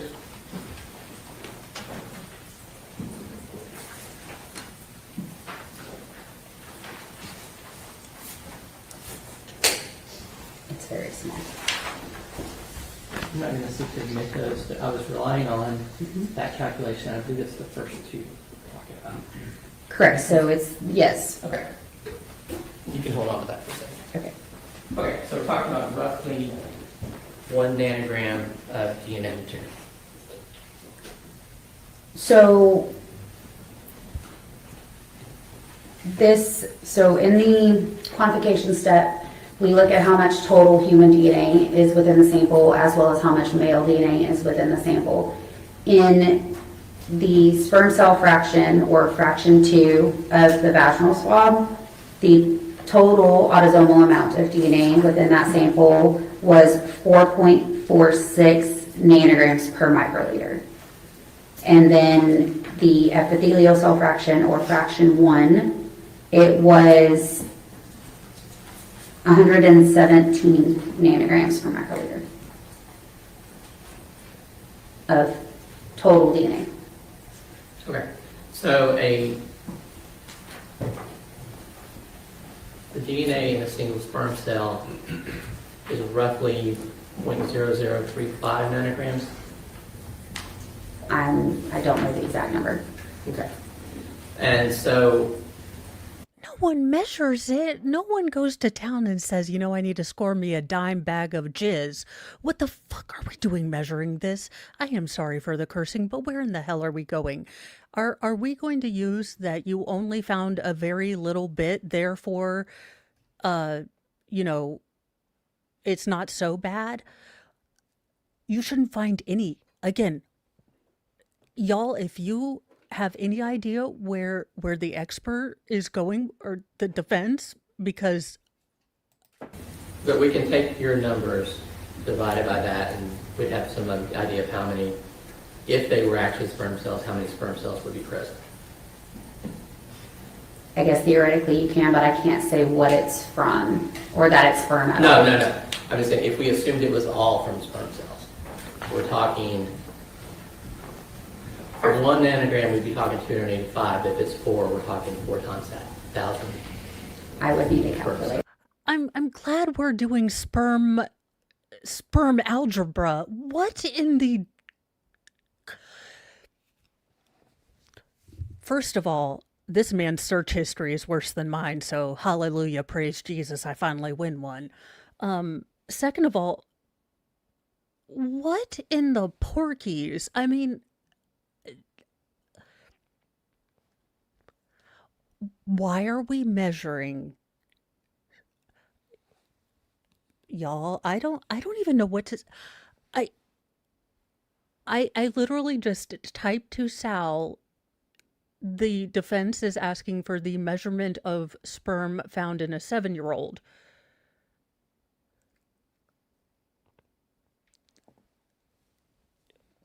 I have nothing, y'all.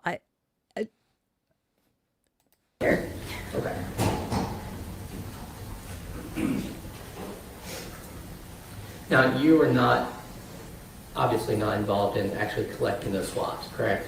That's from the autopsy. Correct. And we talked before, and I talked to Ms. Kelly a little bit about the portions of your job that are kind of subjective, why we need a human interpreter. Can you talk a little bit about that, please?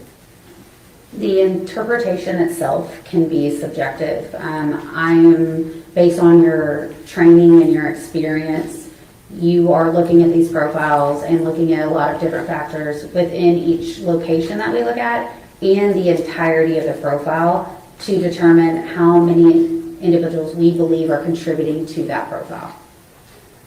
And I use the example with her, and I believe I've talked to you about this before too. I'm not a microbiologist, so I see the little chart that prints out, and you've got the gray lines showing where the alleles would be, and that's kind of the thing you have to look at and decide what's an artifact, what's real, what's a mixture, that sort of thing, correct? Yes, sir. So, and specifically with the YSTR, you don't get to use the StarMax software with that, correct? StarMix. StarMix, sorry. Okay. And that's not available because this is a different thing you're looking at, so you're having to do those calculations differently? Correct. Okay.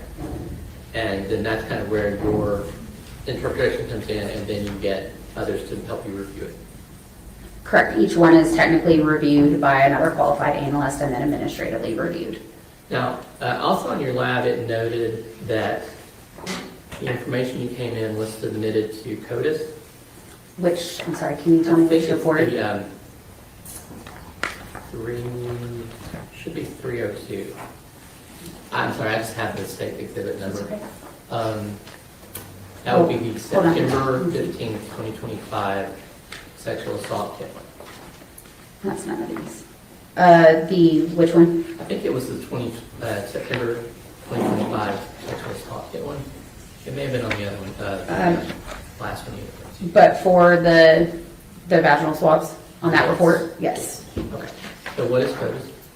So CODIS is the Combined DNA Index System. This is a national database that offender and arrestee and detainee samples are entered into, as well as any profiles from evidence samples. And then this is used to hopefully connect either cases to each other or cases and unknown profiles to individuals.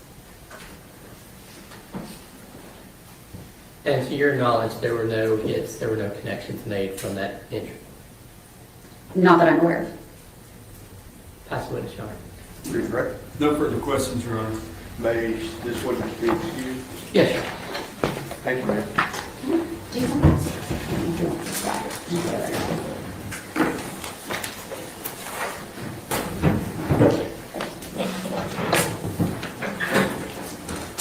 Let's take our afternoon break, okay? Call you back in 10 minutes to 3.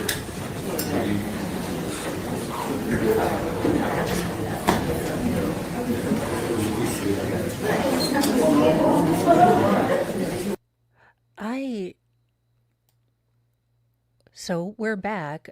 I have no idea. Now,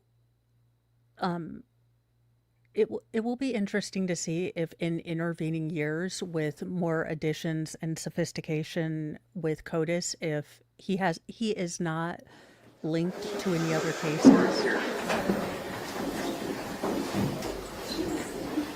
All right.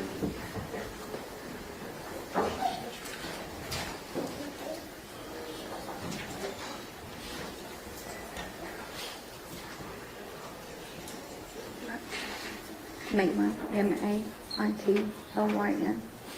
And my last name is Gandy, G-A-N-D-Y.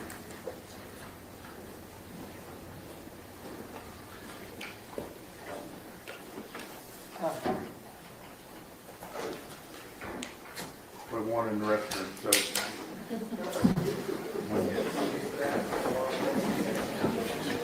I'm sorry? Ready?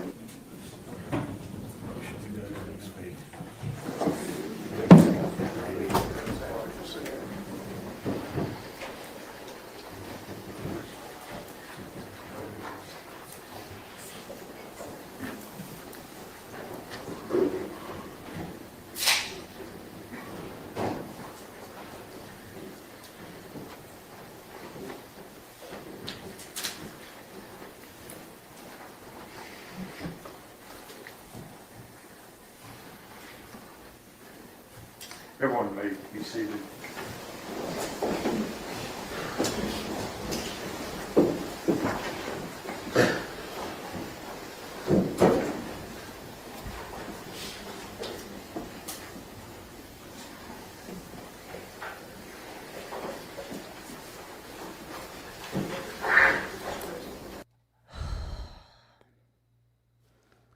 You guys, this is going to be Athena's mother. Do take your time. Do have breaks. I'm not going to try to stop her testimony as much.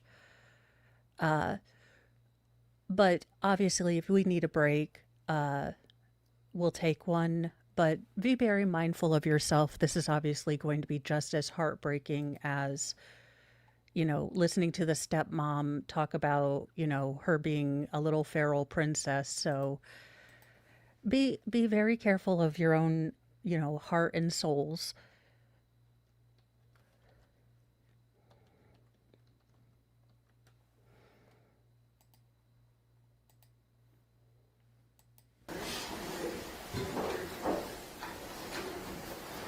All right, we are ready to proceed, ladies and gentlemen. This witness has been previously sworn to testify truthfully.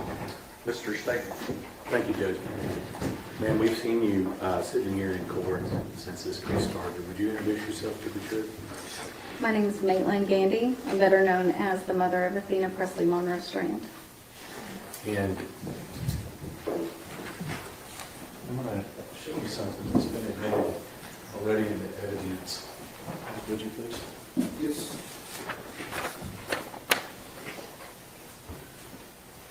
Ms. Thompson talked about this picture here, and I want to ask you, she mentioned that she had a little grin on his face. Do you have a better explanation about why she has a grin on her face?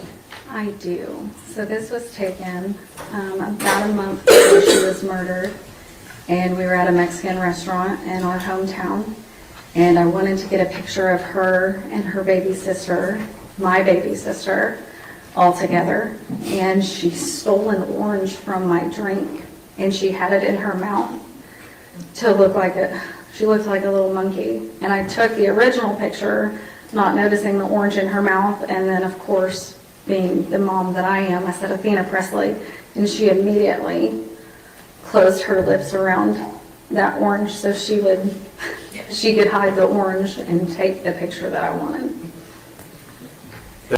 All right, y'all, I need a moxie break already. These mom stories, they're so precious to me. Any parent knows how you kind of guard these in your heart. And the fact that she's willing to share them with us so we can know Athena too, it's just such an act of kindness. But yeah, also I need a restroom break. Apparently my bladder is a crier too. Sorry, TMI, I'm going. I take it down. Woo! Yeah. Oh yeah, yeah. I take it down a minute and a half. Yeah. When the dark gets long and the tea is hot, and the motions filed are quite a lot. When the state says boom and defense says pass, that's when I call my mini ass so classy and sass. Woo! Oh, Moxie, the emotional support mini donkey, tiny but mighty, a courtroom honky tonky. If the trial goes sideways, she don't panic or balk, just a soft little hee-haw and a judgmental walk. Clip clop, trying through the mess. Ears perked high and out of rubble distress. When the facts get wild and the lawyers get snarky, I lean on my emotional supporters.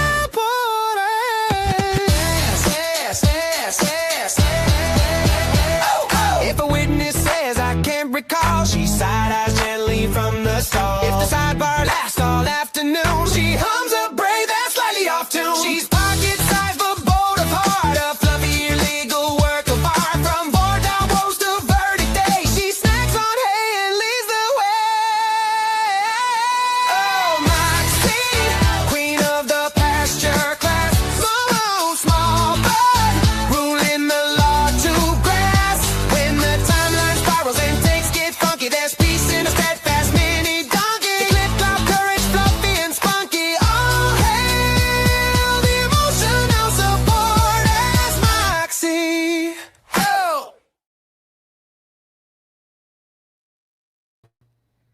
And Ronan, sorry, I felt bad.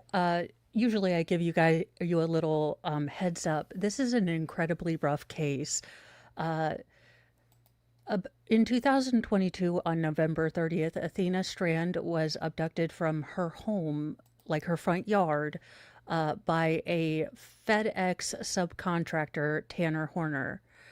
While he did cover the dash cam in his van when he took her life, it was still audio recorded. Now, the jury, I believe, has yet to listen to the entire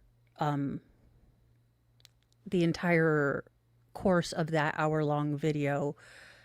In the past 2 days, we've had the medical examiner and two victims of Tanner's. He has been indicted for these particular crimes, but these two young women came forward after after everything was found out by Athena, to come forward with their own stories of Tanner assaulting them when they were underage. So the last couple days have been some really hard testimony, but this little girl fought like heck, and she just deserves to be heard and seen. And I really wish they would stop showing that jerk face's face. On the plus side, if there can be a plus side of any sort in this case, Tanner has pled guilty, and the only thing the jury has to decide in this trial is whether they would prefer him to have life without possibility of parole or capital punishment. Picture was taken when? About a month before she was killed. Let me show you another picture that's been admitted to the evidence. And I think we've seen this one. When was this picture taken? That was taken on November 26th of 2022. It was a Saturday. It was about 1:30 p.m. And that was in the front seat of my Jeep. And notice she's got a white shirt on here. What's the symbolism of this picture? What's she wearing? It says, "We are family 2022," because we always had matching fall pajamas for Halloween and matching Christmas pajamas. It was a part of our holiday tradition. And was it just her, or was there somebody else with her? No, you can see my baby, Rylan. Is this right here? Yes. And how many days before she was murdered was this picture taken? 4 days. And to this mom being incredibly brave, like I said, I will never know how people find the strength. And I suppose you just do. I suppose you just do because you have to. But this is the biological mother. The stepmother had testified on the first day, and that was soul destroying as well. Again, if there can be any silver lining, any good thing, it's that the stepmother and mother have been sitting next to each other. You can see both of them comforting and consoling each other. So in a world where maybe it would be easy for them to both, become bitter and resentful, they have decided to care and console and comfort each other. I'm noticing something on her head here. What's on her head? That is her red bow for Christmas, because red was the theme for our family that year. Ma'am, I notice you have something in your hand there. Show that to the jury. This is her red bow. Is that the same red bow that we see in that picture? Yes, sir. Do you leave home without that? Not when I come to this state. Maybe back home every once in a while? Every once in a while. Quick trip to Walmart, maybe. Something else about this picture. Was this one of the last times you saw Athena?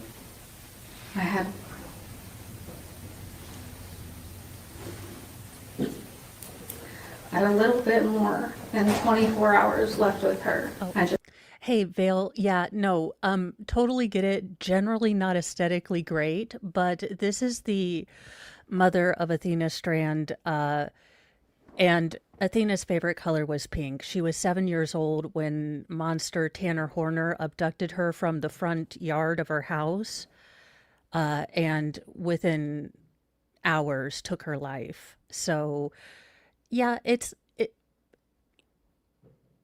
normally I would say not my cup of tea, but bright pink has been kind of a rallying cry. And oh, you're fine, Veilhammer. Again, if I had come in, I would have probably said the same thing. So that's why I'm letting you know, because to be fair, again, I'm not a fan of pink. I had to run out and buy a pink T-shirt, and of course it said brain rot. So,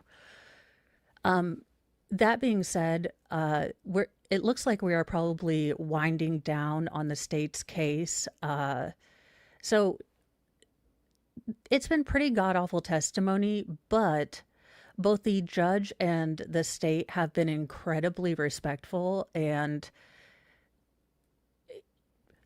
but I will be glad when this, and on another positive note, Tanner Horner pled guilty on the first day of his trial.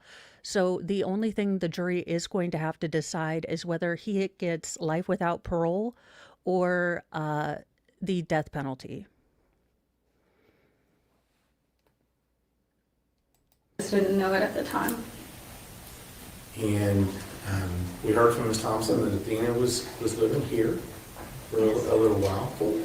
And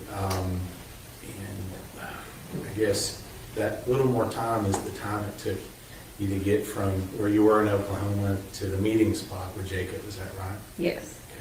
And I say Jacob, who's Jacob? Jacob is Athena's dad. Okay. And where do y'all normally meet? ASAP in Bowie, Texas. Okay. Is that a convenience store? It's a gas station of sorts. It's gotten better over the years. Okay. Stop and rob, if you will. Yes, sir. And so y'all exchange on that day, right? We exchanged Sunday, November 27th of 2020. And that's the other. This case is such an affront on so many levels, but the fact that Tanner dropped off a Christmas present for her, abducted her 3 weeks before Christmas. It's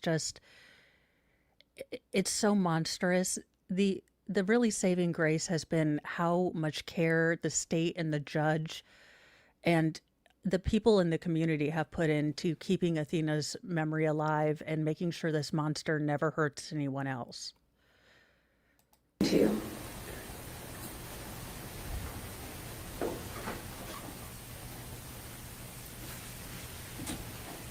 You remember the last thing? I love that. That death stare, that mama bear. Again, the fact when y'all, the self-control on the parents, because the defense attorney bringing up the weighted amount of male DNA found in my daughter would have sent me. This woman, her husband, and Athena's stepmom have way more control than I do, because if a defense attorney tried, y'all. Mm-mm. You remember the last thing you said to Athena? I told her that I loved her and that I would see her on Friday. We had a quick drop off because her daddy was going to take them to the Christmas lights that night. So it's not the goodbye that I would have wanted. So you and Jacob, when is Athena born with you and Jacob? What's her birthday? She was born Saturday, May 23rd of 2015 at 9:01 p.m. And let me ask you, from the time she was born until the last time you saw her, how would you describe her as a child? She was the perfect mixture of me and Jacob. She loved to wear her pretty princess dresses, but at the same time, she would she would play in the dirt in those same pretty princess dresses. And she was free, and she was wild, and she was bright, and she was loving. She wanted to be loved and to give love, and that's it. Now, as she got older, did she have some things that were kind of her favorites and the things that she liked to do? That's a broad question to ask. Athena loved everything. She loved life. We liked to watch movies together. It was very common for us to have movie nights, popcorn and candy. It was very common for her to want to ride her horse with her Aunt Kate. It was very common for her to want to do anything outdoors with her father, so long as her father was around. She watched him butcher animals. She watched him clear property. As long as Daddy was around, she was great with being dirty and being outside. So that people are clear, or you and Jacob, would you agree with me, y'all live a country life? Very much so. And when you say butchering animals, Jacob's a bit of a hunter, right? Yes. I just don't want people to think that we're out, on the other side of Fort Worth doing that in the front yard, okay? No. So let's talk a little bit about you and Jacob. You and Jacob were young when you had Athena. Very and how much old so. were you? I was 19 when I had Athena. And Jacob was a little older than you? Jacob was 23. He had just turned 23. And we may have heard this. We heard from Ashley, Jacob's wife at the time. You and Jacob didn't stay together. No, we didn't. Permanently. But let me ask you, how do you feel you and Jacob were as parents for Athena? There were rough moments, but we always had an agreement that those rough moments didn't need to enter into our children's lives. We co-parented, in my opinion, pretty dang well. Because as long as Athena's needs were met and she was happy, that was important to him and I. Any doubts at all that you or Jacob or your family in Oklahoma or his family here in Texas absolutely loved Athena? There is no doubt whatsoever that every single person that has ever met Athena, besides maybe one, absolutely loved Athena. Is that the kid on the bus? It's actually the defendant in this case. I would like to think that he doesn't love her. That kid on the bus may also not particularly care for her. The one she smacked in the head with a water bottle. Mommy did teach her that no means no. Right. Bless you. Bless you. So, independent? She gets that from me. Okay. And strong? Physically, she gets that from her father. Now, you told me about an event. It's actually a tragic event. Your mother died 4 or 5 years ago. Is that right? It's been, it's been almost 8 years. This year will make 8. 8 years ago. And tell me what happened with regard to that. And I don't want to ask you about your mom's death, but I think it involves Athena, and I'd like you to tell the jury about that. Well, it was Friday, December 28th of 2018. I had went to work early that morning, as I did all the time. And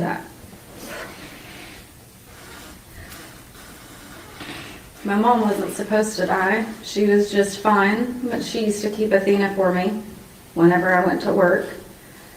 And she just died. But Athena, being Athena, I don't know how she knew. I didn't train her. I didn't teach her what death was. She hadn't had death in her life. But she ran out to my Nana's house, which would be her great-grandmother. And it's about an acre away. Each of these houses are on about an acre. And she went and got help.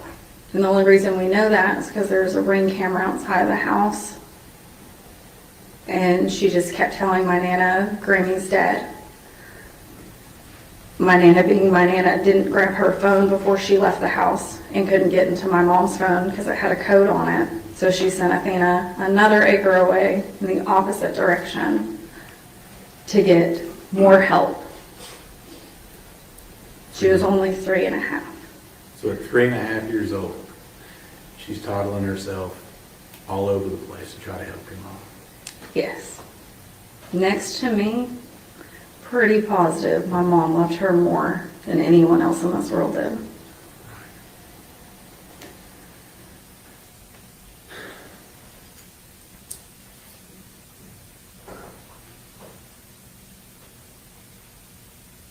Do you remember when you got the call and when you received the information that Athena had gone missing? Do you remember that time? I do. And where were you at that time when you got the information that she had just been missing? I was in my house. My phone had died, and Jacob called my little sister, who was too far out from me. So she called my older sister, and my older sister came banging on the door like you would have thought the house was on fire. And I opened the door and she said, Athena's missing. And immediately I said, no, she's not. So I went and got my phone, and Jacob's name popped up on my phone. So you knew something was not right. Yes. Now, how far is it from your house in Oklahoma to County Road 3573 that we've been talking about? Typically, it's about a 2-hour drive. And how fast did you make that drive on that particular day? I made it within 45 minutes. Now, let me ask you, did you go straight there? Or did you have a stop along the way? Unfortunately, I let my car run pretty clear out of gas, and I said that I would get gas before work the next morning. So I had to stop and get gas in Comanche. And so then you found your way this direction. Yes, I did. Some people will say that moms know when things happen. Would you agree with that? Yes. How do you know something wasn't right?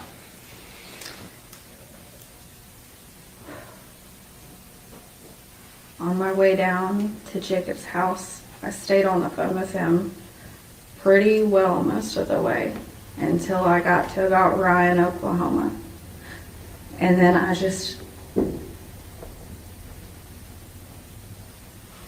it felt like I was dying.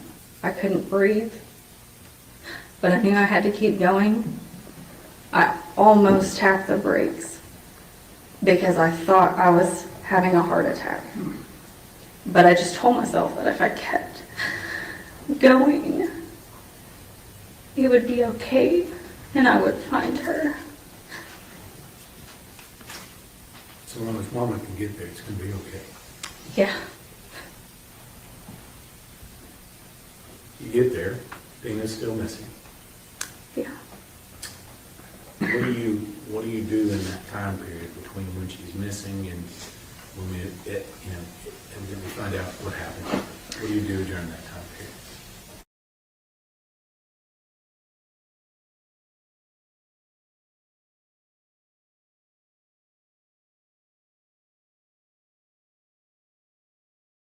Honestly, I'm not doing this, but maybe Google is monitoring my mental health, which is even more scary than it being a computer glitch. Because I don't know that I trust Google with anything. That being said, whew, the bravery and courage and strength that this woman has,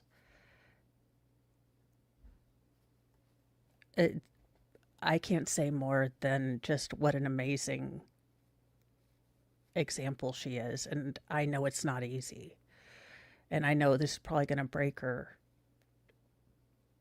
But she's doing this for her daughter, and that is something I can completely respect. And I swear to God, if the defense asks her one damn question. When I got there, an officer asked me who I was. I told him I was Athena's mom. He directed me back inside my Jeep and told me that they were bringing dogs out and that my scent could throw the dogs off, so I had to stay inside my Jeep. And then during those next 2 days, what are you doing during those next 2 days? At 4 o'clock in the morning on Saturday, December 1st, an officer had told me that they had taken away the dogs and I could get out of the vehicle, and I asked him, can I search myself? He said yes. So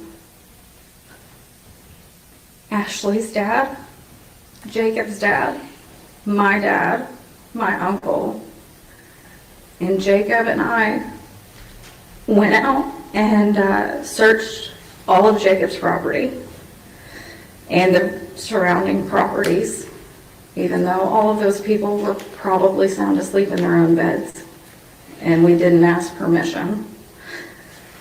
And later that day, when more volunteers had come out and more officers arrived, I had talked to a few different investigators throughout the time. I walked lineups. I walked that county road over and over and over again. I searched Jacob's ponds,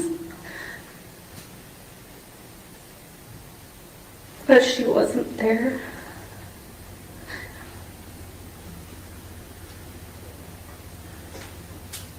And I'm not from that county, so I didn't know where else to go, and I didn't know where else to look. I just knew she wasn't there.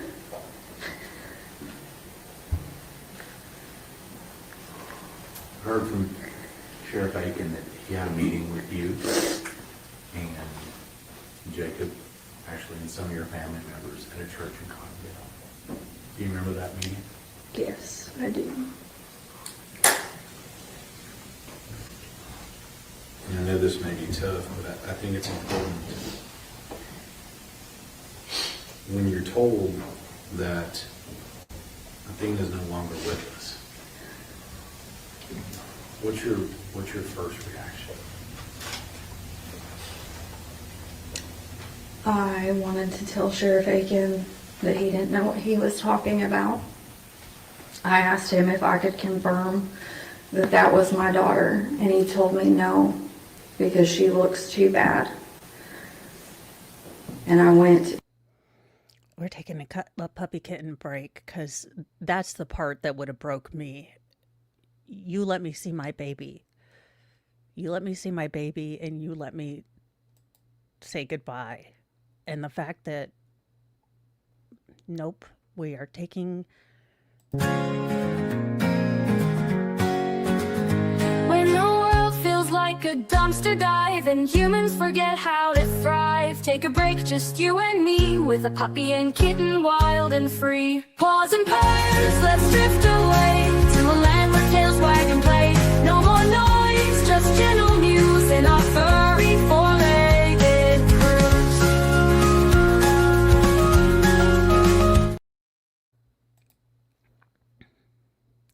And you guys, yeah, take your breaks. That's why they're there. Into a place of denial. I stopped breathing and I started to black out as I heard Ashley screaming. I knew it. I knew it was him.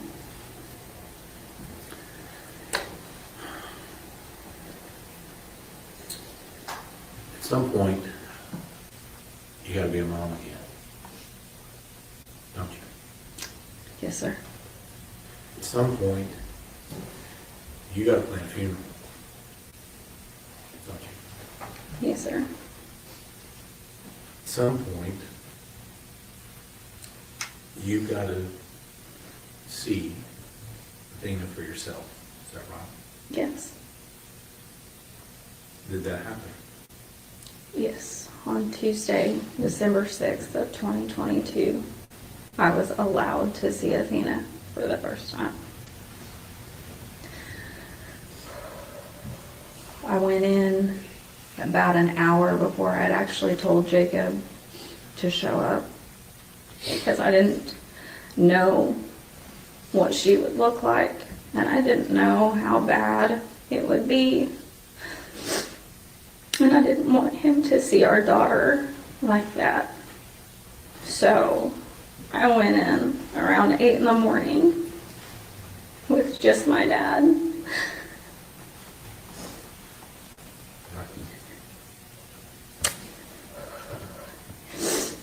And her ears were messed up. And she had incision lines. And her chin was scraped up. And so we put her in a hospital gown because I didn't have clothes for her.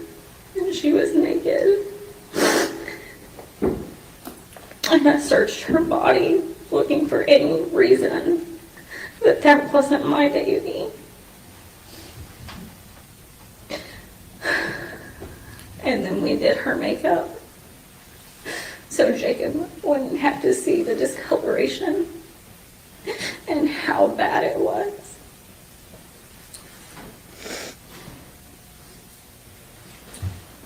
Still gotta be a mom, don't you? Yes, always. Always.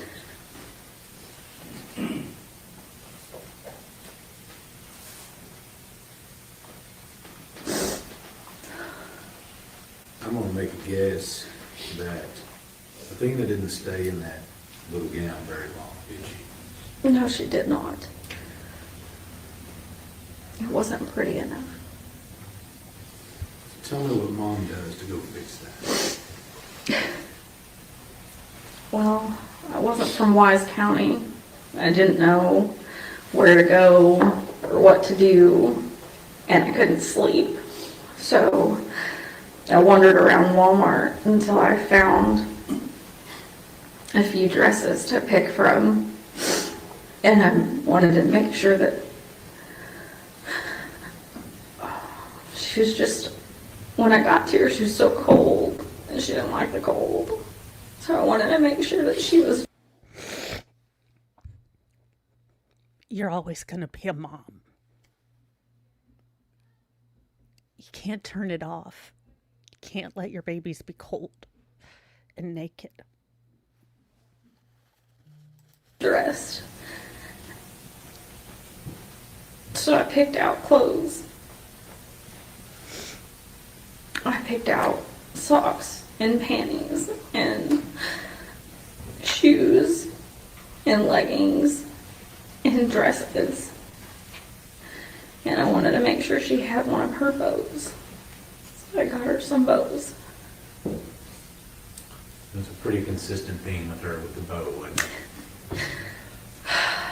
There's actually a joke that me and my cousin do. We have a child. I did have a child around the same age. But back in 2014, 2015, it was very common to put bows on little girls that were bigger than their head. And Athena just kind of adapted that and never grew out of it. That's what we got in the picture here. Yeah. Now,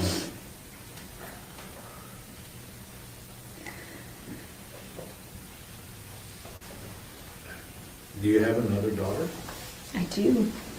And what's the age difference between your other daughter and Athena? 4 years and 7 months.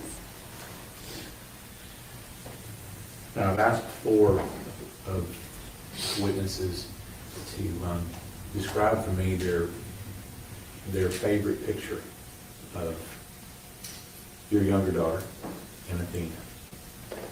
Do you have one? It was the first one I ever took of them together. So that'd be right after your daughter was born. Yes, sir. And what's Athena doing in this picture? She's holding Ryan, and she is beaming. She's been asking me for a sibling for a year or more, and she finally got her. I didn't want her to be alone if something ever happened to me. Because when Mom died and Athena was asking for a sibling, I looked around and I said, hey, at least I've got my sisters.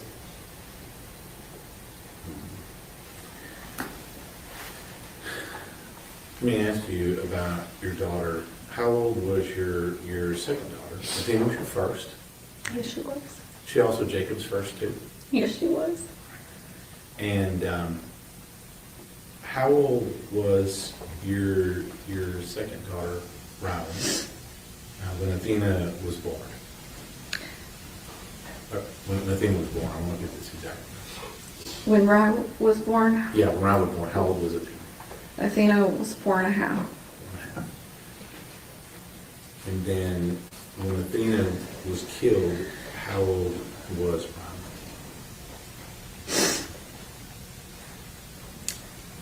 We had Athena's funeral on December 9th of 2022. I got her ashes the next morning on December 10th of 2022. And that was also Rylan's 3rd birthday. And I brought her sister home. It just wasn't the way I was supposed to. Jesus, Judge, just can bailiff wish he fucking would. Can you just hit him upside the head for me? Where is Will Smith? Someone call Will Smith. We have a use for him, for the love of God. How did you go about talking to little sister about what happened to her big sister? I didn't know how to tell her, and I didn't think I was strong enough to tell her. So I lied to her for a long time. I would tell her that she was just staying with her daddy for a little bit longer.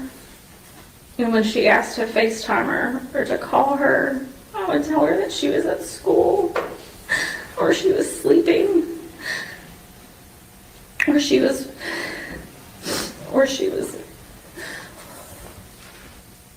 I'm sorry. Don't apologize, damn it. You are the bravest, person. I just, good God, I mean, you are protecting your little girl and yourself. As a person who's walked through grief road and nothing like this, you can only process what you can process. Don't hold, you know what? You were a good mama to your little girl, both of them. And you had to protect both of them in different ways. And yourself.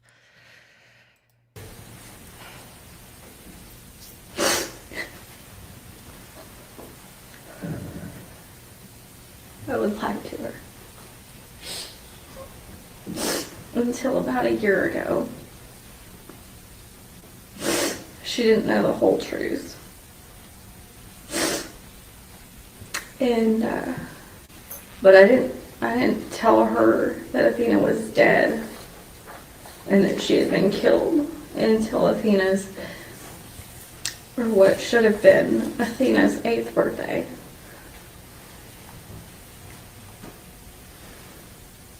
So let me ask you about that. Today, how old would Athena be today? She would be 10. And if I remember correctly, she has a birthday upcoming, isn't that right? Yes, sir. When will she turn 11? May 23rd. 2026. Yes, sir.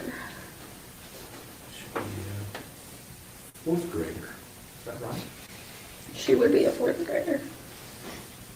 She'd be getting ready to go into her fifth grade year.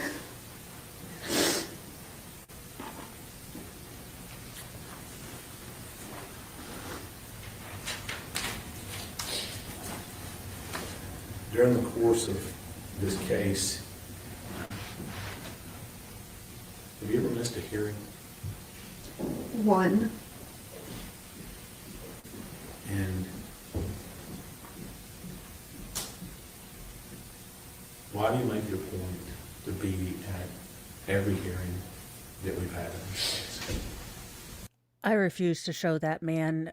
Every time Court TV puts him on from now on, you'll just get a big picture of me. But no, he's not going to get any more screen time on my channel.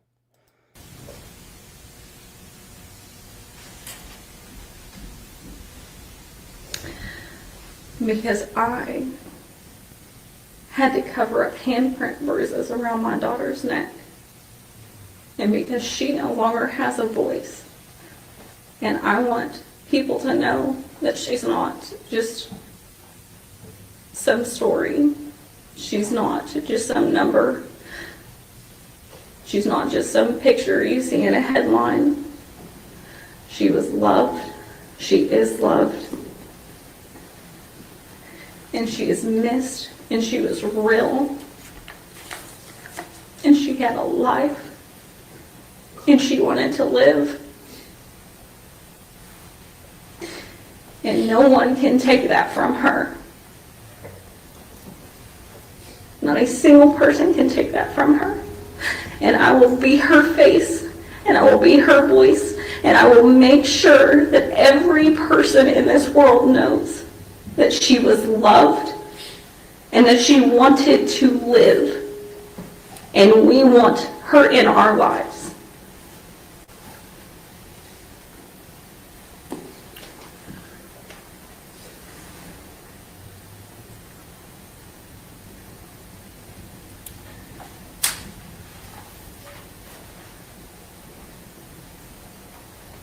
You've been getting evidence, information about this case since the beginning. Yes. And you've been sitting here and you've heard most all the evidence in this case. Yes. But in the very beginning, what kinds of things were you being given? What kind of information were you being given in the beginning? I read Tanner Horner's arrest affidavit where he said he hit her with a truck and he panicked. So he attempted to break her neck and then it didn't work. So he strangled her.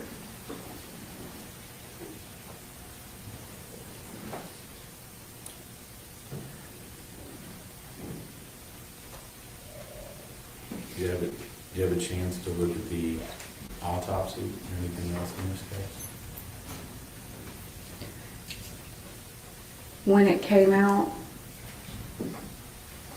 I read it. I drove down here the moment that my attorney contacted me and said it was being released. Got pulled over in Bowie for that one because I wanted to read it before the media released it to the public.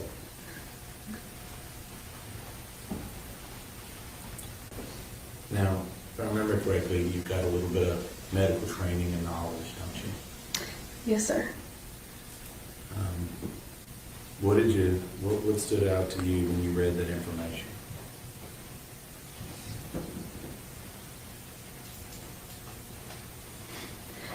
That there were no items of personal belongings listed with her, and that the only thing that was with her was the hands, or the bags around her hands. And I knew that that meant that she didn't have anything on her when she was found.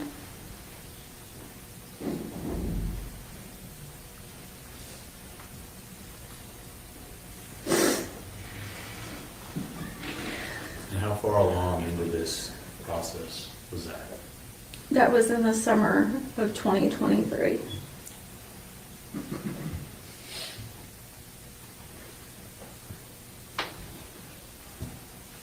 And I'm just going to ask you, how did you react to getting that information in the summer of 2023?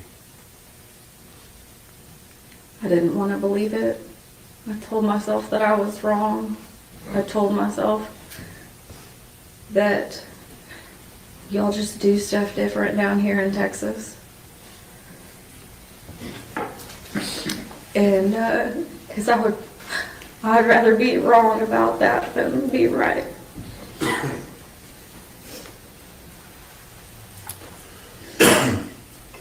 Ranger Espinoza has, we talked a little bit about some videos in this case. Excuse me. Did you have any chance to view or look at any portion of any videos in this case? I did. How much of it were you able to look at?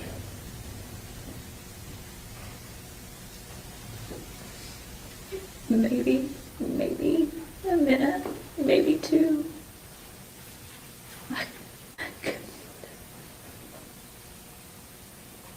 I can't. And I'm very sorry to all of the innocent people that do have to watch that. I am so sorry. I'm sorry to you, and I'm sorry to y'all too.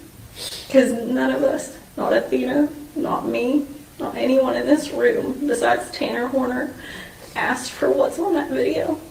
And Athena definitely didn't. I really am sorry. This woman is amazing.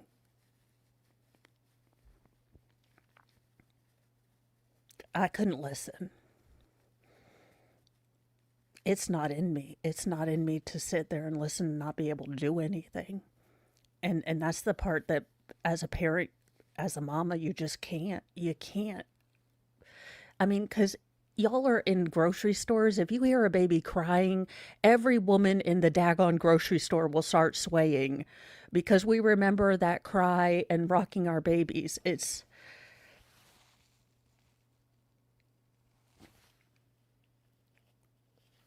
It's why cats are, their meows are at the same frequency as a crying baby because we're just driven to help and protect.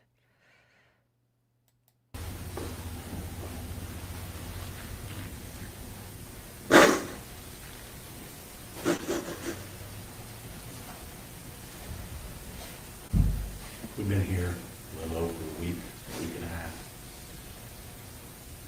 We've been here, seen some of the evidence in the case.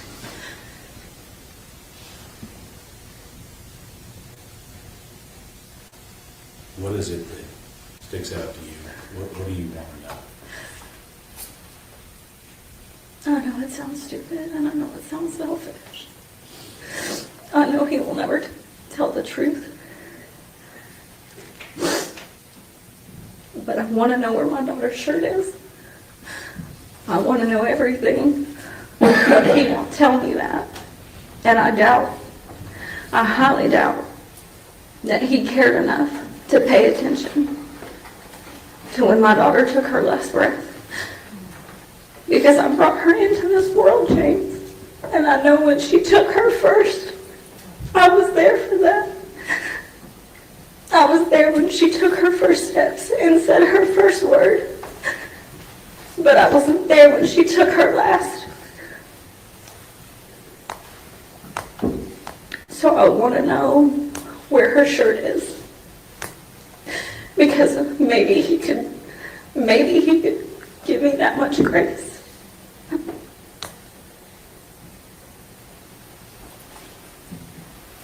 a couple more questions for you, maybe.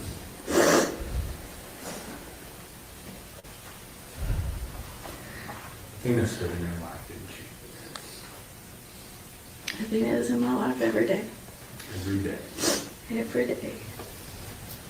And I think I would be missing something if I didn't point out that you tend to have an affinity for a certain color.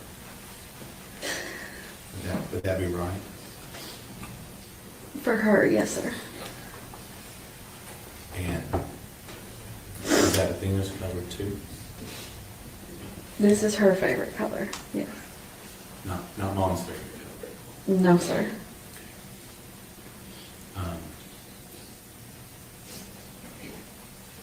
You keep her both? You got pink? Yes, sir. Do you talk to Athena sometimes? I talk to her every day. What do you say to her when you talk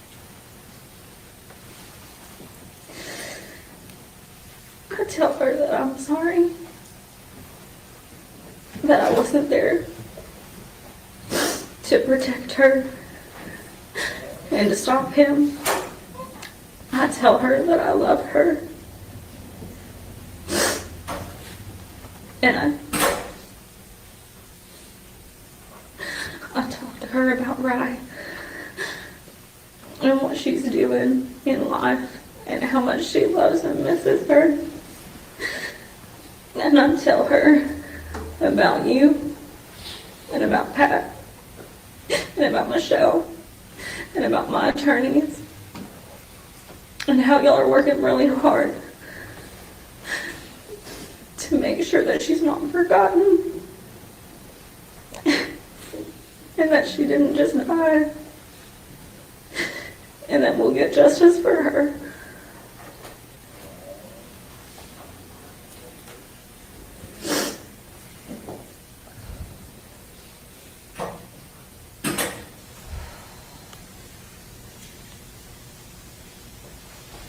Hear people say that if they just had a few more minutes to talk to somebody that they no longer have.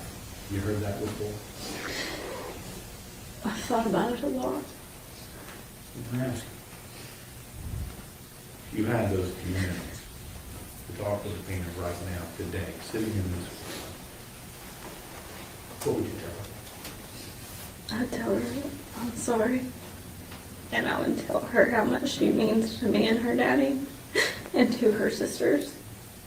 And how much she is loved. And how much we want her. And just, I'm sorry. How sorry I am that I didn't protect her.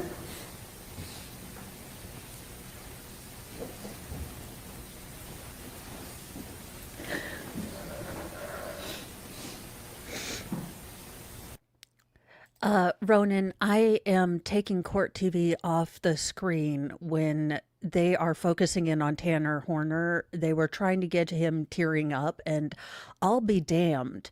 I'll be double damned if we're going to try to get sympathy for this jackass off of this woman's bravery, standing up for her daughter and her time. Tanner's had his time.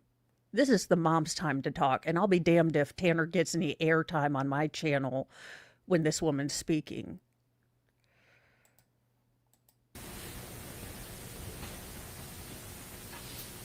You know how hard it was being here, Megan? You know, I thank you for being here and opening up your world to us today. That's what it's true. Cross-examination. Ms. Daniel, I'm very sorry for your loss. I'm not going to ask any questions today. Thank you very much. May this witness be excused. Thank you, ma'am.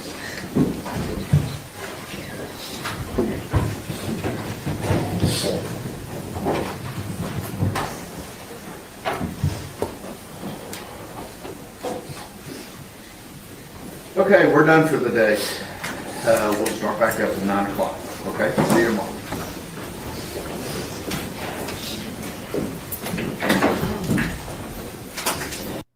Well, you guys, honestly, I have never she was incredible. She was incredible, and I hope that she has someone to hug her and to hold her all night and go get like Dairy Queen, like get all the gummy nerds. Like we are carbon out, y'all. Um Holy Fazoli. Yes, moving forward, I will embiggenate myself. No more Tanner trying to cry on my screen. What a wonderful, strong mama. Now, I am not going to redirect us anywhere because I encourage all of us to go take 10, 15 minutes, unwind, maybe unplug, go out into God's air. I'm not going to tell you to touch grass because I'm an inside cat, but like at least outside in the breeze or even open your window. And then, if you get a chance the rest of the week, do something nice in Athena's name and in her mama's name. We can make kindness, we can make Athena live on through kindness. But y'all, I am gonna, yeah. Have a wonderful day. Thank you guys. I didn't realize we were getting this at the end of the day, but what an awesome, awesome woman. And what an awesome mom for that little girl to be her voice and to tell that monster that she will always be there to remind everyone of who Athena was. Bye, you guys.